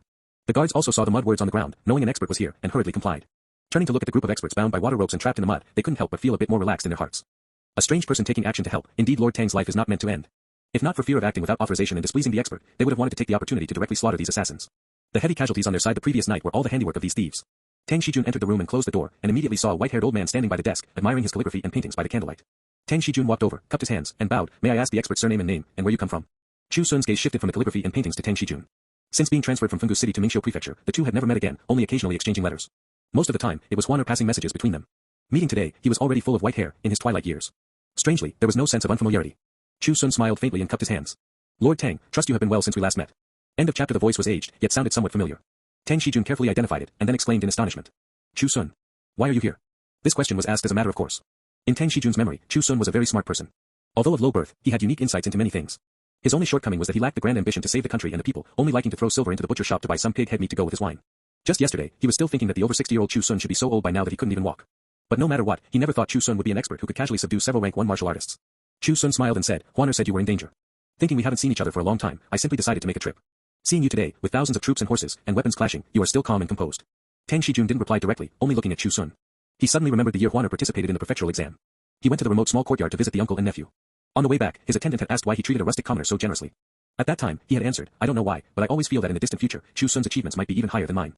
Saying it was one thing, but he couldn't figure out what a smart person of farmer origins had to do to achieve more than himself. It wasn't until today that he finally understood. Chu Xun's greatness did not lie in the mortal realm. Tang Shijun's eyes were somewhat sharp as he said, "Don't tell me everyone knows, and I am the only one who doesn't." If that were really the case, Lord Tang would be quite displeased. Chu Xun said, "Only you know." To be precise, some dead people also knew, but they didn't know much. Song Jingmin had naturally seen him, but the night was too deep, and the shock he received was too great. Before Chu Xun reached Foundation establishment, he had used physical inconvenience as an excuse to not attend the local gentry banquets for many years. Reino Bees. With Song Jingmin's insufferably arrogant nature, coupled with Chu Xun's methods being too miraculous, how could he associate such an expert with an old country dog? Chu Xun didn't explain why he killed people, also because of the existence of the underworld. In case he was recognized and his background known, it might cause trouble. Hearing Chu Xun's answer, the corners of Tang Shijun's mouth finally curled up slightly. He turned and walked to the door, ordering the square-faced guard, "Bring wine." The square-faced guard deliberately kept his head down, not looking into the room. It was said that otherworldly experts didn't like to show their faces, and perhaps the one today was the same. Seeing him might not be a good thing. Soon, Tang Shijun walked over carrying a bottle of floral deity brew. The two sat down by the desk. Even though there was clearly a group of assassins outside that hadn't been dealt with, whether it was Tang Shijun or Chu Xun, both seemed to have forgotten about this matter. After pouring a cup of wine, Tang Shijun was the first to raise his cup, rushing 1,000 miles to help, a toast to your hard work. He drank it in one gulp, and Chu Xun followed suit. Tang Shijun poured another cup of wine and raised it again, for decades of time, a toast to our friendship. Chu Xun followed and drank the second cup. Tang Shijun poured the third cup of wine, raised it, and said, "After today, there will be no more regrets, a toast to this life." After the 3 cups of wine were finished, Tang Shijun put down his cup and said to Chu Xun, "You should go." His directness made Chu Xun somewhat stunned. Go. Tang Shijun knew he didn't understand, so he asked, with such a huge commotion, yet no city defense forces coming to help, and not even the Yamen runners and constables showing their faces, why do you think that is? Chu Xun had thought about this question and said, "Someone colluded with the city defense forces and stopped the Yamen runners and constables from coming to support, just to take your life." Tang Shijun asked again, "Who do you think it would be?" Chu Xun thought for a moment and said, "Over these years, by measuring land properties and clearing household registers, you have offended almost everyone. It must be these people joining forces." Tang Shijun chuckled lightly, clear disdain in his eyes. "With their dog guts, how would they dare to make a move against me?" Chu Xun was confused. If the assassins weren't hired by those imperial relatives and noble families, who else could it be? Tang Shijun smiled and said, "Naturally, it is the one sitting at the highest point of the imperial court." Chu Xun was stunned for a moment, a title almost blurting out, "The Emp." Tang Shijun shook his head, stopping his words. Chu Xun took a deep breath and said, "How could it be him? You work for the country and the people. Even if he doesn't help you, how could he harm you? Why couldn't he?" Tang Shijun poured another cup of wine again, but didn't drink it directly. Instead, he held it with 3 fingers. The crystal clear liquid rippled slightly along the fine official kiln porcelain wine cup. "All land properties, I have finished measuring and archived them in the repository. The household registers have been cleared, and the official assessment method has now become customary. Even you, far away in the countryside, know that I have offended the high officials and noble lords of the world. It is perfectly normal for them to want to kill me. If I die, whether the true mastermind behind the scenes can be found or not, it will definitely be pinned on them. The 100 officials will have the hatred in their hearts removed, and the pressure on the imperial court will sharply decrease. Since this can both reduce the resentment of the 100 officials and give him leverage over them in terms of public opinion, why wouldn't he do it?" Chu Xun's face darkened slightly as he listened. This matter sounded absurd, but thinking about it carefully, it was actually very reasonable. An emperor who had clearly grasped great power, yet still had enough patience to wait 3 years before promoting dozens of rank 3 officials in one fell swoop. Doing such a thing as boiling the hound once the hare is caught was not strange at all. So with such a huge commotion, the city defense of the capital city was as quiet as a deaf person. Everyone thought it was the 100 officials colluding to murder this minister of revenue. Who could have thought that the one who truly wanted to kill him was His Majesty the Emperor, who fully supported the Lord Minister? But what Chu Xun didn't understand was, since that's the case, why do you still want me to go? Afraid of implicating me? Tang Shijun shook his head and said, "With your methods, even an innate grandmaster might not be your opponent. You can go anywhere in the world, what is there to implicate? It's nothing more than if I don't die, that national policy of your nephew, my disciple, will be difficult to implement. Why can't it be implemented?" Chu Xun was puzzled. Although I have offended the 100 officials, my prestige among the people is extremely high, and I hold the position of Minister of Revenue. If the national policy is truly implemented, it must be led by me. But I come from a noble family. That person is very suspicious and trusts children of noble families the least. Even if the national policy can save the kingdom of Jing, he will ignore it. Your nephew comes from the countryside and has no background, which instead becomes the best background. Chu Xun was stunned as he listened, suddenly understanding why An Xiu had stopped meeting with Wanner starting a few years ago. He even deliberately created the impression that the master and disciple were running in opposite directions and had turned into enemies. Everything was for today. The most offensive tasks, An Xiu had already finished. The remaining matters, the emperor would not allow him to do. At this time, Wanner stepping up to the front stage was the best timing. If I die, it can shut those people's mouths. Implementing the national policy at this time is a once-in-a-thousand-years opportunity. An Xiu put down the wine cup, letting the wine spill onto the tabletop. He stood up, cupped his hands, and bowed to Chu Xun. His voice was like metal and iron, sonorous and forceful. I know you value friendship and loyalty, but the sorrow of one person is not worth mentioning. The people of the world are in deep water and scorching fire, they cannot be left unsaved. To relieve the sorrow of the world, An Xiu bows and requests here. Allow me to go to my death. End of chapter.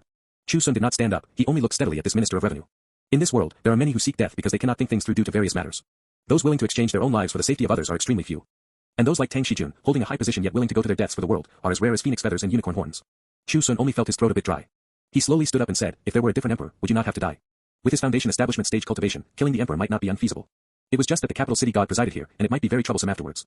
An Xiu shook his head and said, when the late emperor passed away, to fight for the throne, the subordinates were in a chaotic mess. If it happens again, coupled with the current situation, I'm afraid the world will fall into chaos again, with feudal lords rising everywhere. Is there no other way? Chu Xun frowned, could you fake your death to escape? He will definitely use all methods to verify the authenticity of the corpse, I can't run away. Only death. Only death. Chu Xun sighed, you have done so many things, and now if you die, the credit will mostly fall on Wanner. Don't you feel it's a loss? An Xiu straightened his body and slightly raised his head. The national policy was not proposed by me. How could I, An Xiu, falsely claim such an unparalleled merit that is enough to leave a name in history? Not only must I die, but the guards and death warriors in the residence must also die, so it can be made to look real. So, you really came at the wrong time. Although he was old and his hair was white, his eyes were still the same as when he first came to Jiangnan County.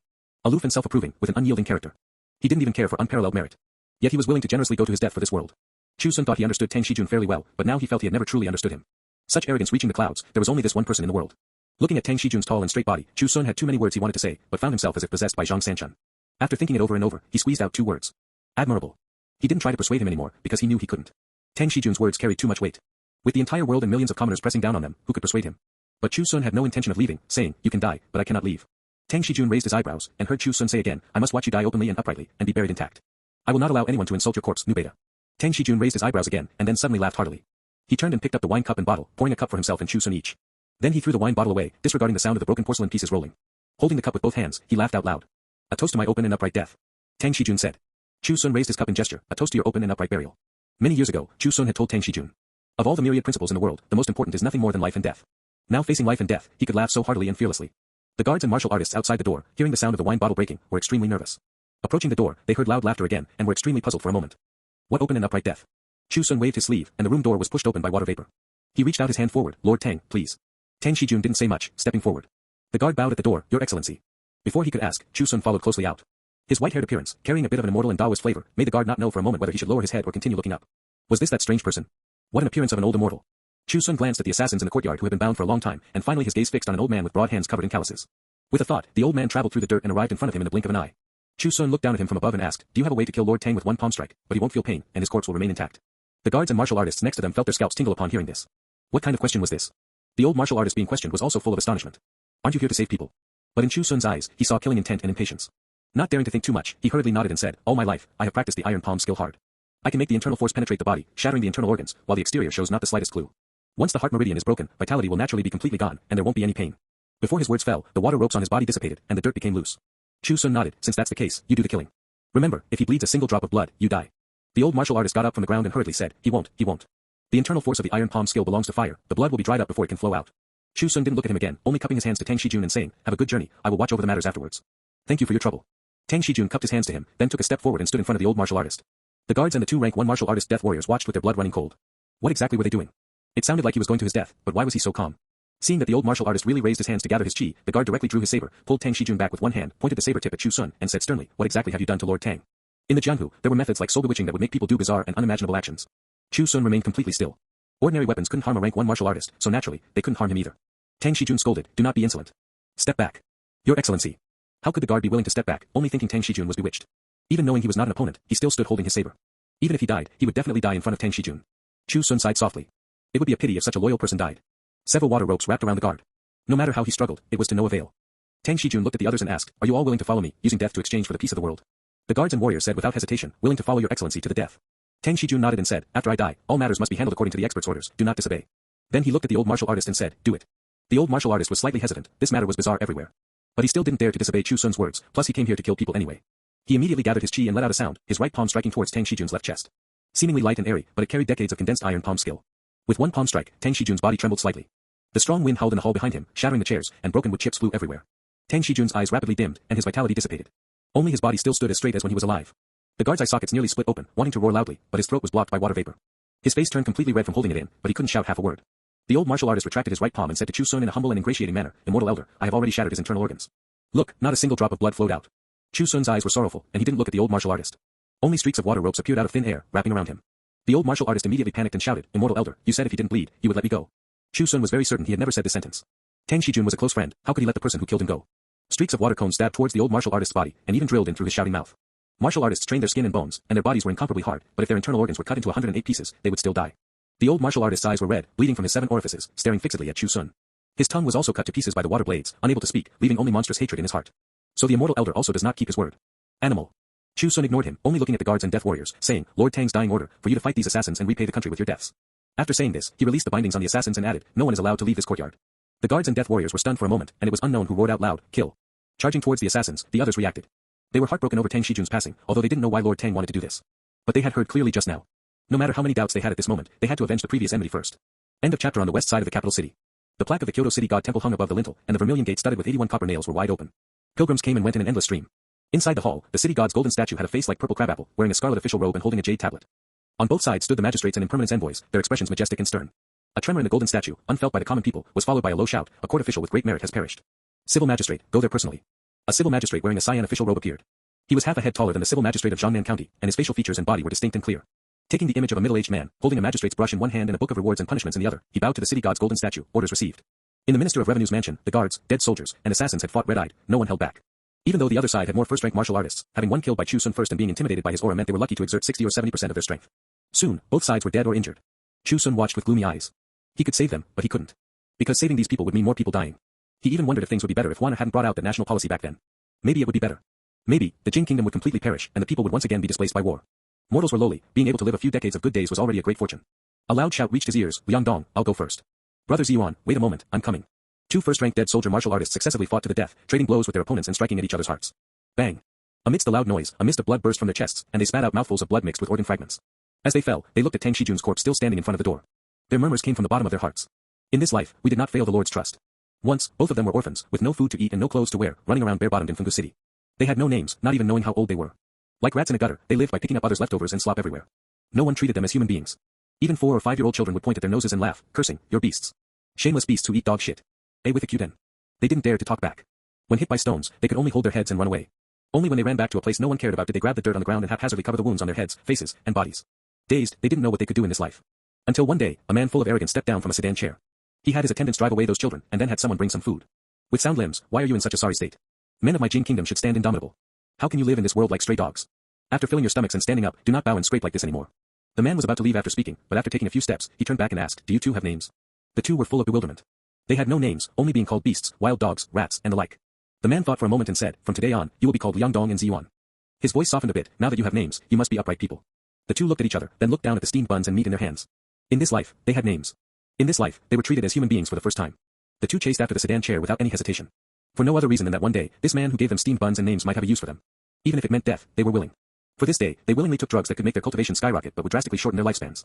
Watching the two first-rank dead soldier martial artists fall, Chu Xun sighed softly. It was a pity. If these people didn't die here, it would arouse suspicion. Lord Tang was dead. If they, as guards and dead soldiers, were still alive, it would mean they didn't do their best, and it would also mean Tang Shijun's death was suspicious. The maids and servants of the minister's mansion had long been sent away with the family members. Chu Xun looked at the only surviving guard and released the water rope. The guard regained his freedom and gasped for air. He looked up at Chu Xun, still gripping the hilt of his sword tightly, but did not attack immediately.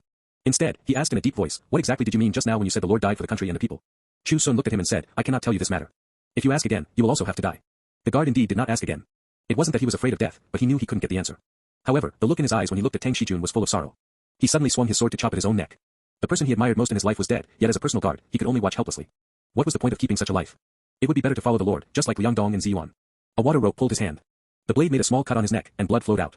A gentle voice came to his ear, "Lord Tang spent his life working for the country and the people. He offended too many people, and it is inevitable that he will be hated by others after his death. If you die now, it is meaningless. It would be better to be a tomb keeper, guarding Lord Tang's tomb to prevent it from being destroyed by villains." The square-faced guard stared blankly at Chu Xun. A tomb keeper. Chu Xun did not persuade him anymore. Leaving one person alive was because he really couldn't bear it. But if the other party insisted on dying, there was nothing he could do. Chu Xun's heart stirred, and he turned to look to the southwest. He saw the civil magistrate wearing a cyan official robe had already arrived, followed by several underworld envoys. The resentful souls in the courtyard had already drilled out of their physical bodies. The civil magistrate glanced at them and didn't care. He didn't need to intervene with such resentful souls. The underworld envoys would naturally use black chains and hooks to catch them and take them to the underworld. After verifying their good and evil deeds, it would be decided whether they would suffer in hell or enter the 6 paths of reincarnation. The civil magistrate had only one purpose for this trip. Even seeing Chu Xun, he wasn't too surprised. Although both were civil magistrates, he belonged to the city god temple of the capital city. Just in terms of conferred rank, he was even higher than a county city god. Including strength, there was a world of difference. So upon seeing Chu Xun, the civil magistrate only said, "I have come to invite the person of great merit back to the underworld." After saying that, he faced An Xiu and moved the magistrate's brush in his hand. An Xiu, your lifespan in the living world has ended. You possess great merit. Come with me to the underworld. From the straight corpse, a soul surrounded by golden light detached itself. It wasn't as bewildered as other people's souls, instead, it was very clear-headed. Seeing Chu Xun, the civil magistrate, and the underworld envoys, An Xiu wasn't too surprised. He just glanced at the corpses of Liang Dong and Ziyuan and sighed slightly. The souls of these two had also left their bodies, but they were muddle-headed. Seeing an underworld envoy holding a black chain and hook walking towards the two souls, An Xiu cupped his hands to the civil magistrate and said, "These two have never done bad things in their lives. I can vouch for them." The civil magistrate gave him face, nodded, and ordered the underworld envoy, "Do not be impolite. Just invite them back." The underworld envoy didn't use the hook anymore, only swinging the black chain to wrap around the two souls, dragging them towards the direction of the city god temple. An Xiu then looked at Chu Xun, cupped his hands, and said, "We meet again." Chu Xun sighed, "Yes, it's a pity it's not the way I wanted." Chu Xun looked at the civil magistrate and asked, "May I ask how a person of merit like Lord Tang will be handled after entering the underworld?" "A person of merit will naturally reincarnate into a good family. This is common sense," the civil magistrate said. "If the Lord City God is willing, he can also serve as an official in the underworld." End of chapter. Chu Xun's heart stirred upon hearing this. If An Xiu entered the underworld, they might have to face each other someday in the future. But whether to reincarnate or serve in the underworld was his own freedom, and it wasn't his place to say anything. An Xiu looked at the guard kneeling in front of the corpse, crying endlessly. A wisp of golden light flowed from his fingertips and fell onto the square-faced guard. The square-faced guard was still grieving Lord Tang's passing when he suddenly felt a warmth on his body. He vaguely heard a voice by his ear and immediately exclaimed, "Lord Tang." Looking around, he couldn't see anything. An Xiu looked at the civil judge again and said, "I still need to see one person. Only when this matter is settled can I go to the underworld." The civil judge hesitated slightly, but still agreed. An Xiu cupped his hands to Chu Xun and then left with the civil judge. The numerous resentful souls were pulled by the underworld emissary with the black chain and hook, dragged along. The square-faced guard looked at Chu Xun, asking with a trace of hope, "Immortal Elder, Lord Tang, he has already left," Chu Xun said. The square-faced guard lowered his head dejectedly, murmuring, "Left." Chu Xun said, "All matters here must not be revealed to anyone. Lord Tang was assassinated to death, and the murderers have already been executed." Residence of the vice minister. Huan was lying in bed. In his daze, he seemed to hear some movement. Struggling to open his eyes and look, he saw a figure he had been concerned about for a long time approaching. Seeing the face clearly, he couldn't help but cry out in pleasant surprise, "Teacher." An Xiu smiled faintly and said, "Long time no see, why have you become so haggard?" Huan hurriedly bowed and saluted, and only then said, "Teacher has also become somewhat haggard." Just as he was about to invite him to sit, An Xiu said, "I don't have much time. I came to see you, say a few words, and then I must go." Huan straightened his body and said, "Please instruct me, teacher." An Xiu said, "The road to implementing the national policy has already been paved. When you see His Majesty today, you can bring it out and present the policy. This is the third thing you need to do. A with Dionysus Nubi. Huan Qi of Changming Prefecture has led the refugees to take down 3 cities in a row. Han Shizhong is entrenched in the southwest, a major hidden danger. The Ma tribe of Mabe has rested and built up its strength for 20 years, they should have recovered their breath by now. The national treasury is empty, and the commoners are numb. Today's kingdom of Jing has grown a pile of rotten sores that must be cut away. This knife is now in your hands. You will have to work much harder in the future." Huan hurriedly said, "This is my duty, it is only right. It's just that since the road has already been paved, do I no longer need to deliberately act as enemies with teacher like this?" An Xiu smiled and nodded, "Never again." Huan was instantly overjoyed. Playing this act all these years had almost made him depressed. Just for the sake of issuing military pay to the army, they had argued many times in front of numerous officials. One cursed, holding a sinecure, the other cursed, treasonous and heretical. If they kept acting, he was afraid that one day, the two of them would truly hold a grudge against each other. "I have prepared the remaining year's brew from the Bai family's old shop at home. I know teacher wants to drink this. After presenting the policy, you and I will drink to our heart's content." "The Bai family's old shop, huh?" An Xiu nodded, "I really do want to take a sip. If there is a chance in the future." As he spoke, a voice came, "It's about time, we should go." An Xiu sighed softly, his figure gradually blurring. Huan was extremely astonished and hurriedly stepped forward, only to see An Xiu turn into a phantom and disappear before his eyes. Only the aged voice echoed by his ear. "Remember, be that fastest, sharpest knife. Teacher." Huan cried out loudly and abruptly opened his eyes. Lu Yuqing was also awakened. She hurriedly got up to look, and seeing him covered in sweat and pale-faced, she couldn't help but ask, "Husband, what's wrong? Did you have a nightmare, or are you feeling unwell somewhere?" Hearing her voice, Huan turned his head blankly. Was it a dream? Why would he have such a dream? Lu Yuqing draped her clothes over her shoulders and got out of bed. "Linger, quickly fetch some water." The maid hurriedly brought warm water. Lu Yuqing personally wet the towel and wiped the sweat for Huan. Huan's brows were still tightly furrowed, and there was always a sense of unease in his heart. Even after his sweat was wiped dry, he couldn't fall asleep. Half an hour later, someone knocked on the door outside. "Your Excellency." This is bad. Lu Yuqing's heart ached that her husband hadn't slept well, and she was just about to scold that person a few words. But she heard the voice outside rise again. "Minister of Revenue, Lord Tang, was assassinated by evildoers and has perished." Lu Yuqing was stunned, her heart couldn't help but skip a beat, and she looked to the side. Huan sprang to his feet. Lu Yuqing had never seen him look like this. Blue veins bulged, and sweat poured down like rain. His face was gloomy, and his eyes were blood red. Husband. A minister perishing, and being assassinated to death in the capital city at that, this was a matter of monumental proportions. Lu Yuqing was a vice minister's wife after all, so she naturally understood what this meant. Although it seemed her husband and Minister Tang's relationship had grown increasingly bad over these years, he was his disciple after all. Huan continuously took deep breaths to calm himself down. Recalling the previous nightmare in his mind, he finally understood at this moment that it wasn't a dream. But the final guidance his teacher gave him before leaving. "Bring my clothes," Huan said through gritted teeth. "Is husband going to the minister's residence?" Lu Yuqing asked. Huan clenched his fists tightly. Of course he wanted to go, but now was not the time. I am going to enter the palace, Huaner said in a deep voice. Enter the palace. You want to find His Majesty? Lu Yuqing asked. If he was going to seek justice for Lord Minister, it would also be reasonable. However, Huaner said, no, I am going to give a gift to eunuch Zhang, the seal-holding eunuch of the Directorate of Ceremonies. Lu Yuqing was astonished upon hearing this. Why go give a gift to a eunuch instead of going to pay respects at this time? Huaner naturally wouldn't explain it to her. Some things, only he could know. After getting dressed, he took gold, silver, and precious treasures, and hurriedly left the vice minister's residence. An hour later, Emperor Chongming was furious in the imperial court. He stared at the civil and military officials below, his dragon majesty fully displayed, unable to contain his anger. No matter who assassinated Tang Xijun, they must be among you. With a national crisis at hand, you are still slaughtering each other here for personal grudges. You even dare to kill a rank 2 minister. Are you trying to rebel? I will definitely investigate. Once found, I will execute their 9 generations. The civil and military officials lowered their heads one after another. Many among them harbored hatred towards Tang Xijun in their hearts. There were those who had thought about letting Tang Xijun die, and there were indeed those who had done so. But the death warrior martial artists and guards around Tang Xijun were very formidable. After several unsuccessful assassinations, coupled with the land property measurement and household register clearing nearing an end, they could only resentfully give up. Who succeeded this time? They looked at each other, secretly guessing in their hearts who was most likely to have done it. Was it the grandfather of Lord Tang's first wife, the Duke of Qing, who had the most land properties and had lost all face and dignity? Or was it the Marquis of Linyang, whose evil servants injured people and ran amok in the countryside, and who was arrested by Lord Tang and sent to the Ministry of Justice to be beheaded? Or perhaps it was. One name after another flashed through their minds. There were too many possibilities. The entire court of officials all wanted Tang Xijun dead. If it was truly investigated, even if this assassination was not their doing, it would be hard to escape implication. At this time, Huaner stepped out, bowed, and said, reporting to His Majesty, this subject has a policy that can relieve the country's worries.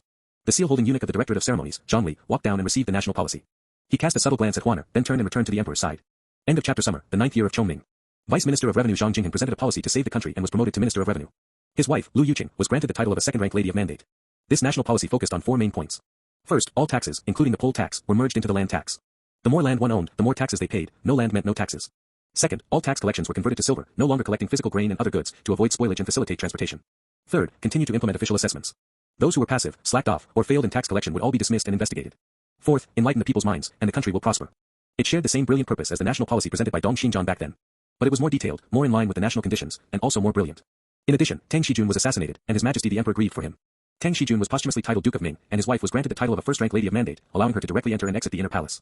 He also ordered the whole country to mourn together and built the Duke of Ming Ancestral Hall. Although the officials were resentful of that national policy, the land property measurement was finished, and the household registers were sorted out. Now that Tang Xijun was dead, it was unknown who murdered him. They were all worried that the emperor would use this excuse to investigate them. At that time, their lives and fortunes would be hard to protect, so how could they dare to oppose it? Even if there were those bold enough to want to assassinate Huaner, they were secretly caught and taken to the imperial prison. The seal-holding eunuch of the Directorate of Ceremonies, Zhang Li, having received Huaner's offerings for so many years, finally had to do his job. His secret agents lurked everywhere. To murder Huaner, one had to pass this hurdle first. Furthermore, several old generals in the army stood up and openly supported Huaner. They were military men, and military household lands had always been taken according to the rules. Over the years, Huaner had argued fiercely with Tang Xijun, shouting that without an army the country would perish, and forcefully ensured their military pay was issued in full. The men who fought and killed on the battlefield all remembered his kindness and naturally supported him fully. With eunuch Zhang Li secretly protecting him internally, the army backing him externally, and Emperor Chongming adding fuel to the flames. The implementation of the national policy was the general trend of events and was easily accomplished. As long as Emperor Chongming, eunuch Zhang Li, and these military generals were still alive, no one in the world dared to touch Huaner. Tang Xijun only said he left Huaner a very sharp knife, but never mentioned he also prepared an incomparably hard suit of armor. Chu Xun watched all this happen from the shadows. Tang Xijun's corpse was properly buried. Without using any spells, there was a torrential downpour and rolling thunder. This was originally a custom near Pingshui town, but Tang Xijun possessed great merit, so it was not excessive for the heavens to come see him off. Many commoners who had received Tang Xijun's favors also spontaneously went to the Duke of Ming Ancestral Hall to pay their respects. This was an arrogant and proud person. Also a person worthy of others being proud of him. Chu Xun did not leave just like that, but followed Huaner to the northwest suburbs of the city. There was a lonely grave there, the grave mound was low, and the writing on the crooked tombstone was already blurred and unclear. Huaner brought the remaining year's brew from the Bai family's old shop and came here alone, first pulling out the large piles of weeds around. He then dug up the tombstone and straightened it. By the time he finished, it was already evening. Panting heavily, he plopped down in front of the grave. After catching his breath, he bent over and lifted the lid of the wine jar. He poured 3 bowls of wine and held one of them in his hand. Brother Dong, your younger brother is many years late, please do not take offense. Your strategy essay was very good. It's just a pity that, unlike me, you didn't have an absolutely wonderful teacher. Huaner raised the bowl filled with fine wine in his hand, a smile on his face, and sorrow in his eyes. The wind blew past, sweeping the scattered weeds around completely clean. A setting sun, carrying a dark red light, shone on his face that already had a bit of vicissitudes. Teacher, Brother Dong, I toast to you. Chu Xun silently watched him drink, watched him laugh loudly, and watched him talk eloquently. It was as if Huaner was not the only one here, but there was also an old man with arrogance reaching the clouds, and a brilliantly talented top graduate. A beta section.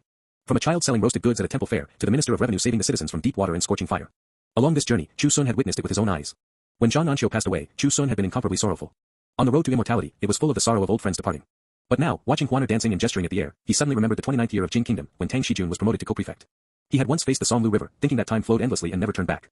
Only he would stand on the riverbank, watching batch after batch of people. Come. Go. Like the waves crashing against the shore, drops of water stains splashing on the damp soil. As if they existed. At this moment, he saw clearly that there were not only water stains on the soil. There was also a line of footprints. The people who came, the people who went, had all left them behind. This line of footprints twisted and finally turned into 2 words. Time. No matter how turbulent the waves or how the spray crashed, they could not be erased. Generation after generation of people would make this line of footprints increasingly clear. It wasn't until the next day that Huaner left. Chu Xun did not follow him again, but slowly walked to the front of Dong Xinjian's grave. The surrounding ground continuously squirmed, changing from loose to extremely solid. Weeds along with their roots and gravel were all swept underground and ground to dust. The low grave mound subsequently rose continuously until it was as tall as a person. Even the tombstone grew out of thin air in the same way. It didn't stop until it was also about as tall as a person. Chu Xun looked at the now decent-looking grave mound. Through the information transmitted by the soil, he seemed to see the dry bones in a coffin.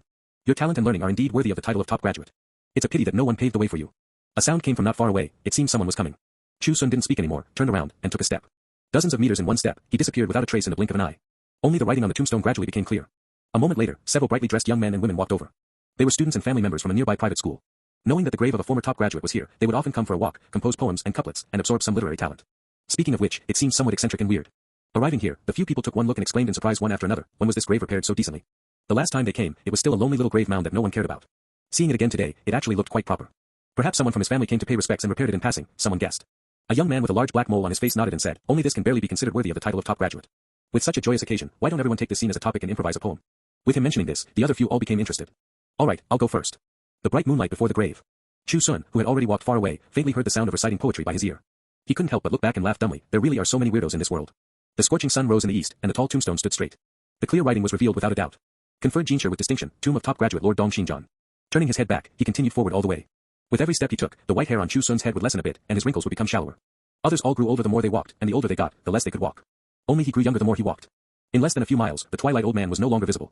There was only a 16 or 17-year-old youth, his face gentle as jade, and his skin fair and clean. Following the country path, he walked towards the direction he came from. 400 or 500 miles ahead was Fenggu City. The youth's mouth was not bitter, but he also wanted to eat something sweet. For example, locust flowers. End of chapter. Pinecone Village. Chi Ermao paced back and forth at the entrance of Chu Xun's courtyard for quite a while. It had been many days, and Brother Sun still hadn't returned. He had gone to the Bai family's old shop in town to ask, and Master Chu hadn't come to buy wine. The doors of the Zhang family courtyard were tightly shut, long since empty. Chi Ermao returned anxiously. Many people in the village were asking, leaving him not knowing how to answer. Without Chu Xun, Pinecone Village was like a body without a backbone. Back when the old village chief Li Xiaotian passed away, it was merely that the grief outweighed everything else. Muttering to himself for a long time, Chi Ermao still couldn't hold back and went around to the side to climb the wall. What if Brother Sun had already returned? After climbing the wall, all he saw were the little weasels, field mice, and rabbits in the courtyard, squatting at the door basking in the sun. Hearing the noise, these animals turned their heads to look one after another. Chi Ermao looked towards the doors and windows but didn't see what he wanted to see. His gaze then shifted to the doorway, sweeping past. But he felt as if something wasn't quite right. He turned back to look carefully, and suddenly his face turned ugly, his whole body stiffening. Heavens kill me. Who the hell pulled out the grass Brother Sun was raising? That stalk of grass, Chu Xun had raised for more than half his life. Ever since Chi Ermao was little, he knew that Brother Sun valued it highly. Where's the grass? Where's the grass? The grass. The distance from the capital city to Fenggu City was naturally farther than from Pinecone Village to the capital city. Chu Xun was not in a hurry to return. When he came, he was in a rush, only focused on traveling to save someone.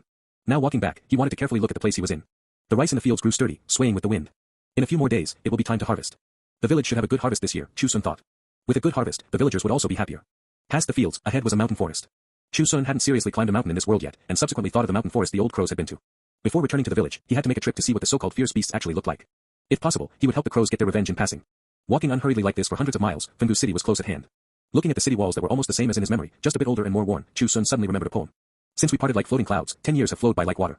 He stood with his hands behind his back, sighing aloud. A laugh came from the side. Chu Xun turned to look and saw a young man carrying a book box on his back. He looked around 20 years old, having just come out of the city, his face full of high spirits. Chu Xun asked, why is brother laughing?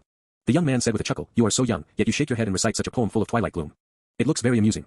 Perhaps feeling that laughing at someone like this was truly impolite, the young man added, looking at your attire, you don't seem to come from a family of high officials or nobles. Don't learn from them to fish for fame and groan without being sick or no. The youth should be full of youthful vigor, like the vegetation in early spring, thriving and prosperous. If everyone started lamenting life at your age, wouldn't everywhere be desolate and every day a setting sun? Chu Xun looked at the young man. It had been many years since anyone dared to lecture him like this. Glancing at the other party's book box, Chu Xun asked, is brother here to take the imperial examinations for an official rank?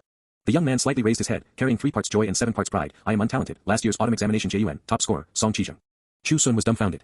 No wonder he liked to lecture people, it turned out he was the JUN of the autumn examination. So it is JUN Song, pardon my disrespect. Song Qizheng's raised chin did not lower as he said, this is nothing, merely a JUN. When I go to the capital city to participate in the spring examination, I will definitely place high as the Banyan, second place. Chu Xun was puzzled upon hearing this. Scholars taking the exams, whether aiming for Jinshi or Zhuangyuan, first place, could all be understood. It was the first time he had heard of someone wanting to place high as the Banyan. Why the Banyan, and not the Zhuangyuan? Chu Xun asked. For many years, the Zhuangyuan have all been mediocre and unknown. Only the 2 Banyan have both been men of great talent, great virtue, and great ability. Song Qizheng's eyes showed a bit of reverence. He cupped his hands towards the direction of the capital city and said, the Banyan in the 21st year of the founding of the state by Emperor Taizu, the Duke of Ming, Tang Shijun, measured land properties, cleared household registers, and cleaned up the official administration for the commoners of the world. The Banyan in the 41st year of the founding of the state by Emperor Taizu, the current Minister of Revenue, Lord Zhang Jinghan, presented the national salvation policy. Merging taxes into the land, enlightening the people's minds, and continuing the Duke of Ming's official administration. This is the role model for scholars all over the world. So I also want to be the Banyan. On the day the results are released, I will go and beg to enter Lord Zhang's tutelage and become his disciple. Seeing Chu Xun listening with a face full of astonishment, Song Qizheng paused, suddenly waved his hand, and said, never mind, never mind. Looking at your appearance, you probably haven't obtained an official rank. Even if I tell you, you wouldn't understand. In short, young people must straighten their spines and not be too gloomy. I tell you these principles now, and in the future, you will be proud of this. After saying this, Chu Xun took a step and headed towards the direction of the capital city. He was a Jun after all, yet he was traveling alone to the capital for the exam. It could be imagined that he must come from a poor family. Although arrogant, it seemed more like something learned rather than innate. Dongshi imitating Shishi's frown, drawing a tiger using a cat as a model. Chu Xun shook his head. Whether he learned it well was one thing, but whether he was willing to learn was another. This Chu Xun was somewhat interesting.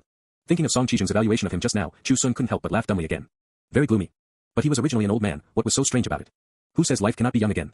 The flowing water before the door can still flow west. Life between heaven and earth is suddenly like a traveler on a long journey. The prime of life does not come twice, a day is hard to have a second morning. No, every day has a morning, that's right. Passers-by looked at the simply dressed youth muttering poems they had never heard before. Clearly young, yet acting like a 70 or 80-year-old, they couldn't help but find it amusing. Some laughed, some discussed, and some turned a blind eye. Only occasionally did someone ponder that these poems seemed to have some flavor, and couldn't help but recite them a few times. Just like this, amidst the bustling crowd, he stepped into the city. The last time he came, it was to participate in the prefectural exam with Huaner. More than 20 years had passed, and Fundu City had changed a lot. Many vendors from his memory were gone, and the originally low shops had added a floor. Various display banners swayed in the wind. On the streets, the sounds of hawking, bargaining, and even arguing rose and fell in succession. Chu Xun was like an ordinary person, walking forward with the crowd. Not long after, he saw a tea house ahead, with people both inside and outside the door. An impassioned voice came from inside, only to see amidst the glint and flash of cold steel, Lord Tang wielding the Tang family saber technique with one hand, cleaving up and hacking down, covering the front and guarding the rear, beheading several rank 1 martial artists under his blade. Hidden arrows struck, and Lord Tang shouted loudly audacious. Guess what happened? The tea house was dead silent, and then someone asked anxiously, what exactly happened? Stop keeping us in suspense. Chu Xun poked his head in to look, only to see a storyteller holding a paper fan standing on the table. With a single shout, those hidden arrows were actually shattered by the yell, flying backwards and killing dozens of bandits. End of chapter. Good. Lord Tang is mighty. Cheers rose and fell in succession inside the tea house, and a large number of copper coins were thrown towards the storyteller. Since the Duke of Ming Ancestral Hall was built, there have been many legends about Lord Tang from all over the country. Those who listened felt their blood boil, wishing they could have gone to their deaths together with Lord Tang that night. Only Chu Xun stood at the door, laughing out loud as he listened. Although Lord Tang had practiced some flashy moves for a few days, he was a proper civil official. With a single shout, causing hidden arrows to explode and fly back to kill dozens of people. You must have drunk too much. Perhaps hearing him laugh, the storyteller standing on the table immediately felt displeased, pointed at Chu Xun, and said, Hey, that kid, what are you laughing at? Everyone turned to look, and Chu Xun said, I think you're exaggerating too much. Lord Tang was a civil official, how could he have such high martial arts? He didn't, could it be that you do? Ignorant child, talking nonsense, get out. The storyteller was instantly enraged. Chu Xun opened his mouth, but before he could speak, he was pushed out by someone. Step aside. At such a young age, you have no tolerance for others. You won't amount to much in the future. Lord Tang's merits overshadow the world, what's wrong with him knowing some formidable martial arts? Forget it, forget it. What can a child whose hair hasn't even fully grown understand? Don't waste time with him. Hurry up and tell us, what happened next? The storyteller had no time to tell the rest, busy picking up the rewarded copper coins. Pushed out of the tea house, Chu Xun's face was full of helplessness. Thinking about it, he decided to let it go. The people of the world worshipped Lord Tang so much, it wasn't excessive to mythologize him a bit. It was just that he felt somewhat resentful in his heart. He had merely rejuvenated and become younger, how did that mean he wouldn't amount to much? I even drank wine with Lord Tang that night. No one cared what he said, all urging the storyteller to stop picking up money and hurry up with the rest of the story. As a result, the storyteller said, if you want to know what happened next, please listen to the next chapter. Hey, who kicked me? Chu Xun looked back at the noisy tea house and laughed out loud, a dog who leaves things hanging, deserves to be beaten. From ancient times to the present, no matter which world, this was an unchanging truth. Continuing forward, he passed by wine shops, cloth stores, and a brothel whose door was blocked by several women cursing loudly. Their men had come to the brothel last night and somehow lost over 100 taels of silver. Men not being able to control their pants was a common occurrence, but where did the silver go? Return the money. Chu Xun stood at the door and watched for a while, really unable to stand the foul language of those few burly women. The cursing was a bit too crude. Turning his head and walking not far, a steamed bun shop appeared ahead. In front of the steamed bun shop stood a young man who wasn't tall, had a well-proportioned figure, and looked very ordinary. He looked to be in his 20s, selling steamed buns while holding a book to read. At this time, someone shouted, Liang Wuyan, your dad soiled his pants again, come over quickly, it stinks to death. The young man hurriedly put down his book and ran back to the room behind. Chu Xun walked over and saw him squatting on the ground, currently taking off the pants of a white-haired old man. Yellow feces stained the entire pants. The old man, with a crooked mouth and nose, drooling, grabbed his ears like a child. Sorry son, dad acted foolish again. Liang Wuyan helped him take off his pants and used an already prepared towel to wipe his body. It's fine, I'm here. They said it would be good if I had died of illness together with your mother, otherwise I make things difficult for you by acting foolish every day, the old man said. Liang Wuyan wasn't angry, just focused on wiping his old dad's body, and said, don't listen to their nonsense, I don't feel it's difficult at all. The shop next door sold rice and flour. The shopkeeper sat at the door, covering his nose with one hand and fanning himself with the other. How is it not difficult? If it weren't for your dad being such a burden dragging you down, maybe you would have become an official by now. His words were harsh, making the old man lower his head, at a loss for what to do. Drool flowed continuously, soaking the jacket on his chest. Liang Wuyan had heard such words since he was a child. He didn't make futile defenses, nor did he get angry pointlessly. He helped his old dad change his jacket as well, stuffed a clean towel into his collar, and exhorted, don't pull the towel down again, this can't be eaten, remember? I remembered, the old man nodded. Liang Wuyan took the dirty clothes to the back of the house, skillfully scrubbed them clean, and hung them up to dry. When he returned, he saw a fair-skinned youth standing in front of the stall and hurriedly ran over. Buying steamed buns. Chu Xun glanced at the white-haired old man in the room, and then looked at Liang Wuyan's hands.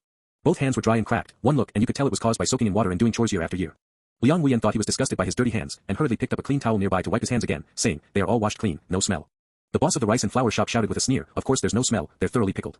Chu Xun glanced at the boss of the rice and flour shop again, then looked at Liang Wuyan and asked, business isn't very good, is it? Liang Wuyan said somewhat awkwardly, it's indeed average. The people in the city all knew he had a foolish dad who soiled his pants with feces and urine every day.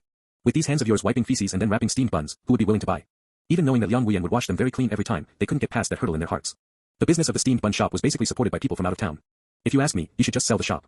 Your dad is like this every day, making my business worse. Before the shopkeeper of the rice and flour shop could finish his words, the stool suddenly sank. He fell on his butt onto the ground, crying out in pain. Before he could react, the things in the room tilted and fell, and rice and flour scattered all over the floor. Frightened, he panicked and scrambled out, crawling and rolling. Did the earth dragon turn over? Liang Wuyan looked over, not understanding what was going on. Chu Xun glanced at the book placed on the stall, a reprinted version of Shishua Chaojia, a new account of the tales of the world, dynasty explanations, probably considered a history book. Like reading? Want to take the imperial examinations for an official rank? Chu Xun asked. Liang Wuyan turned his head back, looking at the youth in front of him in astonishment.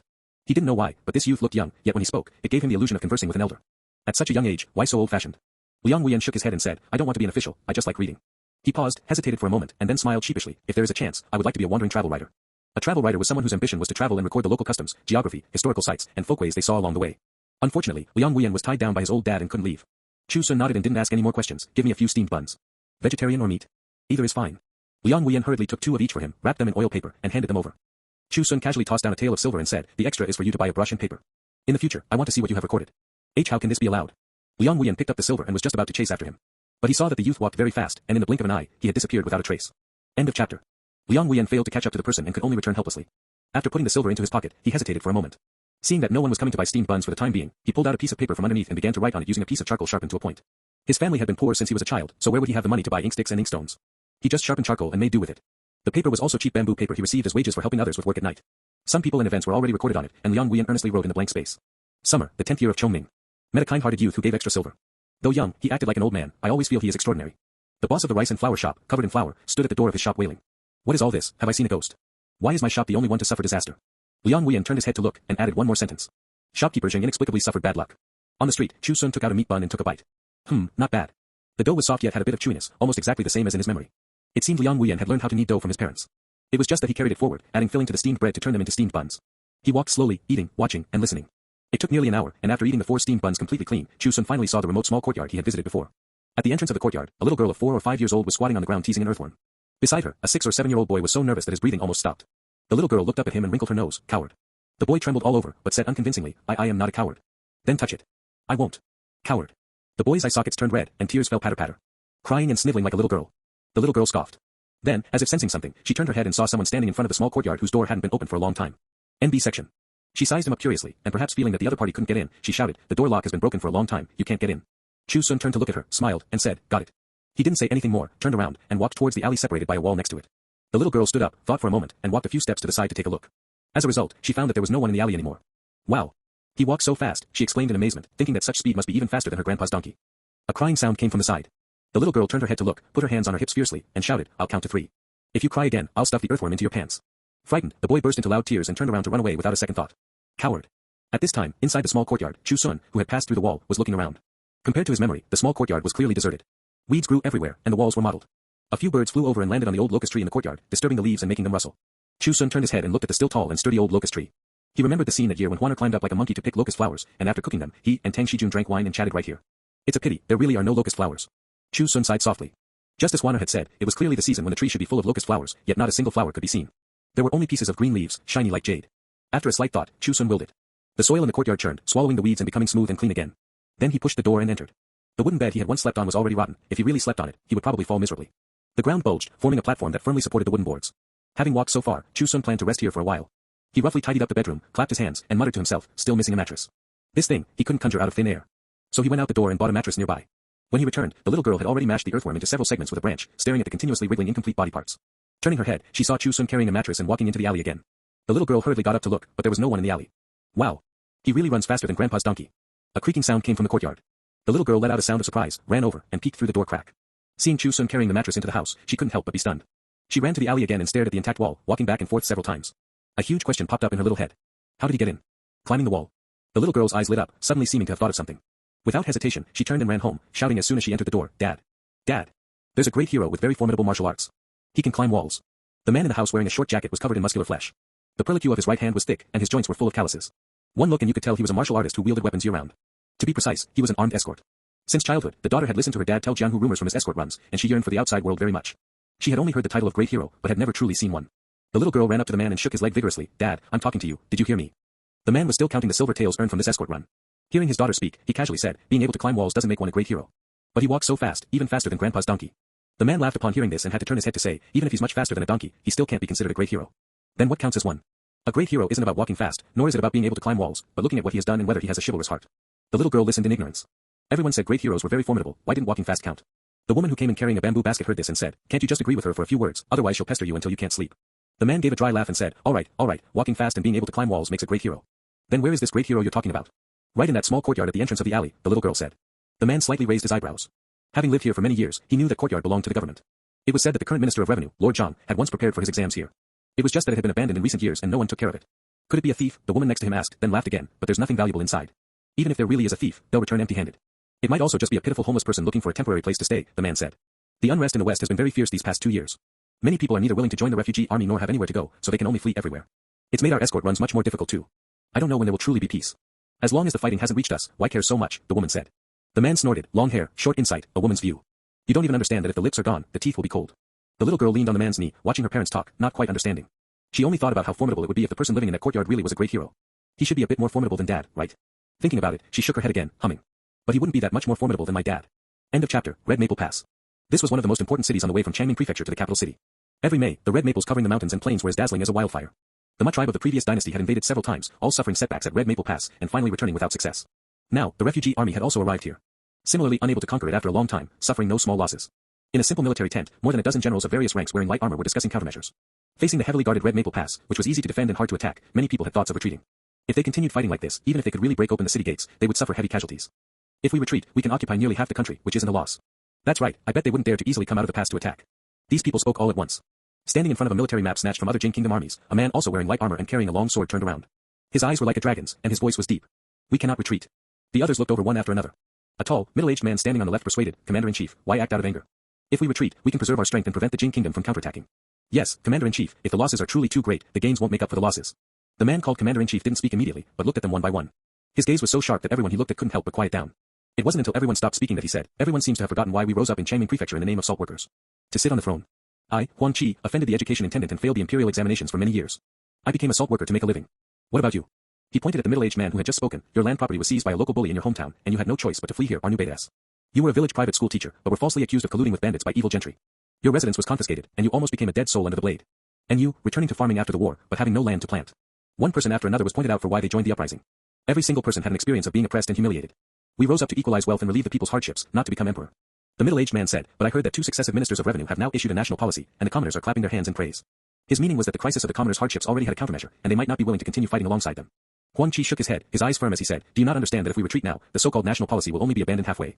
When we rose up, someone once told me that I probably couldn't pass the exams to enter the capital city, but fighting my way in might be easier. He also said, if we're going to fight, we must fight ruthlessly. Only when it's ruthless will people know pain.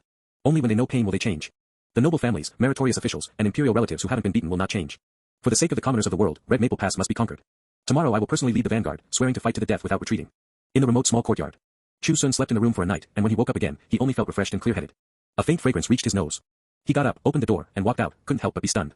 He saw that the old locust tree in the courtyard was actually full of white flowers on its branches overnight. The wafting scent of locust flowers attracted a large number of bees. The branches moved without wind, and clusters of locust flowers fell like white snow. Chu Xun reached out and caught a few, put them in his mouth, and only felt they were a bit sweeter than in his memory. He chuckled lightly and said, you're too polite. He slowly walked under the old locust tree and looked up at the thick canopy. It is impolite not to reciprocate, you should eat some too. Would sprout spell +1. Provides a small amount of help for plant growth, this was the description. But in reality, it depended on the specific cultivation level. If he was still at the chi condensation stage, the effect it could have on such a large tree would naturally be minimal. But now at the foundation establishment stage, it was naturally extraordinary. Spiritual energy was continuously injected into the roots of the tree trunk in an incomprehensible way, turning into nutrients and transported to all parts of the body. The leaves became greener, a few more branches grew out of thin air, and even the fragrance of the locust flowers seemed richer than before. Since there are locust flowers, I'll make some steamed dishes to go with wine at noon. As Chu Xun spoke, he turned and went to the wall, passed through it, and walked towards the nearby vegetable market. In the residence in front of the alley, the little girl dragged her old dad out, pointed at the remote small courtyard, and shouted, Dad, look, I told you the locust tree bloomed. Wei Ting originally didn't believe it, but after being dragged out by his daughter and taking a closer look, he was instantly stunned. The old locust tree that hadn't bloomed for many years had actually really bloomed. Many neighbors nearby came out to see the novelty, clicking their tongues in admiration. The little girl had sharp eyes and saw Chu Xun carrying oil, salt, soy sauce, and vinegar into the alley, and hurriedly went to find her dad again. Dad, that great hero is back. Let's go find him, okay? Wei Ting wasn't interested in so-called great heroes. Having traveled to Jianghu for so many years, he had seen countless great heroes. Most of them didn't live up to their names, either fishing for fame or being beasts in human clothing. But his daughter insisted on going no matter what, and he was also somewhat curious about the old locust tree in the courtyard, so he followed her over. Arriving at the courtyard door, looking through the door crack, he saw that there was indeed someone talking inside. Fall a bit more, fall a bit more. Wei Ting hesitated slightly, reached out and grabbed the copper lock of the courtyard door, exerted a little force, and pulled it off the door panel. With a loud crash, the courtyard door smashed onto the ground, kicking up some dust. Wei Ting saw a 16 or 17-year-old youth standing in the courtyard, holding up a clean piece of cloth to catch the falling locust flowers. At this time, the youth turned his head to look, his expression seeming somewhat astonished.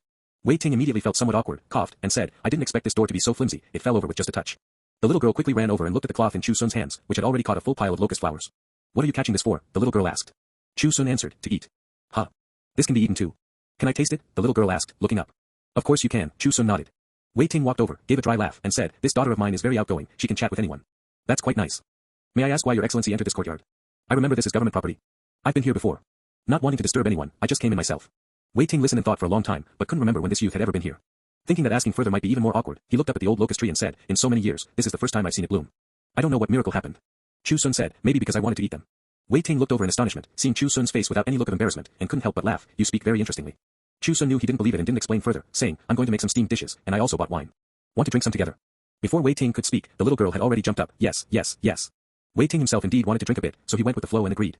He just felt that eating steamed dishes and drinking wine seemed somewhat too plain, so he said, "Eating the steamed dishes you made and drinking the wine you bought makes me seem stingy. I'll go buy some braised dishes to go with the wine."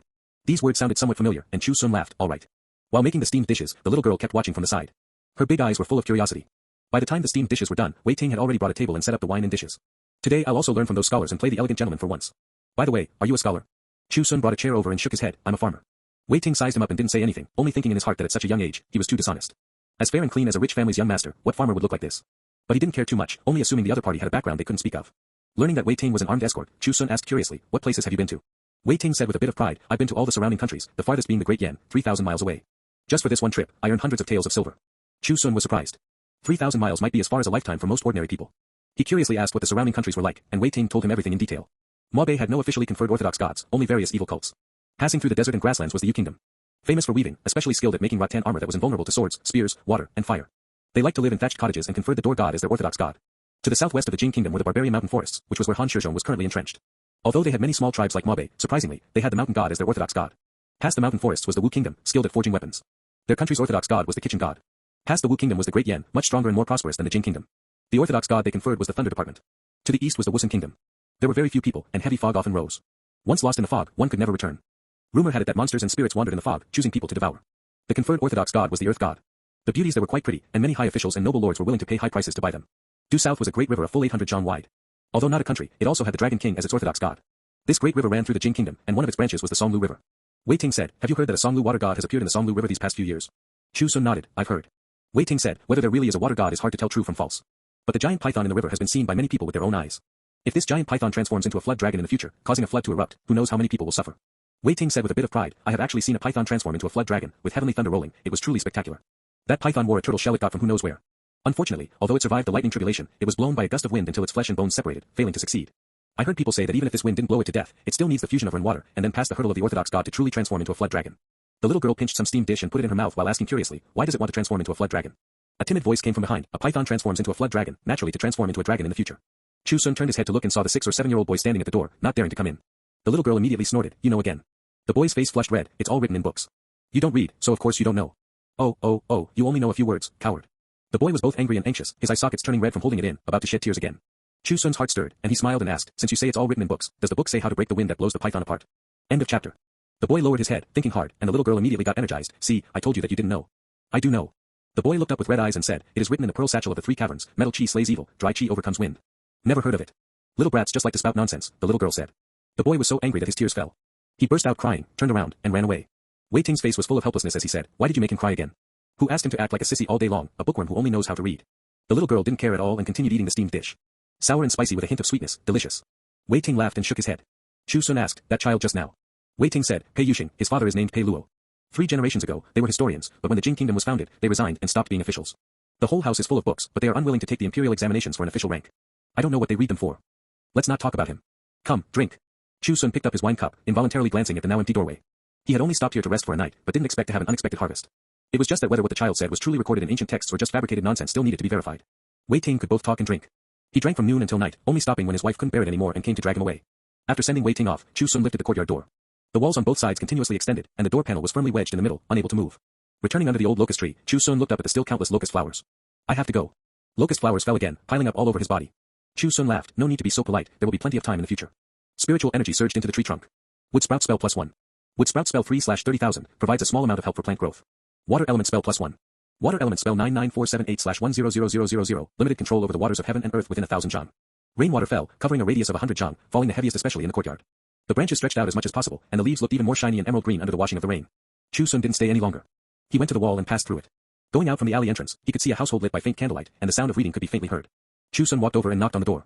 Footsteps approached, the door opened, and a very gentle-looking middle-aged man looked at Chu Xun with some doubt. Chu Xun cupped his hands and said, I heard that your family has a large collection of books, and there's a copy of the Pearl Satchel of the Three Caverns. I would like to borrow it to take a look. Abs. The boy poked his head out from the room. Seeing it was Chu Xun, he immediately shouted happily, I'll get it for you. Seeing that the child recognized him, the middle-aged man let Chu Xun come in first and asked, Little brother looks a bit unfamiliar, you're not from Fungus City, are you? Just passing through, Chu Xun said as he entered the house. The middle-aged man gave him and didn't ask further. This family only liked to read and turn a deaf ear to matters outside the window. The child was already considered the most lively and outgoing. Soon, a yellowed ancient book was handed to Chu Xun. Although old, it was very flat. One look and you could tell it had been preserved with great care. You want to see Metal Chi Slays Evil, right? It's in volume 24, I wasn't talking nonsense, the boy said. Chu Xun opened it as told. The text was slightly different from what was commonly used in the Jin Kingdom, but he could barely recognize it. It was just more profound and detailed than what the child had explained. Face west and click the teeth 7 times, inhale the white chi, and chant the incantation, flying mystery in 8 convergences, condense the chi to become true. Metal essence enters the vessel, dry chi overcomes wind, wield it to cut down evil spirits. The middle-aged man said, I've tried it, it's useless. Chu Xun looked up at him, closed the ancient book, handed it back, and smiled, I'm just taking a look, thank you. He turned to leave, but was stopped by the middle-aged man again. He asked the boy to bring an oil paper umbrella and said, I don't know why it suddenly started raining, be careful of catching a cold. He paused, and added, scholars all prefer to be a bit cleaner. Chu Xun was not a scholar, he was just a farmer. But hearing these words, he still took the oil paper umbrella, thank you. The road is slippery on a rainy night, walk carefully and slowly, the middle-aged man said. Watching Chu Xun leave, the boy looked up and said, Dad, our family only has this one umbrella. The middle-aged man closed the door and said, only that which can help people shelter from the wind and rain is called an umbrella. The boy looked at him, half understanding, and said no more. Chu Xun held the umbrella. After passing 100 zhang, it was no longer raining. But it wasn't until 1,000 zhang away that he put the oil paper umbrella away. He didn't casually discard it, but tucked it under his arm. With one step, he covered dozens of meters. It was still dark when he arrived at Pinecone Village. In front of his own courtyard door, Chu Xun saw Chi Irma leaning against the wall, asleep. He didn't get any closer, as he still had one matter left unfinished. The crows on the eaves had already sensed his arrival and happily flapped their wings, flying over. Chu Xun stepped towards the south. At this time, Chi Irma was awakened. Looking up and seeing the flock of crows all flying south with a whoosh, he couldn't help but be stunned. What's going on? He stood up, looked towards the south, and vaguely saw a blurry figure. Is it Brother Sun? Chi Irma hurriedly chased after him, but how could he possibly catch up? Not running far, the figure ahead was already gone. He stopped in his tracks, somewhat hopeful, yet somewhat dejected. I must have just seen wrong. Brother Sun is so old, how could he walk so fast, sigh. He walked back in disappointment, thinking to himself that the grass was gone, and the crows had flown away too. When Brother Sun comes back, how am I going to explain this to him? Returning to the courtyard door, he finally saw that an oil paper umbrella had appeared here at some unknown time. Outside Pinecone Village, Chu Xun walked rapidly forward. The crows followed closely behind. An old crow landed directly on his shoulder, affectionately leaning against his face. Ordinary people only look at appearances, animals do not need to. They rely on aura. The face may change, the body may change, but the aura does not. Chu Xun smiled, raised his hand, and stroked the crow's hard feathers. It's time to go see exactly what kind of thing was fighting with you for fruits back then. Caw caw. The old crow called out twice, followed by the response of a sky full of crows. Deafening. Heading south from Pinecone Village, after traveling 180 miles, the sky was already getting light. A small village appeared ahead, with faint cooking smoke rising from chimneys blackened by soot. Further ahead was the mountain forest that the traveling merchant spoke of. Chu Xun stepped into the village. Occasionally, early rising villagers saw him, their doubts mixed with a bit of curiosity. But their attention was soon drawn by the dozens of crows, and they all looked up, exclaiming in amazement. Until he reached the foot of the mountain, the last household belonged to a blacksmith. In front of the house stood a furnace taller than a person, built with bricks mixed with mud. An anvil, hammers, and iron tongs stood like a forest to the side. The middle-aged blacksmith, who was chopping wood at the door, saw Chu Xun heading up the mountain and said, Hey, the sun hasn't risen yet, don't go up the mountain. There's an unknown fierce beast on the mountain. Several formidable martial artists who went up were all eaten. Chu Xun turned to look. The middle-aged blacksmith sized him up and asked doubtfully, Whose child are you? I don't think I've seen you before. From another village, Chu Xun answered casually, and asked in return, Is it not dangerous once the sun rises? The middle-aged blacksmith nodded, that fierce beast hides during the day and comes out at night. The brighter the sun, the safer it is.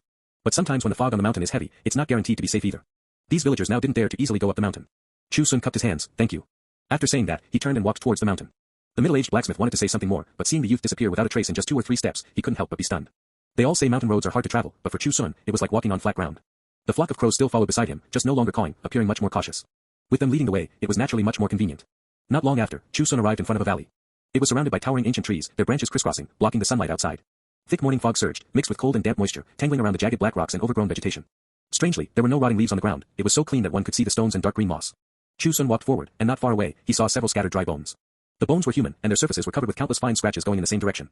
A few old crows suddenly hopped over, poking their heads towards the deeper parts. Chu Xun looked up and saw that 2 faintly discernible red lanterns had appeared in the fog at some unknown time, flying rapidly towards this side. Whoosh! The howling sound of wind entered his ears, and Chu Xun immediately retreated several steps. The dirt beneath his feet flew up, turning into a stone wall nearly a meter thick blocking the front. Boom! A deafening crashing sound came from the stone wall. Although it didn't shatter immediately, one could feel the terrifying nature of this impact. Chu Xun had fought with rank 1 martial artists. From his perception, this force was not the slightest bit inferior to a rank 1 martial artist, and might even be slightly higher. The crows took flight, seeming to want to rush over and help. Retreat! Chu Xun ordered. His words were like an imperial decree, and the crows had no choice but to fly back. It wasn't until they left the range of the valley that the stone wall collapsed, and the behemoth in the fog briefly revealed its figure. Thanks to Chu Xun's excellent eyesight, he captured the other party in just an instant. A look of astonishment appeared in his eyes, and then he felt it made sense. A bat. An old bat that stood taller than a person, with a wingspan of a full 2 zhang when spread, having lived for an unknown number of years. No wonder the ground in the valley was so clean. With such a huge bat flying out, no matter how many leaves there were, they would be swept clean. What crashed into the stone wall just now was not the old bat's main body, but the astral wind it flapped out. Associating it with the fine marks on the scattered bones in the valley, as if brushed by a brush, Chu Xun already had an idea in his heart. The old bat seemed very wary of Chu Xun's foundation establishment cultivation, and coupled with the fact that the sunlight was already visible outside the valley, it did not chase out. Seeing the old bat fade into the fog, the crows caught again. Chu Xun stroked the head of the old crow beside him and said, "Don't be anxious, let's go make something. Once it's done, we'll come back and kill it." The crow blinked its round eyes, seemingly not knowing what Chu Xun was looking for. Chu Xun didn't say much, turned around, and walked down the mountain. In a short while, he returned to the foot of the mountain. Seeing him safe and sound, the middle-aged blacksmith subconsciously breathed a sigh of relief. Although he didn't know him, it would be a pity if such a handsome youth died. Chu Xun walked up to him, flipped his palm, and revealed a few ingots of silver, about 20 taels. "I want to learn blacksmithing, can you teach me?" The middle-aged blacksmith, who was still chopping wood, looked up in astonishment. "What do you want to learn blacksmithing for?" Chu Xun placed the silver on the wood in front of him. "I want to forge a sword myself." "What kind of sword?" "A sword that can slay wind and evil." End of chapter. The middle-aged blacksmith was extremely puzzled upon hearing this. Slay wind and evil. Wind is formless, how can it be slain? He didn't know how to forge such a sword, but Chu Xun didn't ask him to forge it either. He just wanted to learn how to forge iron and try it himself. Although the middle-aged blacksmith felt Chu Xun was acting mysteriously, for the sake of the silver, he still agreed. He immediately called his son from the house and said, "You teach him how to start a fire first." His son was 17 or 18 years old, looking about the same age as Chu Xun. Learning that this youth wanted to learn blacksmithing, the sturdy young man was instantly amused. Leading Chu Xun to the furnace, the young man named Chu Xun said, "You're so fair and clean, one look and I can tell you've never done any hard work. Starting a fire sounds simple, and in fact, it's not hard. It's just that once there's a fire, when to suppress the flames and when to add fuel, there's a knack to it all." As he spoke, he grabbed a few handfuls of straw and stuffed them into the furnace, used small branches to overlap and form a layer on top, and then placed fine pieces of charcoal. He used a fire folder to ignite the straw. Once the branches also started burning, he continuously added larger pieces of firewood and charcoal inside. By the time the furnace was fully burning, half an hour had already passed. Cheng Tsoni wiped the sweat from his forehead and said, "I heard that the blacksmith shops in the city don't need to put out their fires all year round, saving the time of starting a fire. In the future, I also want to open a big blacksmith shop that doesn't need to put out its fire." Chu Xun watched quietly from the side, very earnestly. Cheng Shan walked over and said, "Just forging these few kitchen knives and hose, what do you need such a big shop for?" Cheng Tsoni chuckled and said, "You forge kitchen knives, but in the future, I will forge divine weapons and sharp blades." Thinking about unrealistic things all day, step aside. Cheng Shan pushed him away, picked up the iron tongs, clamped a piece of raw iron billet, and put it into the furnace. Cheng Tsoni said to Chu Xun, "Quickly pull the bellows, the fire needs to be big." Chu Xun grabbed the handle of the bellows in front of him as told, continuously pulling it out and pushing it back. The Cheng father and son were both very surprised to see him doing it so effortlessly. Cheng Tsoni even ran in front of Chu Xun, reached out, and squeezed his arm. "You kid don't look very sturdy, how do you have so much strength?" A blacksmith's bellows was not like an ordinary household stove, it was made very large, and pulling it was heavy and strenuous, so that more air could be sent in. Even a child like Cheng Tsoni, who had hung around the blacksmith shop since childhood, would feel tired pulling it. But Chu Xun was very relaxed. After pulling for a long time, he barely broke a sweat. Associating this with Chu Xun going up the mountain just now, and asking for a sword that could slay wind and evil after coming down, Cheng Shan instantly understood that he must have met some expert. Ao Thailand Bot yes. In the Jianghu, it was said that there were 4 types of people you couldn't offend. Monks, Taoist priests, women, and children. A youth should also be considered a child, right? Cheng Shan's attitude immediately became much more solemn, and he was more attentive when teaching blacksmithing. He had Cheng Tsoni use the iron tongs to fix the red-hot iron block. Cheng Shan swung the sledgehammer, giving pointers while striking. Tempering skills cannot rely on brute force, you need to unite your waist and stance. As the saying goes, practice makes perfect. Practice the accuracy of your strikes more, and you will naturally comprehend it. When striking, the sledgehammer shapes, and the small hammer levels. One hammer after another, find the rhythm while striking. Once you find the right rhythm, it saves effort and the quality is high. Soon, this iron billet was hammered into a flat shape. Cheng Shan didn't continue, but asked Chu Xun to come over, hold the iron tongs, and put the cooled iron billet back into the furnace to reheat. Tending the fire only seems simple, but in reality, heat control is very important. If burned too fiercely, it's too soft, if not burned well, there are too many impurities, wasting time. You must control the size of the fire well, and then observe the color changes of the iron billet. What heat, what time, and what it can be burned into, you must have a clear idea in your heart. Chu Xun was very smart and also very patient. He used to think that blacksmithing was very simple. Just heat the iron until it's red and hammer it a bunch of times. He didn't expect there to be so many details and techniques to learn. Perhaps because he possessed the fire starting spell and the metal forging spell, Chu Xun could clearly feel that he had a sharper perception of fire and iron than ordinary people. When the iron billet was reheated to red, Cheng Shan asked him to take it out and said, "I'll hold the billet for you, you strike a few times first to get a feel for it." Chu Xun took the sledgehammer as told. Cheng Tsoni watched somewhat nervously and reminded, "Be careful, don't hit my dad, this is no joke." Cheng Shan scolded, "Don't distract him." Cheng Tsoni felt wronged by the scolding and muttered, "You weren't this patient when teaching me." Chu Xun held the iron hammer, looking at the iron billet burn to a fiery red. When the hammer was raised, a strange sensation arose in his heart. Without thinking too much, he smashed the hammer down fiercely. Bang! Dazzling sparks burst from the iron billet. Metal forging spell +1. Cheng Tsoni watched from the side. The first hammer strike actually didn't miss. It wasn't too surprising. This kid had great strength, and his luck might also be very good. However, as one hammer strike followed another, every strike landed steadily on the iron billet. Although his mastery of shaping wasn't considered very proficient yet, just this accuracy alone was very astonishing. Cheng Tsoni looked at the iron billet for a while, then at Chu Xun, his mouth gradually opening wide. Until the iron billet's temperature was insufficient and it was stuffed back into the furnace. Looking at the youth who had already consciously gone to pull the bellows, paid attention to the fire, added charcoal on his own, and didn't seem flustered in the slightest. Cheng Shan suddenly remembered his son's long-standing dream, to open a very large blacksmith shop dedicated to forging divine weapons and sharp blades. Looking at Chu Xun, who worked methodically and whose expression remained calm throughout, Cheng Shan thought, if it's him, perhaps he really can forge divine weapons and sharp blades. After working busily like this for a whole day, Chu Xun initially learned how to forge iron. However, the weight of that iron billet was not enough to forge a long sword, it needed to be larger. That night, Chu Xun stayed at the Cheng family's house. The crows randomly found some trees at the foot of the mountain to land on, huddling together. Cheng Shan's wife had accidentally fallen to her death while gathering firewood on the mountain in her early years. For so many years, he hadn't remarried. Fortunately, his son grew up safely, and he had a successor, so he didn't have to worry about matters after his death. He didn't ask about Chu Xun's background. Cheng Tsoni did ask, and Chu Xun still answered that he came from a farming background. Cheng Tsoni curled his lips upon hearing this, not believing it at all. After passing the night like this, before dawn, Chu Xun got up and opened the door. Walking out of the room, he faced west and, as stated in the pearl satchel of the 3 caverns, clicked his teeth 7 times. Calming his mind and concentrating, wisps of chi of metal essence gradually appeared before his eyes. Pure and gentle. Like light gauze, and like flowing frost. Flying mystery in 8 convergences, flying mystery in 8 convergences. With each chant, the chi of metal essence converged into a pillar of chi and drilled into Chu Xun's mouth and nose. Pei Luo said he had tried it and it was useless. Only because with his mortal body, he couldn't even see the chi of the 5 elements, so how could it take effect? At the foundation establishment stage, one could observe chi and also gather chi. But there was ultimately a limit. Soon Chu Xun felt uncomfortable, knowing that continuing further would easily cause self-harm. He no longer forced himself to persist, slowly walked to the blacksmith shop, and picked up an appropriately sized iron billet. The chi of metal essence was exhaled from his mouth and nose, turning into a white streak that struck into the iron billet. In an instant, spiritual light shot out from the iron billet, and white chi wreathed around it. It faintly emitted a clear and resonant sound, neither like a bell nor a chime, but like a dragon's roar. It was just that upon closer inspection, one would find some tiny cracks. The quality of the iron billet was too poor, it could only accommodate 1 streak of chi of metal essence. Chu Xun wasn't too disappointed. After putting it down, he walked to the furnace. He didn't use straw to start the fire at the bottom like Cheng Tsoni did, but directly put in small branches and charcoal. With a thought, fire directly sprouted on the branches. Fire starting spell +1. But soon, Chu Xun discovered that even branches weren't needed. As long as there was enough spiritual energy, the flame could exist continuously, enough to ignite the charcoal. And this was only the most basic fire starting spell. If he truly reached the perfection of the 5 elements, perhaps it would be the 6th divine fire that could burn a hole in the sky. One day, casually tossing down a ball of flame, could I really create a flaming mountain? Chu Xun chuckled and simply added the large pieces of charcoal as well. Fire starting spell +1. Fire starting spell +1. When Cheng Shan heard the noise and came out, he saw Chu Xun pulling the bellows with all his might. Whoosh whoosh. The bellows let out a heavy howling sound, sending a large amount of air inside, making the fire even more fierce. The iron billet, which had been burning for a long time, burned to a cherry-like bright red. Chu Xun felt something in his heart and was just about to take the iron billet out. Cheng Shan had already arrived in front of him. This middle-aged blacksmith reached out, grabbed the iron tongs, took out the fiery red iron billet, placed it on the anvil, and said solemnly, "I will hold the billet for you." Chu Xun didn't say much. He picked up the sledgehammer nearby, waited for Cheng Shan to stand firm, and then smashed it forcefully towards the iron billet. Bang! Bang! The continuous heavy strikes caused the iron billet to deform at an extremely fast speed. A large amount of impurities were smashed out. Cheng Shan only felt his arms trembling violently, and couldn't help but feel horrified in his heart. Only then did he understand that yesterday, because this youth was not too familiar with dropping the hammer, he hadn't used his full strength. Now that he was proficient and added a bit more strength, it actually made him somewhat unable to bear it. In a moment, the iron billet was returned to the furnace to reheat. Chu Xun pulled the bellows while turning his head to ask, "Still okay?" Cheng Shan rubbed his sore arms and gritted his teeth, "Still okay?" Not long after, Cheng Tsoni also came out. Seeing the two of them, one holding the billet and one swinging the hammer, the iron billet had already been smashed flat. Looking closely again, the youth swinging the hammer wasn't panting, while his old dad holding the billet was sweating profusely. Cheng Tsoni couldn't help but feel astonished in his heart, hurriedly ran over, and said, "Dad, let me hold the billet." "No, you can't hold it." Cheng Shan decisively refused. It wasn't until Chu Xun finished shaping with the sledgehammer and started leveling with the small hammer that Cheng Shan withdrew. Looking down, both his arms were trembling, and his calves were also weak. During that bout of hammering just now, he had no mind to think about anything else, only feeling that every hammer strike that fell was as heavy as 1,000 Jun. Looking at the youth who was still striking with the small hammer and didn't seem to have much sweat, the look of wonder and admiration in Cheng Shan's eyes grew even stronger. It took a whole day, and the sword billet already had a rudimentary form. But after that, there were still processes like refining the shape, quenching, and sharpening the edge. Chu Xun stayed at the Cheng family's house for a few more days, learning other blacksmithing techniques in passing. 3 days later, under Cheng Shan's guidance, Chu Xun finished sharpening the edge. The sword body was flat, 4 feet long, and the edge was smooth and sharp. Testing it on a wooden stake, a casual slash cut through a piece of wood about a foot thick. Cheng Tsoni clicked his tongue as he watched, so sharp. Chu Xun held the sword in one hand, cupped his hands to Cheng Shan, and said, "The sword is forged, I'm going up the mountain." Cheng Shan seemed to understand what he was going to do and said, "The quality of my iron billets is not high. In the future, if you can obtain a piece of divine iron, you can forge a divine weapon, which will be better to use." Chu Xun's heart stirred upon hearing this, and he nodded, "Thank you for the guidance." After similarly cupping his hands to Cheng Tsoni, Chu Xun carried the sword up the mountain. Cheng Tsoni watched in puzzlement and asked, "Dad, what is he going up the mountain for?" Cheng Shan hesitated for a moment, only to see that the youth's figure had already disappeared without a trace in the time it took to say 2 or 3 sentences. The sound of flapping wings came from the forest, and dozens of crows took flight. Call. Cheng Shan looked up, and only then answered his son's question. To eliminate a pest. End of chapter. Chu Xun, carrying the sword and accompanied by the flock of crows, arrived in front of the valley once again. Here, the sunlight was still blocked by the branches, and fog wreathed the area. Under the control of his spell, the fog rapidly thinned out. Perhaps alarmed by this, the old bat's massive body suddenly appeared. Water whips condensed in the air and lashed towards the old bat. Sharp earth spikes also shot up from the ground. The old bat soared into the air, dodging the earth spikes, and flapped its bat wings again.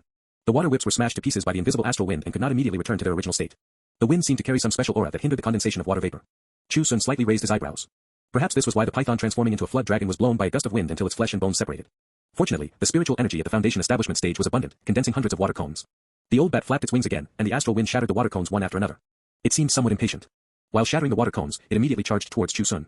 When the distance was less than 10 meters, the bat wings trembled slightly, and the ear-piercing sound of the wind, like a landslide or tsunami, was terrifying. Chu Xun raised the long sword in his hand. There was no need for too many fancy moves. He simply and straightforwardly slashed down from top to bottom. Slash. The long sword, mixed with the chi of metal essence, collided with the astral wind. Boom. Amidst the violent collision sound, the long sword shattered. Its quality was too poor to withstand this level of confrontation. But the chi of metal essence was extremely tenacious. It truly cleaved through the astral wind and, carrying hundreds of fragments, battered the old bat's spread wings until they were riddled with holes. Yes. Squeak squeak. The old bat let out an ear-piercing cry, like a human scream of agony. It probably didn't expect that the seemingly ordinary long sword would hide the most unyielding chi of metal essence in the world. The cleaved astral wind instantly collapsed, turning into an ordinary strong wind that blew towards the mountain forest. Although still considered fierce, it no longer had such powerful lethality. Before Chu Xun could speak, the flock of crows had already impatiently pounced forward. Even though the old bat was many times stronger than back then, unfortunately, the chi of metal essence had heavily slashed its chest, cleaving a terrifying wound about a meter long. Just as it fell to the ground, it was pinned down by dozens of massive crows and pecked fiercely. As the saying goes, 2 fists are no match for 4 hands, and random punches can beat an old master to death. The old bat struggled to flap its wings, wanting to counterattack, but the ground beneath it became extremely soft. After its body sank in, the dirt immediately covered over, turning into a hard cage that trapped it. The crows easily pecked into its head, and squeaking sounds continued incessantly. A moment later, this old bat, which had already attained some level of cultivation, completely lost its vitality. A few old crows fiercely pecked open its bat wings and dug out 2 dark yellow beads. An old crow hopped over and presented the beads. Chu Xun reached out, took them, and examined them. They looked like bone, but the surface was covered with tiny holes. Holding them in his hand, they were very heavy. Faintly, the howling sound of wind could be heard coming from the holes. It seemed the astral wind was blown out from inside these. This could be considered a not-so-small harvest. It seems what the pearl satchel of the 3 caverns said is correct, the chi of metal essence can indeed break wind. Chu Xun nodded to himself. With this, helping the green and white python transform into a flood dragon and protecting its path, the wind tribulation part now had a solution. There were still the lightning tribulation and water tribulation left. He also had some guesses in his heart, but he needed to go back and verify them to know if they were right or wrong. The crows hated the old bat to the bone. They directly tore it apart and ate it bite by bite. Chu Xun didn't interfere much. Crows originally liked carrion, not to mention this was a bat that was about to become a spirit. Eating it would only bring them benefits. Waving his hand to disperse the fog in the valley, Chu Xun walked forward. The valley wasn't considered large, with a depth of only about 100 meters, looking more like a cave without a roof. At the innermost part, water flowing down from the mountain gathered into a pool, which was very cool and shady. By the pool, a withered plant leaned diagonally against the stone wall. At the top, traces of the fruit stalk being torn off could still be seen. This should be the fruit the crows were looking for back then. It was just that decades had passed, the fruit had ripened, and was eaten completely clean by the old bat. This allowed it to take a step further, almost becoming a spirit. At this time, a movement came from the pool. Chu Xun turned to look and saw a fish that had just fallen from above, dropping into the pool and trying desperately to leap back up. Unfortunately, it was only the size of a palm. Falling from such a high position, not being smashed to death was already considered good, how could it possibly jump back? Perhaps seeing someone coming, this ordinary little grass carp hurriedly swam to the edge of the pool to hide. Chu Xun didn't pay any more attention to it. Waiting until the crows had completely divided and eaten the old bat, wiping it clean, he then led them away. In the pool, the little grass carp slowly floated to the surface. Without Chu Xun's intervention, the fog gathered back again. The moisture prompted the not yet dried blood on the ground to continuously seep into the pool along the cracks in the ground. Although the little grass carp was afraid of people, it sensed something that made it instinctively feel desire. Hesitating, it finally couldn't help but swim over, opening its mouth to swallow the old bat's blood. Its seemingly ordinary fish eyes blinked, and as it swallowed more blood, it gradually gained a bit more spiritual intelligence. After leaving the valley, Chu Xun didn't return to the village where the blacksmith shop was, but headed straight towards Pinecone Village. In the blacksmith shop, the Cheng father and son looked up at the mountain forest. Just now, they heard a very loud noise, but then there was no more movement. Both father and son were somewhat nervous. Cheng Song couldn't help but ask, "Dad, do you think he can succeed?" Cheng Shan wanted to say yes, but the fierce beast in the mountains was so formidable that even rank 2 martial artists joining forces couldn't handle it. Could that youth really do it with just a sword? A long time later, Cheng Song suddenly pointed to the northwest side and shouted, "Dad, look quickly, so many crows." Cheng Shan looked in the direction of the sound and indeed saw many crows flying out from the mountain forest on the northwest side, and then flying straight towards the north. He instantly breathed a sigh of relief. This flock of crows had come with the youth. Since the crows had left, presumably the matter had been resolved. It was just that he felt somewhat regretful in his heart, because the crows didn't come from this direction, indicating that the youth wouldn't be coming back. "Let's go back," Cheng Shan said. We're not waiting anymore?" Cheng Song asked in puzzlement. Cheng Shan shook his head, "He won't come." Cheng Song didn't understand. "You haven't seen the person, how do you know he's not coming?" Cheng Shan didn't care what his son thought and returned to the blacksmith shop somewhat dejectedly. Just as he walked up to it, the sound of flapping wings reached his ears. Immediately after, something dropped by his feet. It was a bat skull with all the flesh and blood gnawed clean, astonishingly large. "Call." Cheng Shan looked up, saw the crow call out to him, and then flap its wings and fly away. Cheng Song ran over, saw the bat skull on the ground, and cried out in horror, "What a big mouse head." Cheng Shan laughed out loud. Although the youth didn't come back, he sent him a message. From now on, they would never have to fear the fierce beast on the mountain again.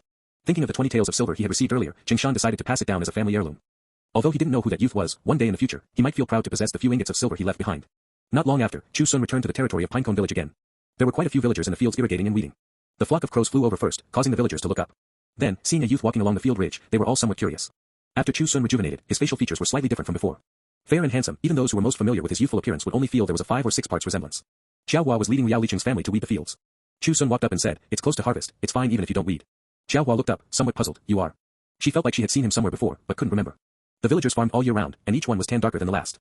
Besides Lin Xiaoxi and Lu Yuqing, she hadn't seen many fair-skinned people. Chu Xun smiled and said, "My grandfather is Chu Xun, you should know him." Xiaohua was dumbfounded upon hearing this. "Your grandfather is Chu Xun. As everyone knows, Master Chu has no children, where did the grandson come from? Could it be he has an illegitimate child outside?" Liao Liqing heard this, came over, and said, "Stop talking nonsense, Grandpa Chu has no children at all, and it's even more impossible for him to have a grandson." "I was adopted by him," Chu Xun said. "I know your name is Liao Liqing. You don't like reading, nor are you good at it, but you are forced by your mother to read. Your father is a military officer in the army and hasn't been back for many years. This piece of land belongs to your family, but that small corner piece was only reclaimed last year." Xiaohua and Liao Liqing were a bit dumbfounded listening to this. How does he know everything? Other villagers heard that the grandson adopted by Chu Xun had returned, and they all ran over, asking questions all at once. Some asked if he knew their family situation, and some asked where brother Sun was now and why he didn't come back together. Chu Xun answered them one by one. Returning this time, he needed to maintain a suitable identity. Being his own grandson was the most suitable. With Chu Xun's understanding of the villagers, just saying a few words, almost no one doubted him anymore. Because many things were only known to Chu Xun and the people themselves, outsiders couldn't possibly know. A group of people no longer cared about farming, crowding around Chu Xun and walking towards the village. It wasn't until they returned to the original residence that they didn't see Chi. Only then did they learn that Jiangnan County was decorating with lanterns and colored banners to hold a celebration. This year was County Magistrate Li Xiaoming's last term, so he had called all the prominent figures from every town and village. Since Chu Xun wasn't there, Chi had to go join the fun on his behalf. What are they celebrating? Chu Xun asked curiously. Of course, celebrating that the people of the Song family are all dead, Liao Liqing said, then suddenly slapped his forehead and said, I forgot you're not from around here, you wouldn't understand. Under his explanation, Chu Xun finally knew. After he killed the people of the Song family and rushed non-stop to the capital city, Jiangnan County exploded the next day. Someone discovered that the dozens of people in the Song family were dead without a single hair left. First they were horrified, and then they scrambled to the county yamen to report the good news. Li Xiaoming was so excited he almost fainted from joy. He originally thought the tumor that was the Song family would become a stain on his many years as an official, but he didn't expect that in his last year, the Song family was gone. Who did it? No one knew. But what was certain was that whoever could kill off the Song family, which had a rank 2 martial artist holding the fort, overnight was absolutely not ordinary. They put up a wanted poster for the unknown murderer as a pretense, but in reality, they only sent a few constables to ask around nearby. That night, it was raining for miles around. Everyone said they heard nothing and saw even less of who the murderer was. The county yamen couldn't find the murderer, but that didn't stop them from celebrating joyously. Not a single person from the Song family was left alive, so they weren't afraid of anyone coming for revenge. So what if there were disciples from the martial arts school? Back then, the Jinwei martial arts school acted tyrannically because Song Jingmin was there. Now that the Song family is gone, try acting tyrannical again. There were even bold ones who directly shouted slogans of acting chivalrously and eliminating evil for the people. Chu Xun laughed upon hearing this. He had patted his butt and left, not expecting the county to be so lively. He dug out the key from his pocket, opened the copper lock of the courtyard door, and after walking in, the crows immediately surrounded him. The weasels, field mice, and rabbits hopped and skipped. They all sensed the familiar aura and knew who had come without even looking. Li Guanmao, who hurried over, entered the door and saw Chu Xun surrounded and rubbed by the crows, and couldn't help but ask in astonishment, how are you so familiar with them?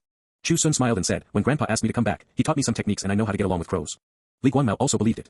No one knew better than him how human-like this flock of crows was. Don't look at how they usually don't actively attack villagers. In reality, besides the Chu Xun and Zhang Sanchan families, no one else could be so intimate with the crows. Back then, his father Li Xiaotian had his hoe picked up by a crow and thrown far away, not being polite with him at all. Moreover, looking at his facial features, this youth indeed had a few parts resemblance to Brother Sun. Let alone saying he was adopted, even if he said he was his biological son, no one would find it strange. For a time, the courtyard was crowded with people. By the time Chi returned, there was no place to stand. The grandson Brother Sun adopted. Chu Chen. Chi was stunned for a long time upon hearing this. He went to the county to drink some wine, and when he came back, Brother Sun had a successor. So Brother Sun went out on a trip to find someone to come back and inherit the family business.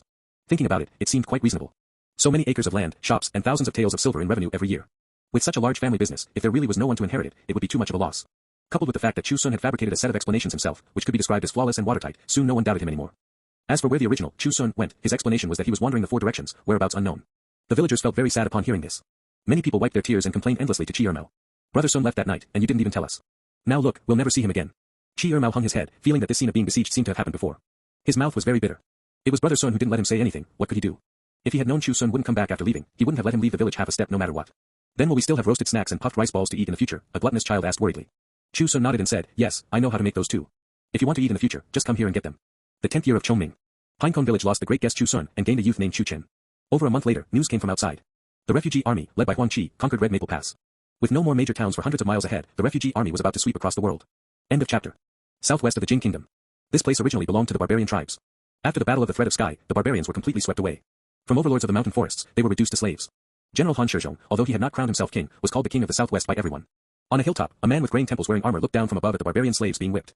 Han Xiu wanted to build a Mingxin palace in the mountain forest, with a scale comparable to the Jing Kingdom's imperial palace. A large number of barbarian slaves worked day and night. They didn't have enough to eat or wear, and would be beaten if they paused even slightly. Many soldiers took pleasure in tormenting the barbarians. They didn't treat them as humans at all, but as livestock. Over the past dozen years, the barbarians had resisted, but were all suppressed. The older generation had died out, but the hatred of the younger generation was still spreading. What is Lord Liao looking at? A centurion wearing light armor stepped forward. Liao Shi withdrew his gaze from the slaves, looked at the centurion who had approached, and asked in return, do you miss home? The centurion was stunned by the question and subconsciously said, home is right here, what is there to miss? I mean your previous home, Liao Shi said. Without waiting for the other party to answer, he continued, my wife is old, and my son should be grown up too. Isn't it time to go back? A trace of vigilance flashed in the centurion's eyes, and he said, the general has ordered that no one is allowed to enter or leave the southwest at will. How can we go back? Liao Shi looked at him, standing with his hands behind his back, and said, you know, I joined the army to become a general admired by everyone on the New Year pictures. Now the refugee army is wreaking havoc, yet we are sitting here claiming to be kings. Here, we will never be painted on the New Year pictures. The centurion said, your lordship is already a rank 3 assistant regional commander, which is considered a general. What does it matter whether you are painted on the New Year pictures or not? As for the refugee army, that's just the incompetence of the Ministry of Revenue and the Ministry of War, not even able to defeat a group of farmers. Liao Shi shook his head and suddenly said, I remember you are a soldier from the 9th year of Yongji. Yes. The 9th year of Yongji, in just 11 short years, without any military merits, you climbed to the position of centurion. You have a pretty good fate. And the centurion chuckled dryly and said, it's all thanks to your lordship's promotion. I have never promoted you. I only like to promote men with blood and courage, and you are not one. Liao Shi looked at the other party's awkward appearance and said indifferently, presumably, this is the benefit of the general arranging for you to come over and monitor me at all times. Hearing this sentence, the centurion felt his hair stand on end and subconsciously reached for the weapon at his waist. What do you mean by this? Liao Shi still looked at him, his voice gradually deepening. Nothing, just want to go home. The 10th year of Chongming. Autumn. Assistant Regional Commander Liao Shi mutinied and killed the king of the southwest, Han Xiu. Leading an army of 30,000, he left the southwest and headed straight for the refugee army. In the blink of an eye, it was the end of the year. Chu Xun stood by the Songlu River. The river water in front of him was turbulent, with waves stacking one upon another. It had been half a year since he returned to Pinecone Village. During this half year, he tried many times and finally condensed a wisp of the essence of rainwater from the river water. For a python to transform into a flood dragon, it needs to fuse with the essence of rainwater to be able to control water. But this thing was truly too difficult to condense. It took 10 days to condense just one wisp. Moreover, the essence of rainwater condensed from river water and well water was different. The smaller the water source, the lighter the color of the essence of rainwater. After multiple verifications, Chu Xun had basically determined that the essence of rainwater also had higher and lower grades. The level of well water was lower than river water, and river water was lower than a great river. The best, naturally, was seawater.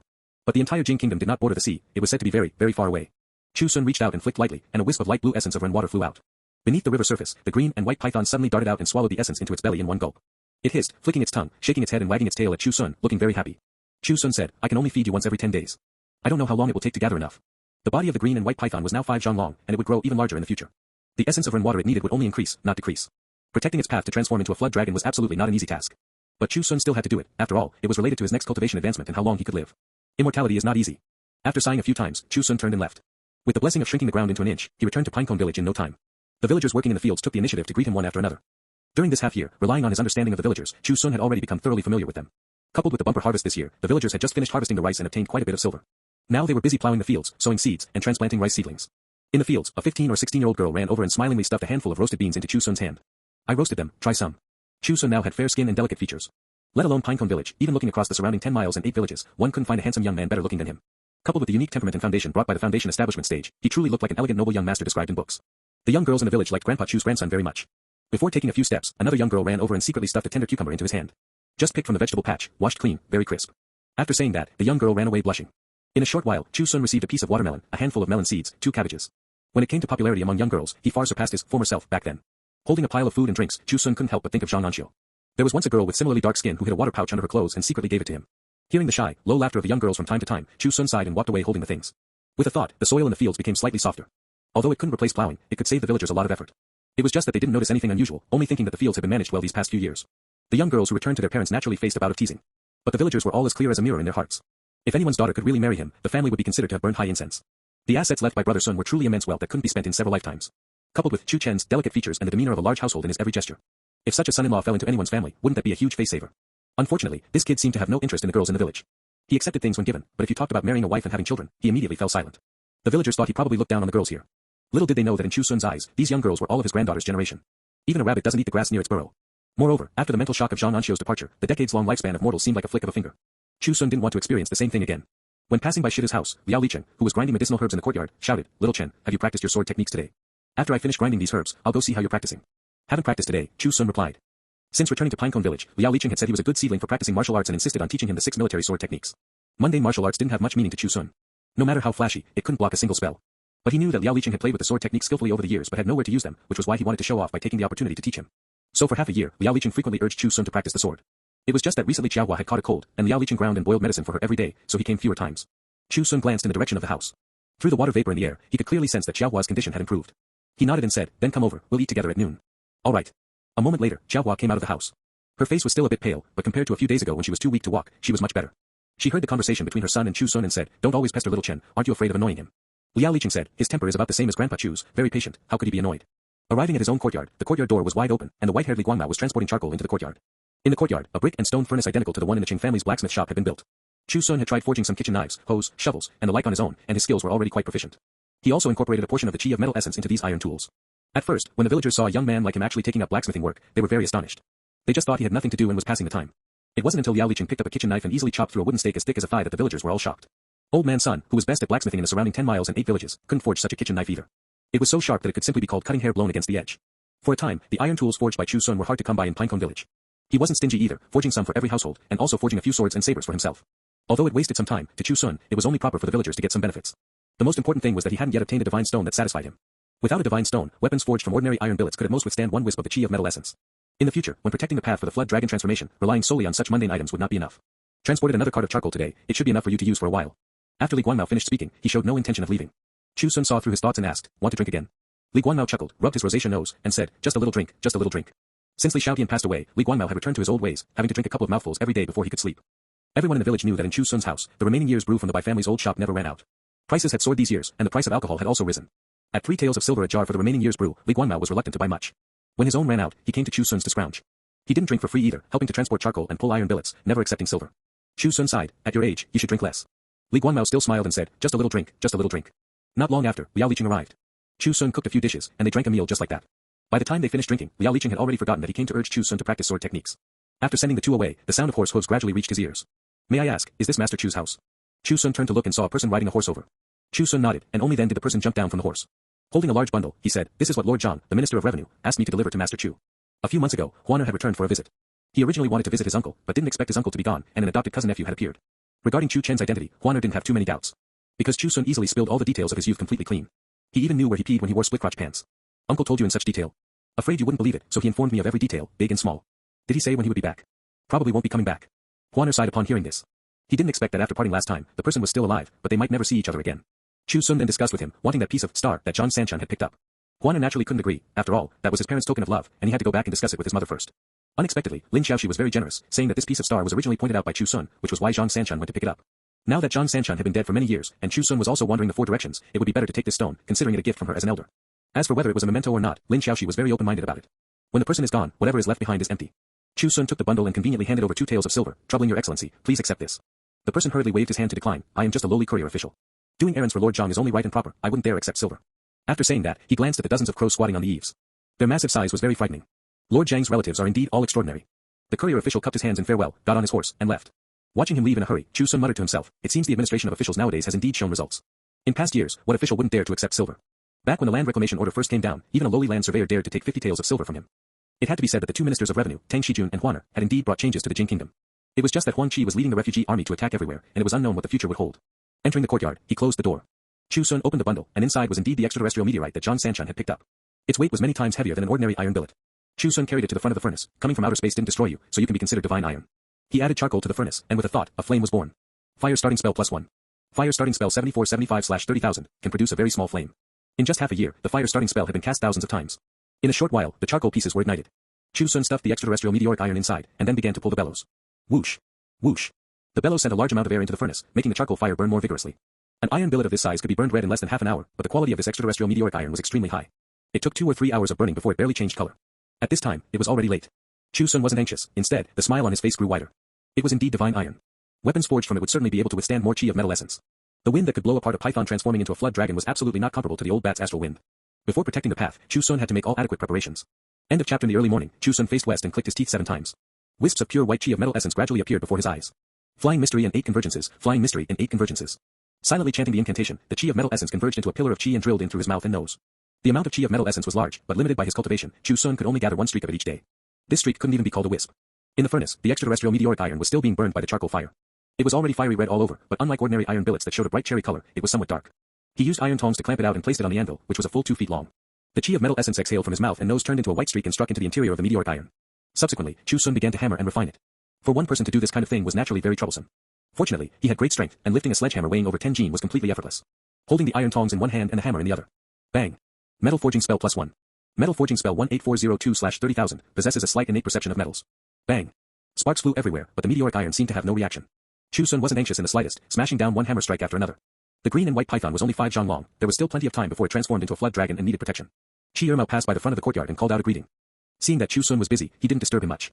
He just thought to himself, back then, Brother Sun was either farming or raising grass at home. Now the grandson he adopted is no less impressive, liking to forge iron, a Nigerian naira. Indeed, those who aren't of the same family don't enter the same door. When the temperature of the meteoric iron dropped, Chu Xun added more charcoal to the furnace and then stuffed the meteoric iron back in. A few weasels hopped over, grabbed the handle of the bellows, and started helping to push and pull. Whoosh! Whoosh! Chu Xun smiled and stepped out the door. Taking advantage of the time the meteoric iron was reheating, he went to the Songlu River. Still condensing the essence of Ren water to feed the green and white python. Obtaining another wisp of the essence of Ren water, the green and white python happily shook its head and wagged its tail. If Chu Xun hadn't stopped it, it would have flown up to be properly affectionate. An old turtle the size of a millstone crawled up from the river. The mud clods on its back were a bit thicker than before, already about an inch high. A toad the size of a wash basin squatted on the turtle's head, going up and down as it crawled. The old turtle crawled to Chu Xun's side, stretched out its head, and rubbed against his pant leg. Chu Xun sighed and said, my cultivation is insufficient right now. I can only condense 1 wisp of the essence of Ren water every 10 days, so I can't feed you for the time being. Croak croak. The toad opened its mouth and called out twice, lifting its foot and stepping on the old turtle's head twice. The old turtle nudged him twice with its head, and Chu Xun seemed to understand something. He shook his head and said, your turtle shell won't do, it can't block the lightning tribulation. For the wind tribulation and water tribulation, Chu Xun already had solutions, he just needed to complete them before the green and white python transformed into a flood dragon. There was a certain degree of difficulty, but the most important thing was enduring the time. Only for the lightning tribulation did he still have no clue. The armed escort Wei Ting from Fengdu City had once said that he saw a python transforming into a flood dragon use a turtle shell to block the lightning tribulation. Although he hadn't seen it with his own eyes, he could be certain that what could block the lightning tribulation was definitely not an ordinary turtle shell. Although the old turtle was large, it hadn't yet attained a high level of cultivation. Even if it had, Chu Xun didn't want to use its life to transcend the tribulation. Reaching out to stroke the old turtle's head, Chu Xun said softly, "The world is so big, there will always be an alternative method. I will find it." In the blink of an eye, the new year passed, and it was the season of early spring again. It had been almost exactly 1 year since Chu Xun returned to Pinecone Village, short of just 1 day. On this day, he didn't start the fire in the furnace to hammer the meteoric iron. Nor did he go to the Songlu River to condense the essence of rainwater to feed the green and white python. When the villagers passed by his door and saw Chu Xun sitting in the courtyard resting with his eyes closed, they all found it very amusing. This youth was smart, generous, and kind to others. Everything was good, except he always gave people a feeling of being old-fashioned. Clearly 17 or 18 years old, exactly the age of youthful vigor, yet he acted like a 70 or 80-year-old man. Tucking his hands into his sleeves, leaning against the back of the chair, and dozing with his eyes half closed. Li Guanmao poked his head in from outside the courtyard and shouted, "Chu Chen, want to drink a bit together tonight?" Chu Xun half opened his eyes and said, "Not drinking today." Li Guanmao seemed to notice something unusual about him, walked in, and asked with concern, "What's wrong? Are you feeling unwell somewhere? Do you want me to help you invite a doctor to take a look?" Scrounging wine aside, he truly treated Chu Xun as family. "It's nothing, just resting my spirit," Chu Xun said. Li Guanmao thought he was just too tired from forging iron every day and said, "Taking a rest is good too. You forge iron day and night, and up to now, that piece of iron doesn't even have a shape. If it really doesn't work, change to another piece." The quality of the extraterrestrial meteoric iron was too high, so much so that what deformed first was actually the hammer. After hammering for a few months and changing over a dozen hammers, the meteoric iron had only just barely been completely refined once. All divine weapons and sharp blades needed to undergo 1,000 hammerings and 100 refinings. Among the common folk, there were even techniques like the 100 refining method and 1,000-fold steel. For such hard meteoric iron, if he wanted to reach the point of hammering it 100 times, it wouldn't be done in less than a few decades. Chu Xun had very good patience, but the villagers watching the fun couldn't bear it first. They all, like Li Guanmao, advised him to change to another iron billet. No matter what you want to forge, using such hard meteoric iron, you'll be dead of old age by the time it's forged. Chu Xun was non-committal and said, "Just take it slowly." Li Guanmao shook his head continuously upon hearing this. "This temper of yours is exactly the same as Asun's." "Never mind, then you continue resting, I'm going to the fields." As he walked, Li Guanmao sighed, "I wonder how Asun is doing now." He was even older than Chu Xun, and now had a head full of white hair. His body was still quite good, and he could still carry a hoe to the fields. But Chu Xun saw clearly that the qi on Li Guanmao's body was a bit less than when he first arrived last year. This invisible and colorless qi represented vitality. Watching Li Guanmao's figure gradually disappear from his field of vision, Chu Xun sighed slightly. The world that could be seen at the foundation establishment stage was completely different from the qi condensation stage. Many things that couldn't be seen before were now clearly visible. However, seeing more things sometimes made one feel uncomfortable instead. Just like Li Guanmao, watching his vitality decrease helplessly. Birth, aging, illness, and death are destined by heaven, and no one can change them. Otherwise, there would be no need for the underworld to exist. But it just feels very unpleasant. Chu Xun closed his eyes, hiding a trace of displeasure in them. At night, the village fell into dead silence. Chu Xun, who had sat in the courtyard for a day, finally opened his eyes. It was pitch black all around, only his eyes were very bright. A message appeared before his eyes. Divine Office, unconferred loose God. Remaining time that can be hidden per year, 0.5, after conferment, can obtain Orthodox God divine abilities, can lodge soul to substitute death. The time the Divine Office could be hidden was almost at its limit. Chu Xun stood up, turned and entered the house, and when he came out again, he already had a long sword in his hand. He then stepped out of the courtyard and walked towards the outside of the village. End of chapter. Leaving Pinecone Village, Chu Xun's pace was neither fast nor slow. The Jing Kingdom was not the largest among the various countries, but thanks to the focus on the people's livelihood starting from the era of Emperor Taizu, the population had continuously increased over those decades. Villages were distributed like scattered starlight. Unless one ran to remote mountain forests, one would definitely see a village within 100 miles. Large and small, well-proportioned and orderly. With a sword in hand, Chu Xun soon arrived at the Songlu Water God Temple. There hadn't been a flood for many years, and a dozen or so flood discharge channels were piled up with silt, some already covered. A small portion remained with less than half their height. The commoners lived and worked in peace and contentment, and the number of people coming to the Water God Temple to offer sacrifices was actually more than before. A faint scent of sandalwood came from inside the temple. His foundation establishment cultivation allowed Chu Xun to see the accumulated incense fire inside. This incense fire was not the incense offered by the commoners, but the energy of sincere worship. Through an incomprehensible method, it manifested an immortal god out of thin air. Where there is incense fire, there is an immortal god. The more incense fire, the stronger the immortal god. Conversely, if the incense fire decreases or even disappears, this immortal god will also cease to exist. Therefore, Chu Xun could understand why conferred Orthodox gods did not allow evil cults to exist. The number of commoners is limited, and the incense fire they offer is also limited. If you have more, they will have less. But understanding is one thing, it doesn't mean acceptance. Under the god statue in the temple squatted a few refugees who had come to steal offerings. The lives of the commoners in Jiangnan County were considered not bad, but it wasn't necessarily the same near Mingqiu Prefecture. After the refugee army conquered Red Maple Pass, they charged and fought all the way. They especially hated the local gentry and wealthy landlords. Many refugees who fled here for asylum were previously local gentry who owned thousands of acres of fertile land and immense wealth. As Chu Xun walked in, those refugees, who looked wretched but barely retained the appearance of having lived in luxury previously, all looked up. Their eyes flickered, and some subconsciously wanted to find a place to hide. Chu Xun said indifferently, "Leave after you finish eating." Seeing that he was alone, although carrying a sword, but fair and clean, and very young, the few refugees emboldened themselves. "Why should we leave? This is the Water God Temple, not your home, Arni section." Chu Xun casually flicked his finger. Water vapor condensed and struck at the feet of one refugee with lightning speed. The ground shattered, startling the few people. Only then did they realize they had encountered an expert they couldn't afford to provoke, and hurriedly ran out with their heads down. Chu Xun didn't pay any more attention to them. Turning his head, he saw another person lying in the corner. His face was bruised and purple, and there was still unswallowed food in his mouth. He had probably choked to death alive. His fellow refugees only dragged him to the corner and didn't care anymore. At this moment, a resentful soul had already drilled out of the physical body, staring at the few refugees who ran out with a ferocious expression. But resentful souls didn't have much sentience to speak of. Although they had resentment, they only looked terrifying on the surface. Chu Xun didn't interfere much, walking to the god statue and standing still. A moment later, a dark figure carrying a black chain and hook lock entered from outside. He didn't go to capture the resentful soul first, but instead came in front of Chu Xun and said respectfully, "Underworld emissary of Jiangnan County, pays respects to the immortal elder." Chu Xun looked at him and asked, "You know me?" When he killed Song Jingmin, he had encountered an underworld emissary, but he was old and decrepit then, whereas now he was in the prime of his youth.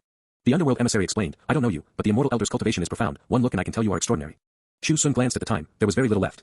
He didn't urge the underworld emissary to capture the resentful soul and leave quickly, but instead asked, why don't you take away the accumulated incense fire here? The underworld emissary was somewhat puzzled and said, does the immortal elder not know that incense fire that does not belong to the underworld cannot be taken? Incense fire seems light and airy, but in reality, it represents the beliefs of living beings. How heavy is belief? It can be lighter than a feather, or heavier than Mount Tai.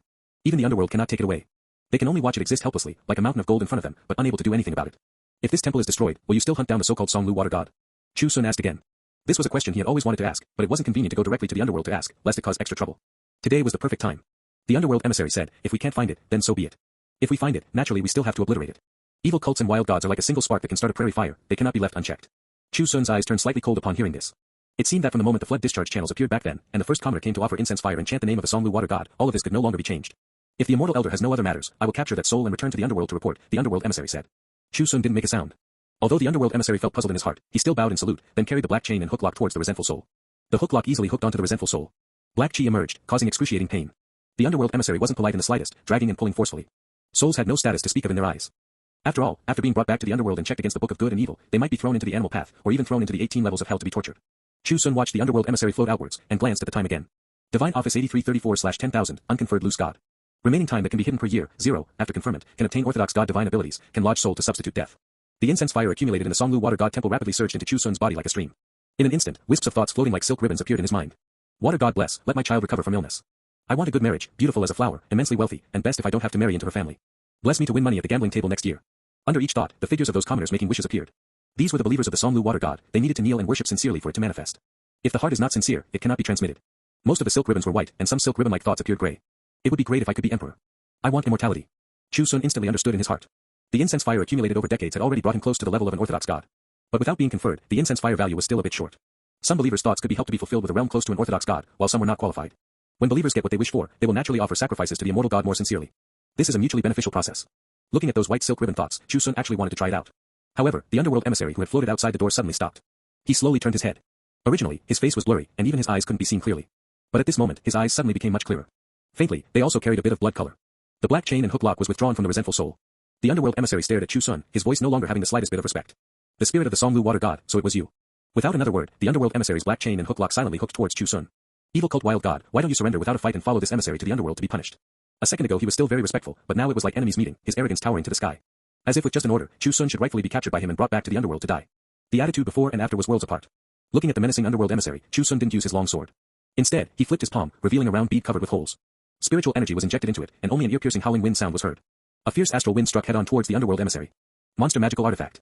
Amidst the underworld emissary's cry, the black chain and hook lock was knocked flying backwards, continuously dripping viscous black liquid. In midair, the liquid turned into clusters of black fog and then scattered. The underworld emissary caught the black chain and hook lock with both hands, but was shaken back continuously. So your strength is not even as good as that old bat. The underworld emissary abruptly looked up, staring at the man under the god statue, the blood color in his eyes even richer. Evil cult wild god, how dare you be so arrogant? He roared, charging forward unafraid of death. His courage was commendable, but unfortunately, his strength was lacking. At the same time, in the city god temple of Jiangnan County, the city god's golden body vibrated. A deep voice sounded, the Songlu water god has revealed its true body. Martial judge, lead the night wandering god and underworld emissaries to immediately go and capture it. A middle-aged man wearing a black martial general's robe, with a slightly blurry face, faintly showed a bit of majesty. Holding a black iron token in one hand and a black iron ruler in the other. Order received. Behind him, a night wandering god wearing a black robe and over a dozen underworld emissaries appeared. Following him, they floated out of the city god temple and hurried rapidly towards the direction of the Songlu water god temple. Although Chu Xun was at the foundation establishment stage, the Songlu water god was an unconferred loose god that hadn't even reached the rank of an orthodox god. With the ability of a martial judge, he could already match it, not to mention having the night wandering god and underworld emissaries assisting. The civil judge appeared, bowed to the city god's golden body, and said, the Songlu water god has hidden for decades, and now suddenly appears, I don't know what its intention is. The deep voice sounded again, just a wild god that hasn't attained a high level of cultivation, no need to overthink it. The civil judge didn't say anything more. After bowing, he concealed his figure. It wasn't that the city god was arrogant, but over many years, similar wild gods had all been easily obliterated. What rank they were, how much ability they had, these orthodox gods knew in their hearts. It was just a pity that Chu Xun was an anomaly they couldn't understand. In the Songlu water god temple, 3 consecutive astral winds almost beat the underworld emissary until his soul scattered. His figure was blurry to the extreme, and the black chain and hook lock was completely shattered, turning into black fog and scattering. So underworld emissaries are nothing more than stronger resentful souls. Chu Xun wasn't soft-hearted, lashing out with a water whip. The underworld emissary, who was already close to dissipating, how could he withstand this force, and was immediately whipped until he dissipated into nothingness. At the same time, Chu Xun only felt a faint warm current emerge in his body. Information automatically appeared before his eyes. Fire starting spell 11463/30,000 can produce a very small flame. Chu Xun let out a soft sound of surprise.